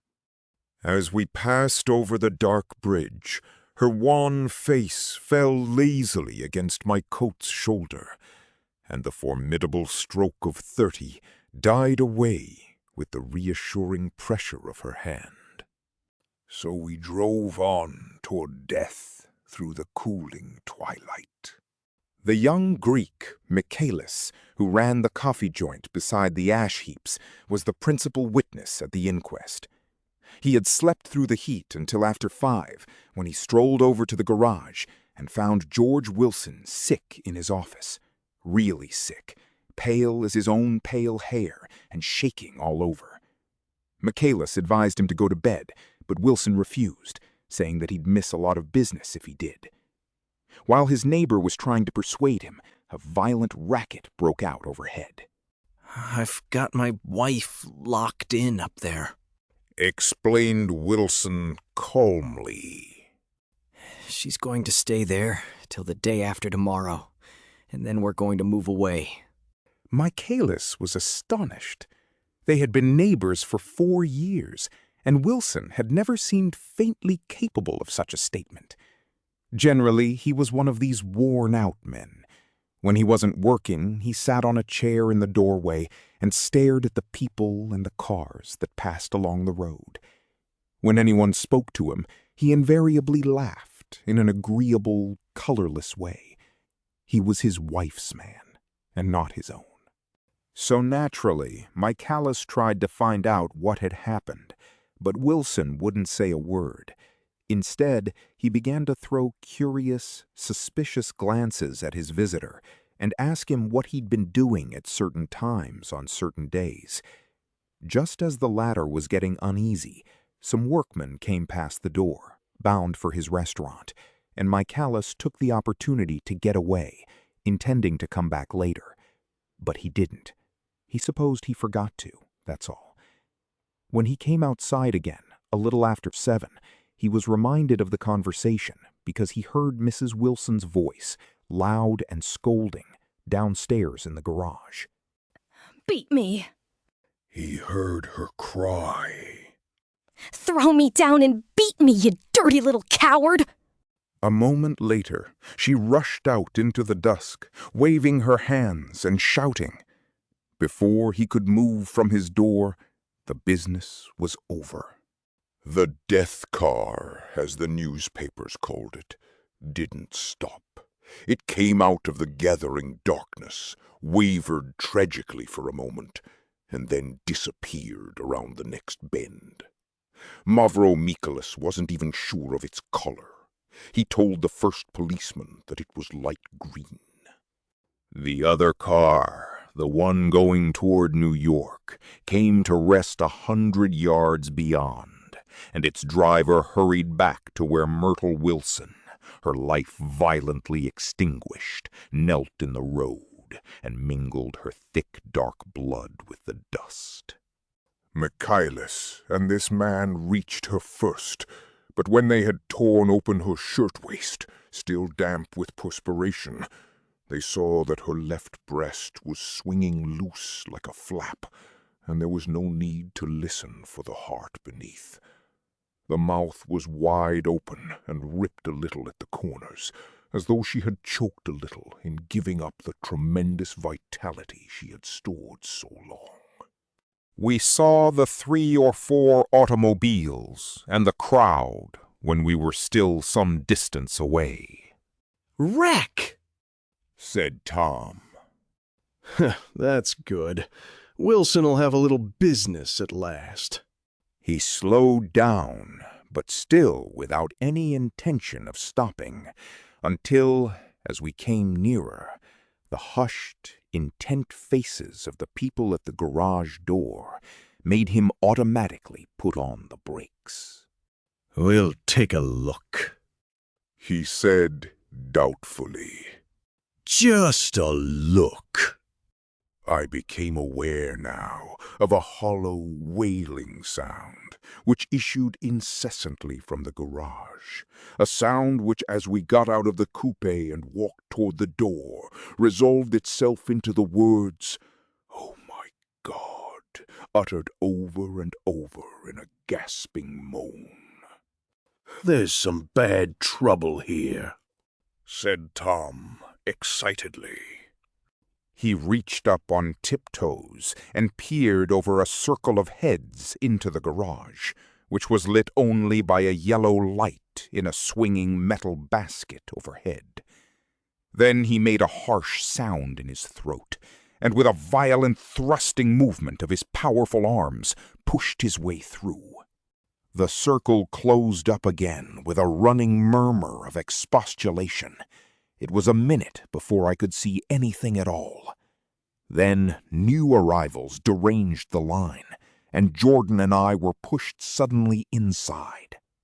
Myrtle Wilson's body, wrapped in a blanket, and then in another blanket, as though she suffered from a chill in the hot night, lay on a work table by the wall, and Tom, with his back to us, was bending over it, motionless. Next to him stood a motorcycle policeman, taking down names with much sweat and correction in a little book.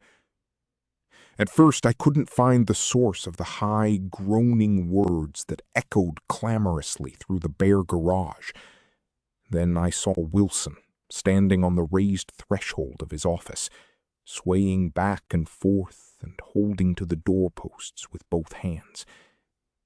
Some man was talking to him in a low voice and attempting from time to lay a hand on his shoulder, but Wilson neither heard nor saw. His eyes would drop slowly from the swinging light to the laden table by the wall, and then jerk back to the light again, and he gave out incessantly his high, horrible call. My God. Oh, my God. Oh, God. Oh, my God. Presently, Tom lifted his head with a jerk, and after staring around the garage with glazed eyes, addressed a mumbled, incoherent remark to the policeman. "Mav," the policeman was saying. "Oh, no," corrected the man. "Mavro." "Listen to me," muttered Tom fiercely. Said the policeman. He looked up as Tom's broad hand fell sharply on his shoulder. "What you want, fella?" "What happened? That's what I want to know." "Auto hit her. Instantly killed." "Instantly killed?" repeated Tom, staring. "She ran out in a road. Son of a bitch didn't even stop his car." "There was 2 cars," said McKee. "One coming, one going, see?" "Going where?" asked the policeman keenly. "One going each way. Well, she..." His hand rose toward the blankets, but stopped halfway and fell to his side. "She ran out there, and the one coming from New York knocked right into her, going 30 or 40 miles an hour." "What's the name of this place here?" demanded the officer. Hasn't got any name. A pale, well-dressed Negro stepped near. It was a yellow car. He said. Big yellow car. New. See the accident? Asked the policeman. No, but the car passed me down the road. Going faster than 40. Going 50? 60? Come here, and let's have your name. Look out now. I want to get his name. Some words of this conversation must have reached Wilson, swaying in the office door, for suddenly a new theme found voice among his grasping cries. You don't have to tell me what kind of car it was. I know what kind of car it was.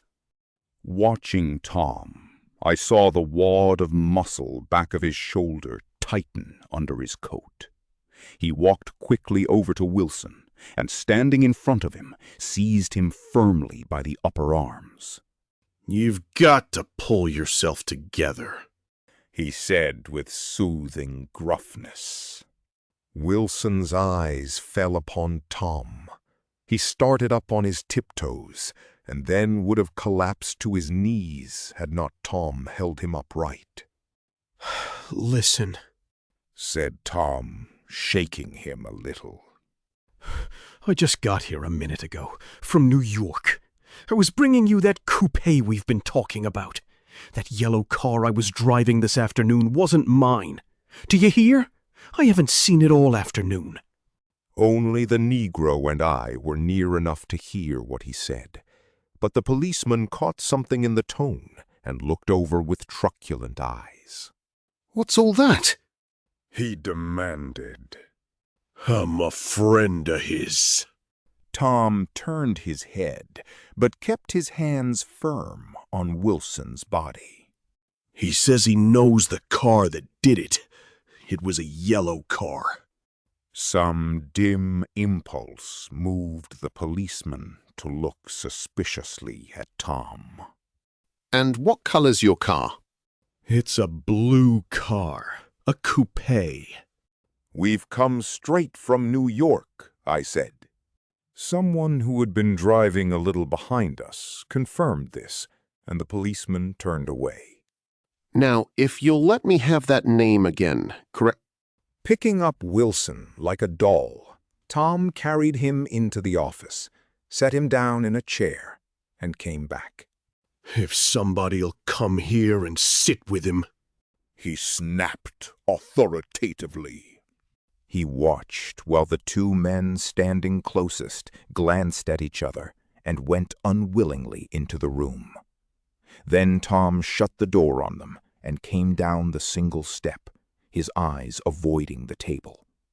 As he passed close to me, he whispered, "Let's get out." Self-consciously, with his authoritative arms breaking the way, we pushed through the still gathering crowd, passing a hurried doctor, case in hand, who had been sent for in wild hope half an hour ago. Tom drove slowly until we were beyond the bend. Then his foot came down hard, and the coupe raced along through the night. In a little while, I heard a low, husky sob, and saw that the tears were overflowing down his face. "The goddamned coward!" he whimpered. He didn't even stop his car. The Buchanan's house floated suddenly toward us through the dark, rustling trees. Tom stopped beside the porch and looked up at the second floor, where two windows bloomed with light among the vines. "Daisy's home," he said. As we got out of the car, he glanced at me and frowned slightly. "I ought to have dropped you in West Egg, Nick. There's nothing we can do tonight." A change had come over him, and he spoke gravely and with decision. As we walked across the moonlit gravel to the porch, he disposed of the situation in a few brisk phrases. I'll telephone for a taxi to take you home. And while you're waiting, you and Jordan better go in the kitchen and have them get you some supper, if you want any. He opened the door. Come in. No thanks, but I'd be glad if you'd order me the taxi. I'll wait outside. Jordan put her hand on my arm. Won't you come in, Nick? No thanks. I was feeling a little sick, and I wanted to be alone. But Jordan lingered for a moment more. It's only 9:30. She said. I'd be damned if I'd go in. I'd had enough of all of them for one day, and suddenly that included Jordan, too. She must have seen something of this in my expression, for she turned abruptly away and ran up the porch steps into the house. I sat down for a few minutes with my head in my hands, until I heard the phone taken up inside and the butler's voice calling a taxi. Then I walked slowly down the drive, away from the house, intending to wait by the gate. I hadn't gone 20 yards when I heard my name, and Gatsby stepped from between two bushes into the path. I must have felt pretty weird by that time, because I could think of nothing except the luminosity of his pink suit under the moon. "What are you doing?" I inquired. Just standing here, old sport. Somehow, that seemed a despicable occupation. For all I knew, he was going to rob the house in a moment. I wouldn't have been surprised to see sinister faces, the faces of Wolfshiem's people, behind him in the dark shrubbery. Did you see any trouble on the road? He asked after a minute. Yes. He hesitated. Was she killed? Yes. I thought so. I told Daisy I thought so. It's better that the shock should all come at once. She stood it pretty well. He spoke as if Daisy's reaction was the only thing that mattered. I got to West Egg by a side road. He went on. And left the car in my garage. I don't think anybody saw us, but of course I can't be sure. I disliked him so much by this time that I didn't find it necessary to tell him he was wrong. Who was the woman? He inquired. Her name was Wilson. Her husband owns the garage. How the devil did it happen? Well, I tried to swing the wheel. He broke off, and suddenly I guessed at the truth. Was Daisy driving? Yes, he said after a moment. But of course I'll say I was. You see, when we left New York, she was very nervous, and she thought it would steady her to drive. And this woman rushed out at us just as we were passing a car coming the other way. It all happened in a minute, but it seemed to me that she wanted to speak to us, thought we were somebody she knew. Well, first, Daisy turned away from the woman toward the other car, and then she lost her nerve and turned back. The second my hand reached the wheel, I felt the shock. It must have killed her instantly. It ripped her open. Don't tell me, old sport. He winced. Anyhow, Daisy stepped on it. I tried to make her stop, but she couldn't, so I pulled on the emergency brake. Then she fell over into my lap, and I drove on. She'll be all right tomorrow, he said presently. I'm just going to wait here and see if he tries to bother her about that unpleasantness this afternoon. She's locked herself into her room, and if he tries any brutality, she's going to turn the light out and on again. He won't touch her, I said. He's not thinking about her. I don't trust him, old sport. How long are you going to wait? All night, if necessary. Anyhow, till they all go to bed. A new point of view occurred to me. Suppose Tom found out that Daisy had been driving. He might think he saw a connection in it. He might think anything. I looked at the house. There were 2 or 3 bright windows downstairs, and the pink glow from Daisy's room on the ground floor. "You wait here," I said. I'll see if there's any sign of a commotion.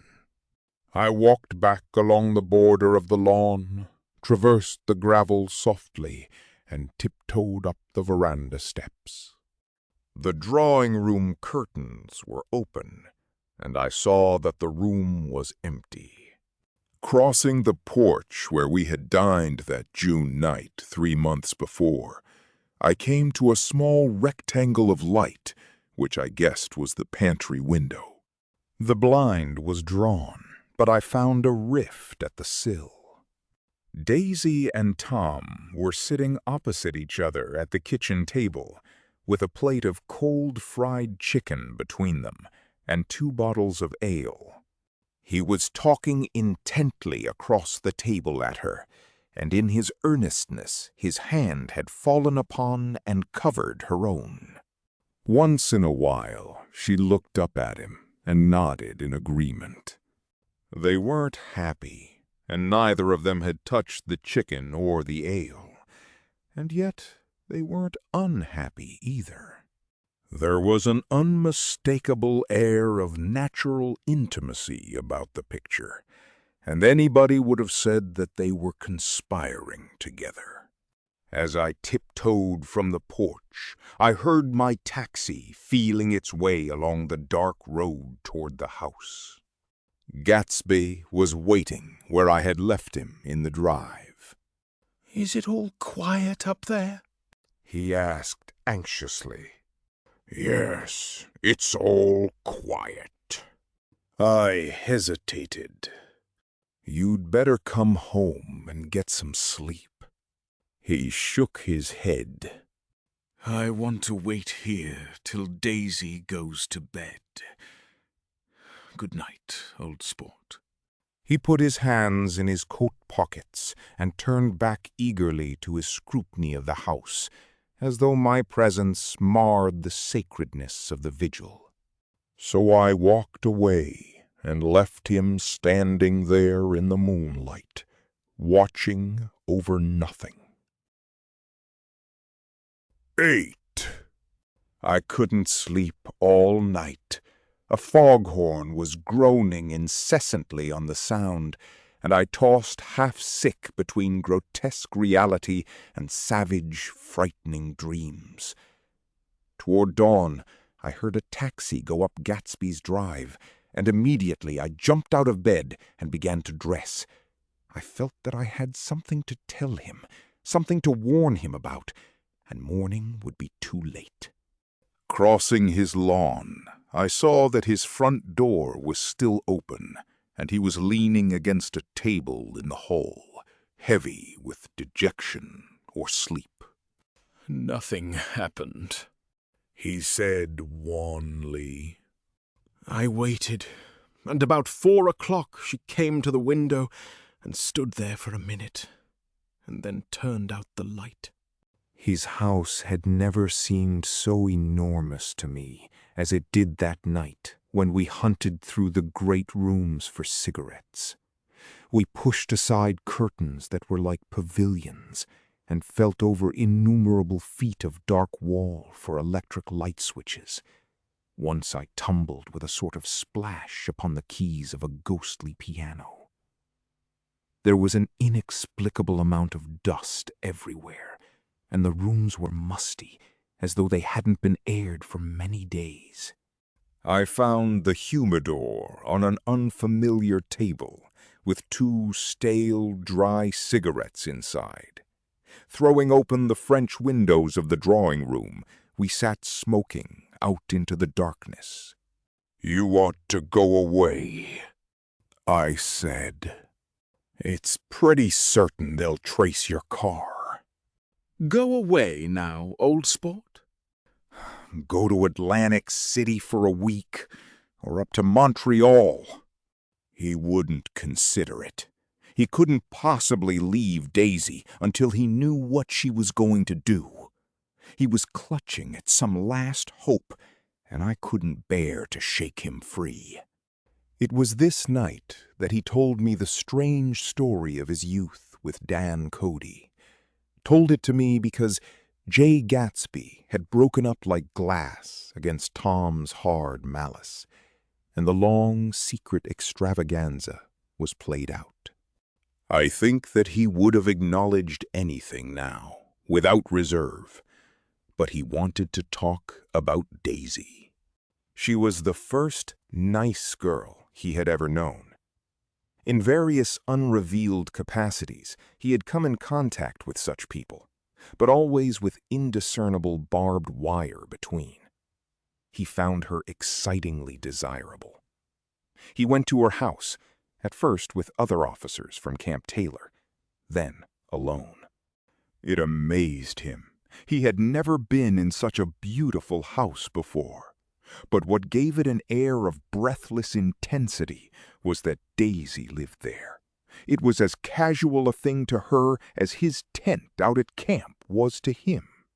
There was a ripe mystery about it, a hint of bedrooms upstairs more beautiful and cool than other bedrooms, of gay and radiant activities taking place through its corridors, and of romances that were not musty and laid away already in lavender, but fresh and breathing and redolent of this year's shining motor cars, and of dances whose flowers were scarcely withered.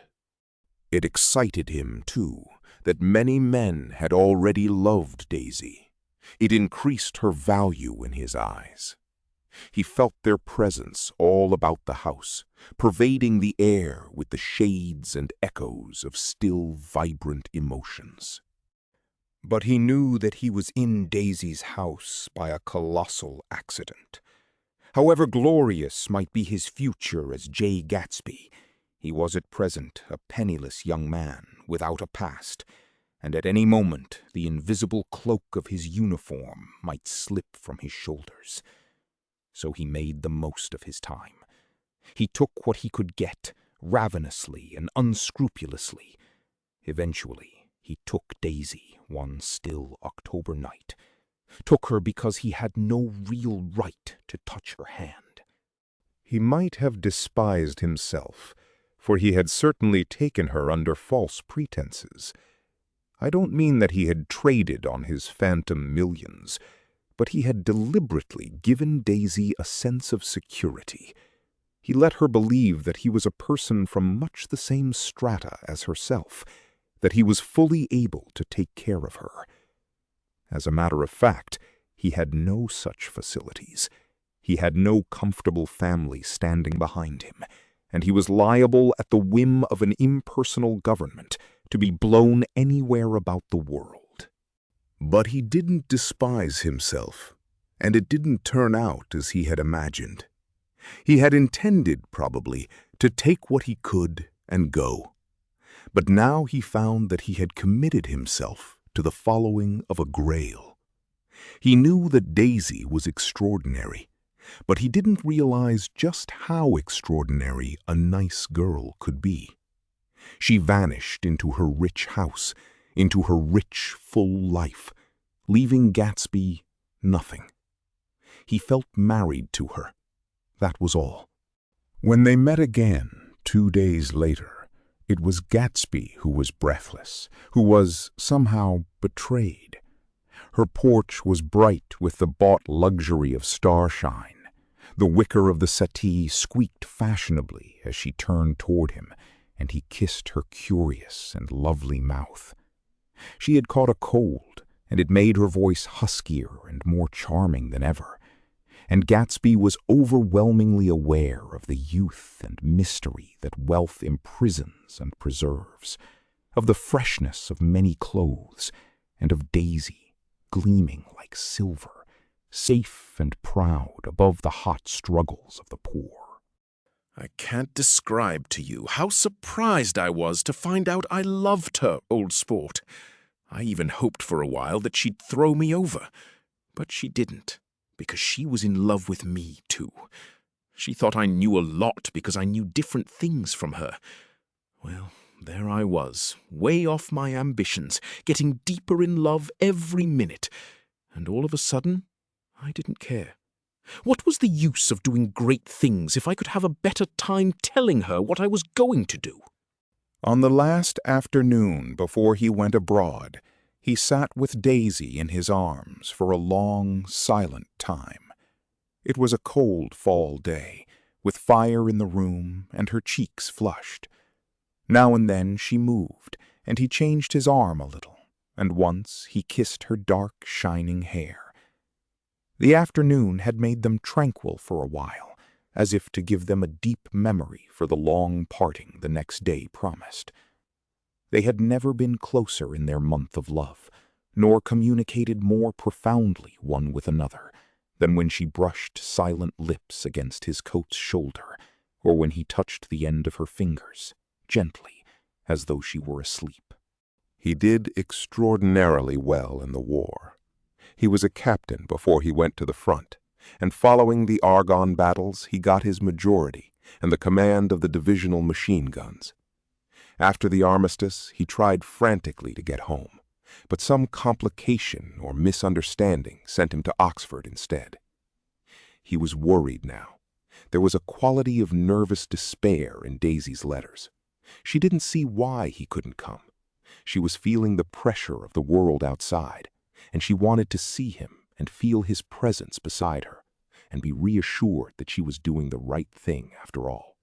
For Daisy was young, and her artificial world was redolent of orchids and pleasant, cheerful snobbery, and orchestras which set the rhythm of the year, summing up the sadness and suggestiveness of life in new tunes. All night the saxophones wailed the hopeless comment of the Beale Street blues, while 100 pairs of golden and silver slippers shuffled the shining dust. At the gray tea hour there were always rooms that throbbed incessantly with this low, sweet fever, while fresh faces drifted here and there like rose petals blown by the sad horns around the floor.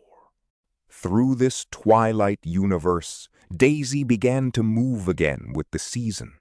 Suddenly, she was again keeping 6 dates a day with 6 men, and drowsing asleep at dawn with the beads and chiffon of an evening dress tangled among dying orchids on the floor beside her bed.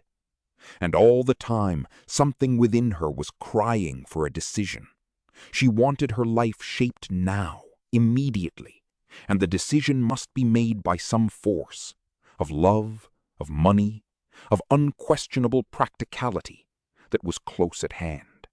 That force took shape in the middle of spring, with the arrival of Tom Buchanan. There was a wholesome bulkiness about his person and his position, and Daisy was flattered. Doubtless there was a certain struggle and a certain relief. The letter reached Gatsby while he was still at Oxford. It was dawn now on Long Island, and we went about opening the rest of the windows downstairs, filling the house with gray-turning, gold-turning light. The shadow of a tree fell abruptly across the dew, and ghostly birds began to sing among the blue leaves. There was a slow, pleasant movement in the air, scarcely a wind, promising a cool, lovely day. I don't think she ever loved him. Gatsby turned around from a window and looked at me challengingly. You must remember, old sport, she was very excited this afternoon. He told her those things in a way that frightened her, that made it look as if I was some kind of cheap sharper, and the result was she hardly knew what she was saying. He sat down gloomily. Of course, she might have loved him just for a minute, when they were first married, and loved me more even then. Do you see? Suddenly, he came out with a curious remark. In any case, he said, it was just personal. What could you make of that, except to suspect some intensity in his conception of the affair that couldn't be measured? He came back from France when Tom and Daisy were still on their wedding trip, and made a miserable but irresistible journey to Louisville on the last of his army pay. He stayed there a week, walking the streets where their footsteps had clicked together through the November night, and revisiting the out-of-the-way places to which they had driven in her white car. Just as Daisy's house had always seemed to him more mysterious and gay than other houses, so his idea of the city itself, even though she was gone from it, was pervaded with a melancholy beauty. He left feeling that if he had searched harder, he might have found her, that he was leaving her behind. The day coach, he was penniless now, was hot. He went out to the open vestibule and sat down on a folding chair, and the station slid away, and the backs of unfamiliar buildings moved by. Then out into the spring fields, where a yellow trolley raced them for a minute, with people in it who might once have seen the pale magic of her face along the casual street. The track curved, and now it was going away from the sun, which, as it sank lower, seemed to spread itself in benediction over the vanishing city where she had drawn her breath. He stretched out his hand desperately, as if to snatch only a wisp of air, to save a fragment of the spot that she had made lovely for him. But it was all going by too fast now for his blurred eyes, and he knew that he had lost that part of it, the freshest and the best, forever. It was 9 o'clock when we finished breakfast and went out on the porch. The night had made a sharp difference in the weather, and there was an autumn flavor in the air. The gardener, the last one of Gatsby's former servants, came to the foot of the steps. "I'm gonna drain the pool today, Mr. Gatsby. Leaves'll start falling pretty soon, and then there's always trouble with the pipes." "Don't do it today," Gatsby answered. He turned to me apologetically. "You know, old sport, I've never used that pool all summer." I looked at my watch and stood up. 12 minutes to my train. I didn't want to go to the city. I wasn't worth a decent stroke of work, but it was more than that. I didn't want to leave Gatsby. I missed that train, and then another, before I could get myself away. "I'll call you up," I said finally. "Do, old sport." "I'll call you about noon." We walked slowly down the steps. "I suppose Daisy'll call too." He looked at me anxiously, as if he hoped I'd corroborate this. "I suppose so. Well, goodbye." We shook hands, and I started away. Just before I reached the hedge, I remembered something and turned around. "They're a rotten crowd," I shouted across the lawn. "You're worth the whole damn bunch put together." I've always been glad I said that. It was the only compliment I ever gave him, because I disapproved of him from beginning to end. First he nodded politely, and then his face broke into that radiant and understanding smile, as if we'd been in ecstatic cahoots on that fact all the time. His gorgeous pink rag of a suit made a bright spot of color against the white steps, and I thought of the night when I first came to his ancestral home 3 months before. The lawn and drive had been crowded with the faces of those who guessed at his corruption, and he had stood on those steps, concealing his incorruptible dream as he waved them goodbye. I thanked him for his hospitality. We were always thanking him for that, I and the others. "Goodbye," I called. I enjoyed breakfast, Gatsby. Up in the city, I tried for a while to list the quotations on an interminable amount of stock. Then I fell asleep in my swivel chair. Just before noon, the phone woke me, and I started up with sweat breaking out on my forehead. It was Jordan Baker. She often called me up at this hour because the uncertainty of her own movements between hotels and clubs and private houses made her hard to find in any other way. Usually, her voice came over the wire as something fresh and cool, as if a divot from a green golf links had come sailing in at the office window. But this morning, it seemed harsh and dry. I've left Daisy's house. She said. I'm at Hempstead, and I'm going down to Southampton this afternoon. Probably it had been tactful to leave Daisy's house, but the act annoyed me, and her next remark made me rigid. You weren't so nice to me last night. How could it have mattered then? Silence for a moment. Then, However, I want to see you. I want to see you too. Suppose I don't go to Southampton and come into town this afternoon? No, I don't think this afternoon. Very well. it's impossible this afternoon.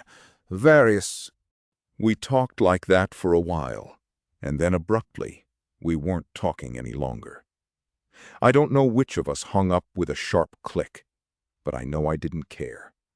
I couldn't have talked to her across a tea table that day if I never talked to her again in this world. I called Gatsby's house a few minutes later, but the line was busy. I tried 4 times. Finally, an exasperated central told me the wire was being kept open for long distance from Detroit. Taking out my timetable, I drew a small circle around the 3:50 train. Then I leaned back in my chair and tried to think. It was just noon. When I passed the ash heaps on the train that morning, I had crossed deliberately to the other side of the car.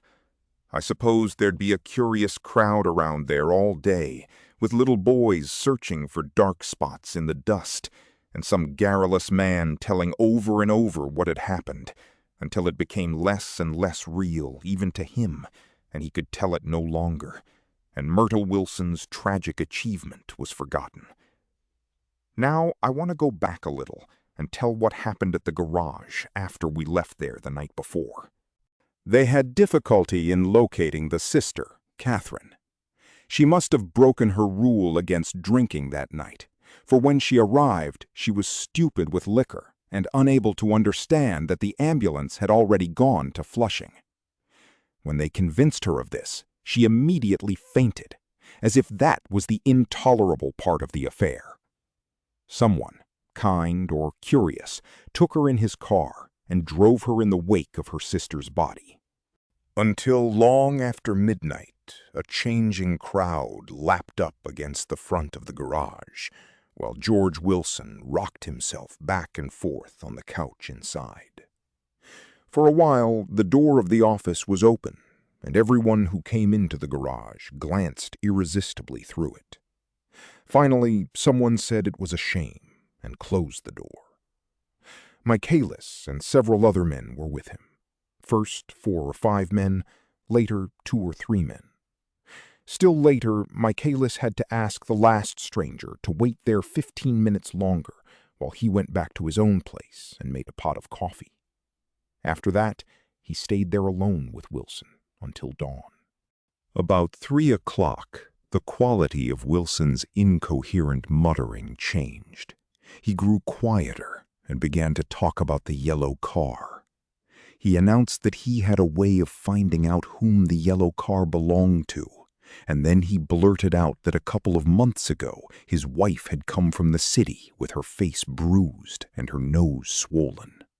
But when he heard himself say this, he flinched and began to cry.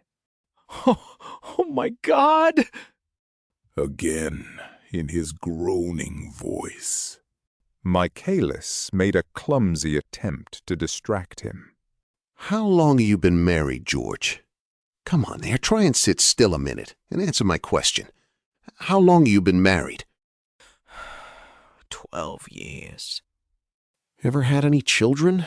Come on, George, sit still. I asked you a question. Did you ever have any children? The hard brown beetles kept thudding against the dull light, and whenever Michaelis heard a car go tearing along the road outside, it sounded to him like the car that hadn't stopped a few hours before. He didn't like to go into the garage because the workbench was stained where the body had been lying, so he moved uncomfortably around the office. He knew every object in it before morning, and from time to time sat down beside Wilson, trying to keep him more quiet. Have you got a church you go to sometimes, George? Maybe even if you haven't been there for a long time? Maybe I could call up the church and get a priest to come over and he could talk to you, see? Don't belong to any. You ought to have a church, George, for times like this. You must have gone to church once. Didn't you get married in a church? Listen, George, listen to me. Didn't you get married in a church? That was a long time ago. The effort of answering broke the rhythm of his rocking. For a moment he was silent. Then the same half-knowing, half-bewildered look came back into his faded eyes. Look in the drawer there, he said, pointing at the desk. Which drawer? That drawer. That one. Michaelis opened the drawer nearest his hand. There was nothing in it but a small, expensive dog leash made of leather and braided silver. It was apparently new. This? He inquired, holding it up. Wilson stared and nodded. I found it yesterday afternoon.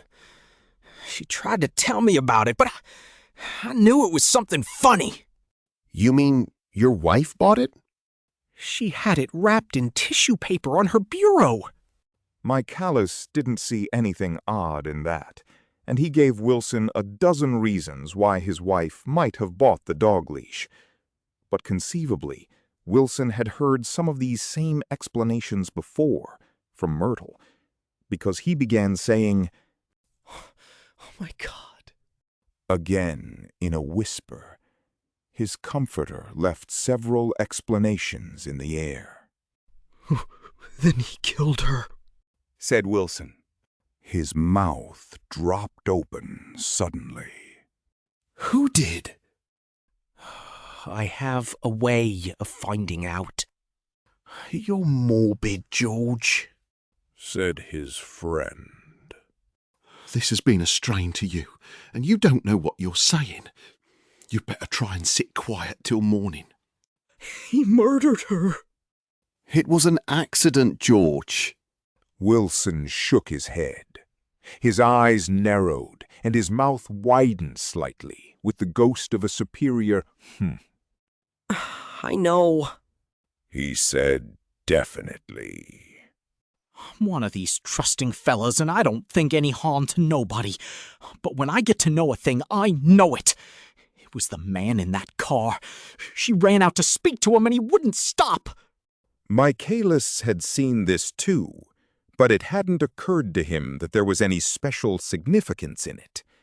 He believed that Mrs. Wilson had been running away from her husband, rather than trying to stop any particular car.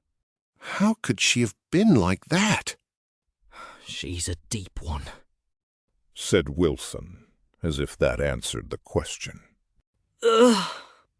He began to rock again, and Michaelis stood twisting the leash in his hand. Maybe you got some friend that I could telephone for, George? This was a forlorn hope. He was almost sure that Wilson had no friend. There was not enough of him for his wife. He was glad a little later when he noticed a change in the room, a blue quickening by the window, and realized that dawn wasn't far off. About 5 o'clock, it was blue enough outside to snap off the light. Wilson's glazed eyes turned out to the ash heaps, where small gray clouds took on fantastic shapes and scurried here and there in the faint dawn wind. I spoke to her, he muttered after a long silence. I told her she might fool me, but she couldn't fool God. I took her to the window. With an effort, he got up and walked to the rear window and leaned with his face pressed against it.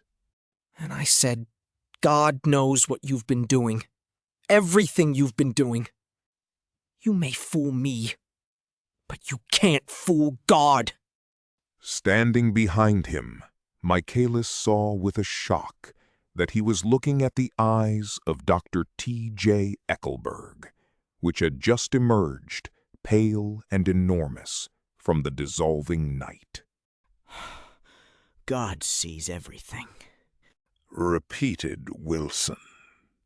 That's an advertisement, Michaelis assured him. Something made him turn away from the window and look back into the room.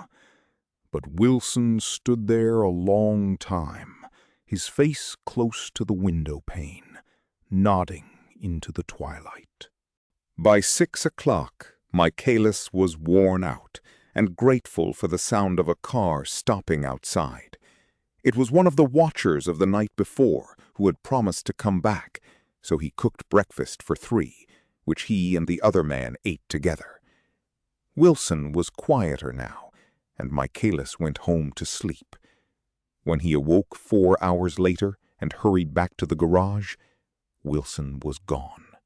His movements, he was on foot all the time, were afterward traced to Port Roosevelt and then to Gad's Hill, where he bought a sandwich that he didn't eat and a cup of coffee. He must have been tired and walking slowly, for he didn't reach Gad's Hill until noon. Thus far, there was no difficulty in accounting for his time. There were boys who had seen a man acting sort of crazy, and motorists at whom he stared oddly from the side of the road. Then, for 3 hours, he disappeared from view. The police, on the strength of what he said to Michaelis, that he had a way of finding out, supposed that he spent that time going from garage to garage thereabout, inquiring for a yellow car. On the other hand, no garage man who had seen him ever came forward, and perhaps he had an easier, surer way of finding out what he wanted to know. By 2:30, he was in West Egg, where he asked someone the way to Gatsby's house. So by that time, he knew Gatsby's name. At 2 o'clock, Gatsby put on his bathing suit and left word with the butler that if anyone phoned, word was to be brought to him at the pool. He stopped at the garage for a pneumatic mattress that had amused his guests during the summer, and the chauffeur helped him to pump it up. Then he gave instructions that the open car wasn't to be taken out under any circumstances, and this was strange because the front right fender needed repair. Gatsby shouldered the mattress and started for the pool. Once he stopped and shifted it a little, and the chauffeur asked him if he needed help, but he shook his head and in a moment disappeared among the yellowing trees. No telephone message arrived, but the butler went without his sleep and waited for it until 4 o'clock, until long after there was anyone to give it to if it came. I have an idea that Gatsby himself didn't believe it would come, and perhaps he no longer cared. If that was true, he must have felt that he had lost the old warm world, paid a high price for living too long with a single dream. He must have looked up at an unfamiliar sky through frightening leaves and shivered as he found what a grotesque thing a rose is, and how raw the sunlight was upon the scarcely created grass. A new world, material without being real, where poor ghosts, breathing dreams like air, drifted fortuitously about. Like that ashen, fantastic figure gliding toward him through the amorphous trees. The chauffeur, he was one of Wolfshiem's protégés, heard the shots. Afterwards, he could only say that he hadn't thought anything much about them. I drove from the station directly to Gatsby's house, and my rushing anxiously up the front steps was the first thing that alarmed anyone. But they knew then, I firmly believe. With scarcely a word said, 4 of us, the chauffeur, butler, gardener, and I, hurried down to the pool. There was a faint, barely perceptible movement of the water as the fresh flow from one end urged its way toward the drain at the other. With little ripples that were hardly the shadows of waves, the laden mattress moved irregularly down the pool. A small gust of wind that scarcely corrugated the surface was enough to disturb its accidental course with its accidental burden. The touch of a cluster of leaves revolved it slowly, tracing, like the leg of transit, a thin red circle in the water. It was after we started with Gatsby toward the house that the gardener saw Wilson's body a little way off in the grass. And the Holocaust was complete. 9. After 2 years, I remember the rest of that day, and that night, and the next day, only as an endless drill of police and photographers and newspaper men in and out of Gatsby's front door. A rope stretched across the main gate, and a policeman by it kept out the curious. But little boys soon discovered that they could enter through my yard, and there were always a few of them clustered, open-mouthed about the pool. Someone with a positive manner, perhaps a detective, used the expression madman as he bent over Wilson's body that afternoon, and the adventitious authority of his voice set the key for the newspaper reports next morning. Most of those reports were a nightmare, grotesque, circumstantial, eager, and untrue. When Michelice's testimony at the inquest brought to light Wilson's suspicions of his wife, I thought the whole tale would shortly be served up in racy pasquinade. But Catherine, who might have said anything, didn't say a word. She showed a surprising amount of character about it, too. Looked at the coroner with determined eyes under that corrected brow of hers, and swore that her sister had never seen Gatsby, that her sister was completely happy with her husband, that her sister had been into no mischief whatever. She convinced herself of it, and cried into her handkerchief, as if the very suggestion was more than she could endure. So Wilson was reduced to a man deranged by grief, in order that the case might remain in its simplest form, and it rested there. But all this part of it seemed remote and unessential. I found myself on Gatsby's side, and alone. From the moment I telephoned news of the catastrophe to West Egg Village, every surmise about him and every practical question was referred to me. At first I was surprised and confused. Then, as he lay in his house and didn't move or breathe or speak, hour upon hour, it grew upon me that I was responsible, because no one else was interested. Interested, I mean, with that intense personal interest to which everyone has some vague right at the end. I called up Daisy half an hour after we found him. Called her instinctively and without hesitation. But she and Tom had gone away early that afternoon and taken baggage with them. Left no address? No. Say when they'd be back? No. Any idea where they are? How I could reach them? I don't know. Can't say. I wanted to get somebody for him. I wanted to go into the room where he lay and reassure him. I'll get somebody for you, Gatsby. Don't worry, just trust me, and I'll get somebody for you. Meyer Wolfshiem's name wasn't in the phone book. The butler gave me his office address on Broadway, and I called information, but by the time I had the number, it was long after 5, and no one answered the phone. "Will you ring again?" "I've rung 3 times. It's very important." "Sorry, I'm afraid no one's there." I went back to the drawing room and thought for an instant that they were chance visitors, all these official people who suddenly filled it. But though they drew back the sheet and looked at Gatsby with shocked eyes, his protest continued in my brain. "Look here, old sport. You've got to get somebody for me. You've got to try hard. I can't go through this alone."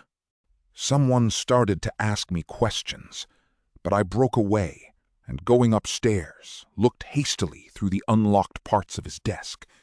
He'd never told me definitely that his parents were dead. But there was nothing. Only the picture of Dan Cody, a token of forgotten violence, staring down from the wall. Next morning, I sent the butler to New York with a letter to Wolfshiem, which asked for information and urged him to come out on the next train. That request seemed superfluous when I wrote it. I was sure he'd start when he saw the newspapers, just as I was sure there'd be a wire from Daisy before noon. But neither a wire nor Mr. Wolfshiem arrived. No one arrived, except more police and photographers and newspapermen. When the butler brought back Wolfshiem's answer, I began to have a feeling of defiance, of scornful solidarity between Gatsby and me against them all. Dear Mr. Carraway, this has been one of the most terrible shocks of my life to me. I hardly can believe it that it is true at all. Such a mad act as that man did should make us all think. I cannot come down now, as I am tied up in some very important business, and cannot get mixed up in this thing now. If there is anything I can do a little later, let me know in a letter by Edgar. I hardly know where I am when I hear about a thing like this, and am completely knocked down and out. Yours truly, Meyer Wolfshiem. Let me know about the funeral, etc. Do not know his family at all. When the phone rang that afternoon, and long distance said Chicago was calling, I thought this would be Daisy at last. But the connection came through as a man's voice, very thin and far away. "This is Slaggle speaking." "Yes?" "Hell of a note, isn't it? Get my wire?" "There haven't been any wires." "Young Park's in trouble. They picked him up when he handed the bonds over the counter. They got a circular from New York giving him the numbers just 5 minutes before. What do you know about that, hey? You never can tell in these hick towns." "Hello? Look here. This isn't Mr. Gatsby. Mr. Gatsby's dead." There was a long silence on the other end of the wire, followed by an exclamation, then a quick squawk as the connection was broken. I think it was on the 3rd day that a telegram signed Henry C. Gatz arrived from a town in Minnesota. It said only that the sender was leaving immediately and to postpone the funeral until he came. It was Gatsby's father, a solemn old man, very helpless and dismayed, bundled up in a long, cheap ulster against the warm September day.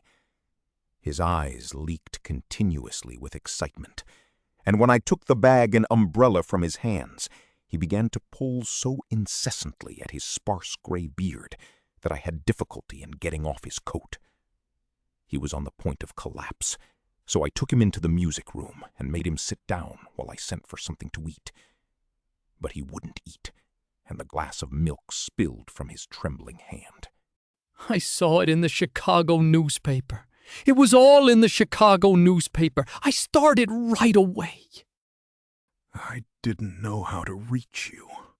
His eyes, seeing nothing, moved ceaselessly about the room. He was a madman. He must have been mad. Wouldn't you like some coffee? I don't want anything. I'm all right now, Mr.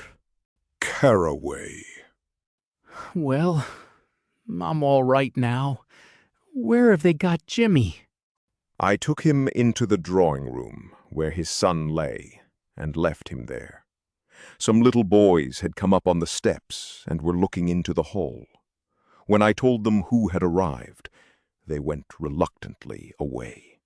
After a little while, Mr. Gats opened the door and came out, his mouth ajar, his face flushed slightly, his eyes leaking isolated and unpunctual tears. He had reached an age where death no longer has the quality of ghastly surprise, and when he looked around him now for the first time and saw the height and splendor of the hall and the great rooms opening out from it into other rooms, his grief began to be mixed with an awed pride. I helped him to a bedroom upstairs. While he took off his coat and vest, I told him that all arrangements had been deferred until he came. I didn't know what you'd want, Mr. Gatsby.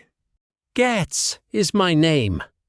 Mr. Gats, I thought you might want to take the body west. Jimmy always liked it better down east. He rose up to his position in the east. Were you a friend of my boy's, mister? We were close friends. He had a big future before him, you know.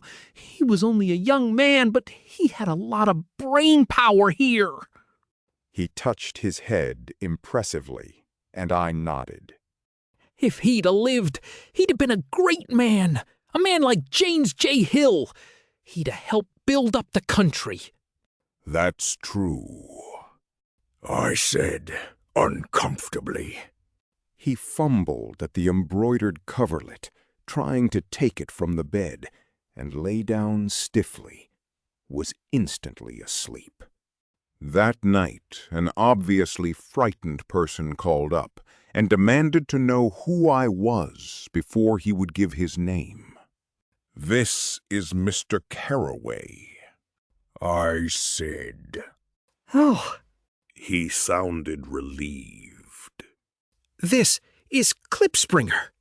I was relieved, too, for that seemed to promise another friend at Gatsby's grave. I didn't want it to be in the papers and draw a sightseeing crowd, so I'd been calling up a few people myself. They were hard to find. The funeral's tomorrow, 3 o'clock, here at the house. I wish you'd tell anybody who'd be interested. I said. Huh.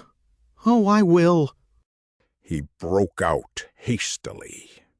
Of course, I'm not likely to see anybody, but if I do... His tone made me suspicious.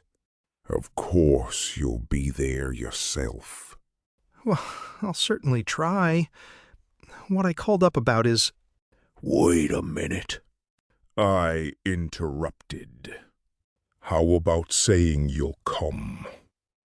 Well, the fact is... The truth of the matter is that I'm staying with some people up here in Greenwich, and they rather expect me to be with them tomorrow. In fact, there's a sort of picnic or something. Of course, I'll do my best to get away. Ha! I ejaculated an unrestrained, and he must have heard me, for he went on nervously. What I called up about was a pair of shoes I left there. I wonder if it'd be too much trouble to have the butler send them on. You see, they're tennis shoes, and I'm sort of helpless without them. My address is care of B.F. I didn't hear the rest of the name, because I hung up the receiver. After that, I felt a certain shame for Gatsby. One gentleman to whom I telephoned implied that he had got what he deserved. However, that was my fault, for he was one of those who used to sneer most bitterly at Gatsby on the courage of Gatsby's liquor, and I should have known better than to call him. The morning of the funeral, I went up to New York to see Meyer Wolfshiem. I couldn't seem to reach him any other way. The door that I pushed open, on the advice of an elevator boy, was marked, the Swastika Holding Company, and at first there didn't seem to be anyone inside. But when I'd shouted hello several times in vain, an argument broke out behind a partition, and presently a lovely Jewess appeared at an interior door and scrutinized me with black, hostile eyes. "Nobody's in," she said. "Mr. Wolfshiem's gone to Chicago." The first part of this was obviously untrue, for someone had begun to whistle the rosary tunelessly inside. Please say that Mr. Carroway wants to see him. "I can't get him back from Chicago, can I?" Stella! "Leave your name on the desk," she said quickly. "I'll give it to him when he gets back." "But I know he's there." She took a step toward me and began to slide her hands indignantly up and down her hips. "You young men think you can force your way in here any time," she scolded. "We're getting sick and tired of it. When I say he's in Chicago, he's in Chicago." I mentioned Gatsby. Oh. She looked at me over again. "Will you just... What was your name?" She vanished. In a moment, Meyer Wolfshiem stood solemnly in the doorway, holding out both hands. He drew me into his office, remarking in a reverent voice that it was a sad time for all of us, and offered me a cigar. My memory goes back to when first I met him. He said.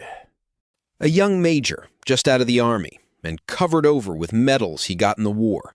He was so hard up he had to keep on wearing his uniform because he couldn't buy some regular clothes. First time I saw him was when he came into Weinbrenner's pool room at 43rd Street and asked for a job. He hadn't eaten anything for a couple of days. "Come on, have some lunch with me," I said. He ate more than $4 worth of food in half an hour. "Did you start him in business?" I inquired. "Start him! I made him!" "Oh." "I raised him up out of nothing, right out of the gutter. I saw right away he was a fine-appearing, gentlemanly young man, and when he told me he was at Oxford, I knew I could use him good. I got him to join the American Legion, and he used to stand high there. Right off, he did some work for a client of mine up to Albany. We were so thick like that and everything." He held up 2 bulbous fingers. "Always together." I wondered if this partnership had included the World Series transaction in 1919. "Now he's dead," I said after a moment. "You were his closest friend, so I know you'll want to come to his funeral this afternoon." "I'd like to come." "Well, come then." The hair in his nostrils quivered slightly, and as he shook his head, his eyes filled with tears. "I can't do it. I can't get mixed up in it," he said. "There's nothing to get mixed up in. It's all over now." When a man gets killed, I never like to get mixed up in it in any way. I keep out. When I was a young man, it was different. If a friend of mine died, no matter how, I stuck with him to the end. You may think that's sentimental, but I mean it. To the bitter end. I saw that for some reason of his own he was determined not to come, so I stood up. "Are you a college man?"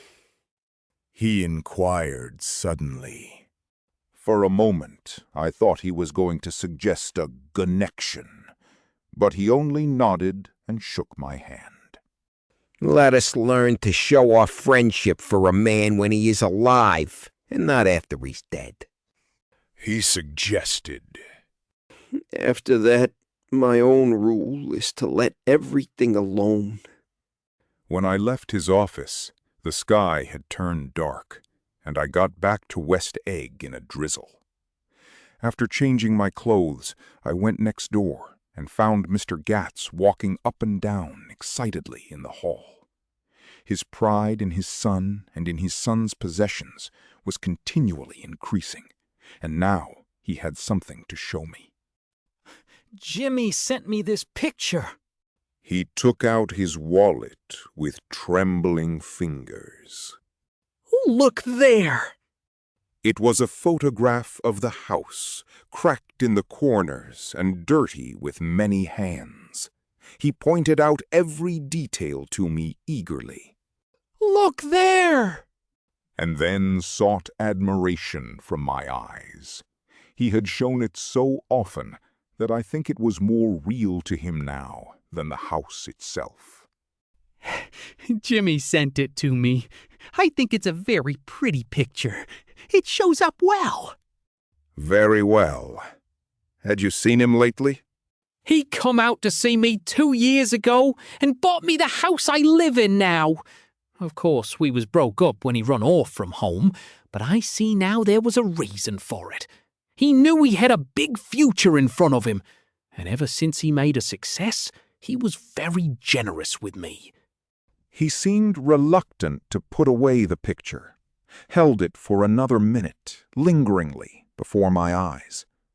Then he returned the wallet and pulled from his pocket a ragged old copy of a book called Hopalong Cassidy. Look here! This is a book he had when he was a boy. It just shows you.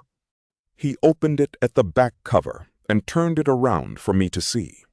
On the last flyleaf was printed the word schedule and the date September 12th, 1906, and underneath, rise from bed, 6 a.m., dumbbell exercise and wall scaling, 6:15 to 6:30, study electricity, etc., 7:15 to 8:15, work, 8:30 to 4:30 p.m., baseball and sports, 4:30 to 5, practice elocution, poise, and how to attain it, 5 to 6, study needed inventions, 7 to 9, general resolves, no wasting time at shafters or a name indecipherable, no more smoking or chewing, bath every other day, read one improving book or magazine per week, save $5, $3 per week, be better to parents. I came across this book by accident, said the old man. It just shows you, don't it? It just shows you. Jimmy was bound to get ahead.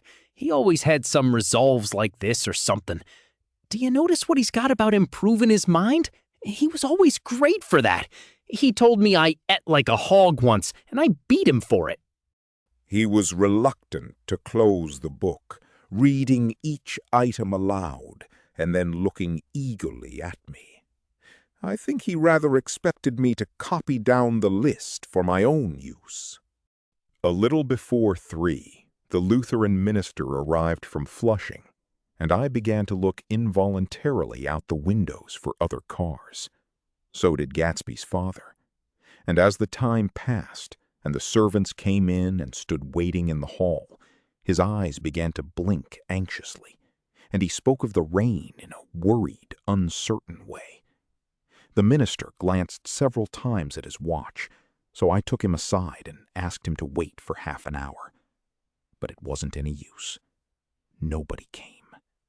About 5 o'clock, our procession of 3 cars reached the cemetery and stopped in a thick drizzle beside the gate.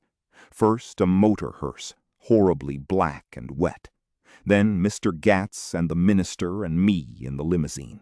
And a little later, 4 or 5 servants and the postman from West Egg in Gatsby's station wagon, all wet to the skin. As we started through the gate into the cemetery, I heard a car stop, and then the sound of someone splashing after us over the soggy ground. I looked around. It was the man with owl-eyed glasses whom I had found marveling over Gatsby's books in the library one night 3 months before. I'd never seen him since then. I don't know how he knew about the funeral, or even his name. The rain poured down his thick glasses, and he took them off and wiped them to see the protecting canvas unrolled from Gatsby's grave. I tried to think about Gatsby then for a moment, but he was already too far away, and I could only remember, without resentment, that Daisy hadn't sent a message or a flower. Dimly I heard someone murmur, "Blessed are the dead that the rain falls on." And then the owl-eyed man said, "Amen to that." Delivery. Short phrase. We straggled down quickly through the rain to the cars. Owl Eyes spoke to me by the gate. "I couldn't get to the house," he remarked. "Neither could anybody else." "Oh, go on," he started. "Why, my God, they used to go there by the hundreds." He took off his glasses and wiped them again, outside and in. "The poor son of a bitch," he said. One of my most vivid memories is of coming back west from prep school and later from college at Christmas time. Those who went farther than Chicago would gather in the old dim Union Station at 6 o'clock of a December evening with a few Chicago friends, already caught up into their own holiday gaieties, to bid them a hasty goodbye. I remember the fur coats of the girls returning from Miss This or That's, and the chatter of frozen breath, and the hands waving overhead as we caught sight of old acquaintances, and the matchings of invitations. Are you going to the Ordways, the Herseys, the Schultzes? And the long green tickets clasped tight in our gloved hands. And last, the murky yellow cars of the Chicago, Milwaukee, and St. Paul Railroad, looking cheerful as Christmas itself on the tracks beside the gate. When we pulled out into the winter night and the real snow, our snow, began to stretch out beside us and twinkle against the windows, and the dim lights of small Wisconsin stations moved by, a sharp, wild brace came suddenly into the air. We drew in deep breaths of it as we walked back from dinner through the cold vestibules, unutterably aware of our identity with this country for one strange hour before we melted indistinguishably into it again. That's my Middle West. Not the wheat or the prairies or the lost Swede towns, but the thrilling returning trains of my youth, and the street lamps and sleigh bells in the frosty dark, and the shadows of holly wreaths thrown by lighted windows on the snow. I am part of that, a little solemn with the feel of those long winters, a little complacent from growing up in the Caraway House, in a city where dwellings are still called through decades by a family's name. I see now that this has been a story of the West after all. Tom and Gatsby, Daisy and Jordan and I were all Westerners, and perhaps we possessed some deficiency in common, which made us subtly unadaptable to Eastern life. Even when the East excited me most, even when I was most keenly aware of its superiority to the bored, sprawling, swollen towns beyond the Ohio, with their interminable inquisitions, which spared only the children and the very old, even then it had always for me a quality of distortion. West Egg, especially, still figures in my more fantastic dreams.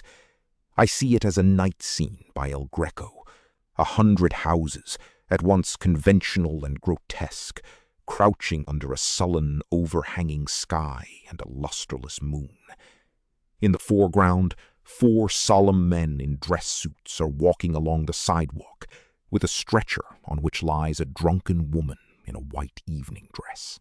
Her hand, which dangles over the side, sparkles cold with jewels. Gravely the men turn in at a house, the wrong house, but no one knows the woman's name, and no one cares. After Gatsby's death, the East was haunted for me like that, distorted beyond my eyes' power of correction.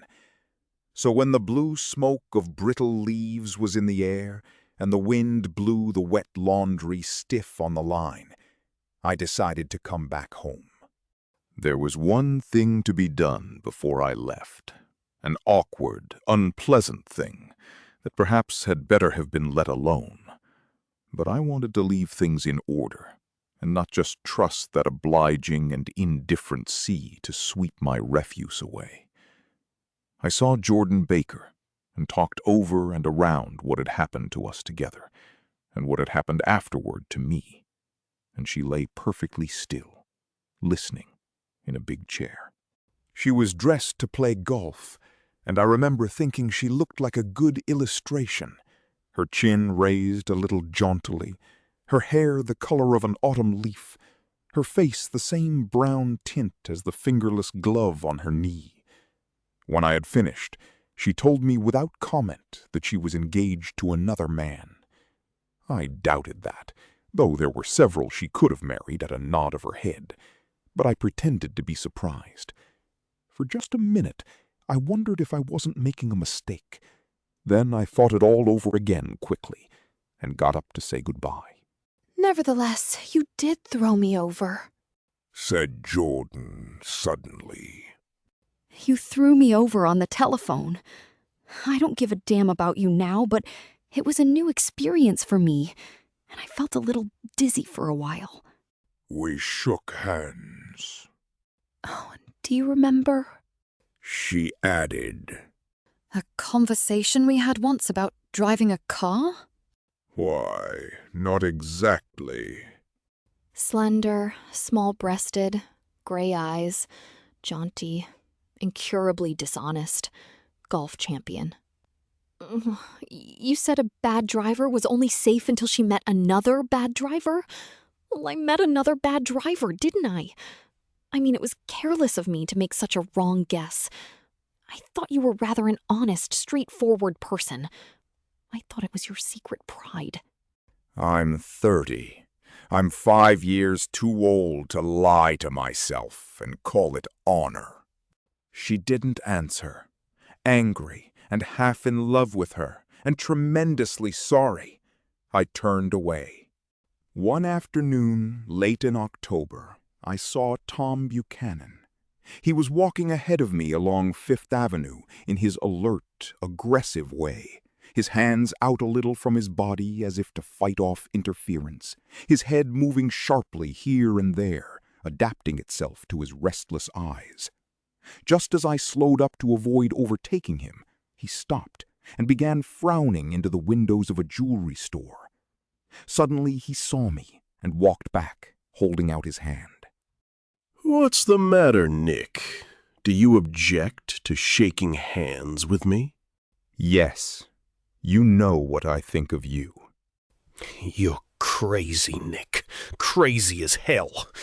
I don't know what's the matter with you. Tom, what did you say to Wilson that afternoon? He stared at me without a word, and I knew I had guessed right about those missing hours. I started to turn away, but he took a step after me and grabbed my arm. I told him the truth. He came to the door while we were getting ready to leave, and when I sent down word that we weren't in, he tried to force his way upstairs. He was crazy enough to kill me if I hadn't told him who owned the car. His hand was on a revolver in his pocket every minute he was in the house. He broke off defiantly. What if I did tell him? That fellow had it coming to him. He threw dust into your eyes just like he did in Daisy's. But he was a tough one. He ran over Myrtle like you'd run over a dog and never even stopped his car. There was nothing I could say, except the one unutterable fact that it wasn't true. And if you think I didn't have my share of suffering, look here. When I went to give up that flat and saw that damn box of dog biscuits sitting there on the sideboard, I sat down and cried like a baby. My God, it was awful. I couldn't forgive him or like him, but I saw that what he had done was, to him, entirely justified. It was all very careless and confused. They were careless people, Tom and Daisy. They smashed up things and creatures, and then retreated back into their money or their vast carelessness, or whatever it was that kept them together, and let other people clean up the mess they had made. I shook hands with him. It seemed silly not to, for I felt suddenly as though I were talking to a child. Then he went into the jewelry store to buy a pearl necklace, or perhaps only a pair of cuff buttons, rid of my provincial squeamishness forever. Gatsby's house was still empty when I left. The grass on his lawn had grown as long as mine. One of the taxi drivers in the village never took a fare past the entrance gate without stopping for a minute and pointing inside. Perhaps it was he who drove Daisy and Gatsby over to East Egg the night of the accident, and perhaps he had made a story about it all his own. I didn't want to hear it, and I avoided him when I got off the train. I spent my Saturday nights in New York, because those gleaming, dazzling parties of his were with me so vividly that I could still hear the music and the laughter, faint and incessant, from his garden, and the cars going up and down his drive. One night I did hear a material car there, and saw its lights stop at his front steps, but I didn't investigate. Probably it was some final guest who had been away at the ends of the earth, and didn't know that the party was over. On the last night, with my trunk packed and my car sold to the grocer, I went over and looked at that huge, incoherent failure of a house once more. On the white steps, an obscene word, scrawled by some boy with a piece of brick, stood out clearly in the moonlight, and I erased it, drawing my shoe raspingly along the stone. Then I wandered down to the beach and sprawled out on the sand. Most of the big shore places were closed now, and there were hardly any lights except the shadowy, moving glow of a ferry boat across the sound. And as the moon rose higher, the inessential houses began to melt away, until gradually I became aware of the old island here that flowered once for Dutch sailors' eyes, a fresh, green breast of the New World. Its vanished trees, the trees that had made way for Gatsby's house, had once pandered in whispers to the last and greatest of all human dreams. For a transitory, enchanted moment, man must have held his breath in the presence of this continent, compelled into an aesthetic contemplation he neither understood nor desired, face to face for the last time in history with something commensurate to his capacity for wonder. And as I sat there brooding on the old unknown world, I thought of Gatsby's wonder when he first picked out the green light at the end of Daisy's dock. He had come a long way to this blue lawn, and his dream must have seemed so close that he could hardly fail to grasp it. He did not know that it was already behind him, somewhere back in that vast obscurity beyond the city, where the dark fields of the Republic rolled on under the night.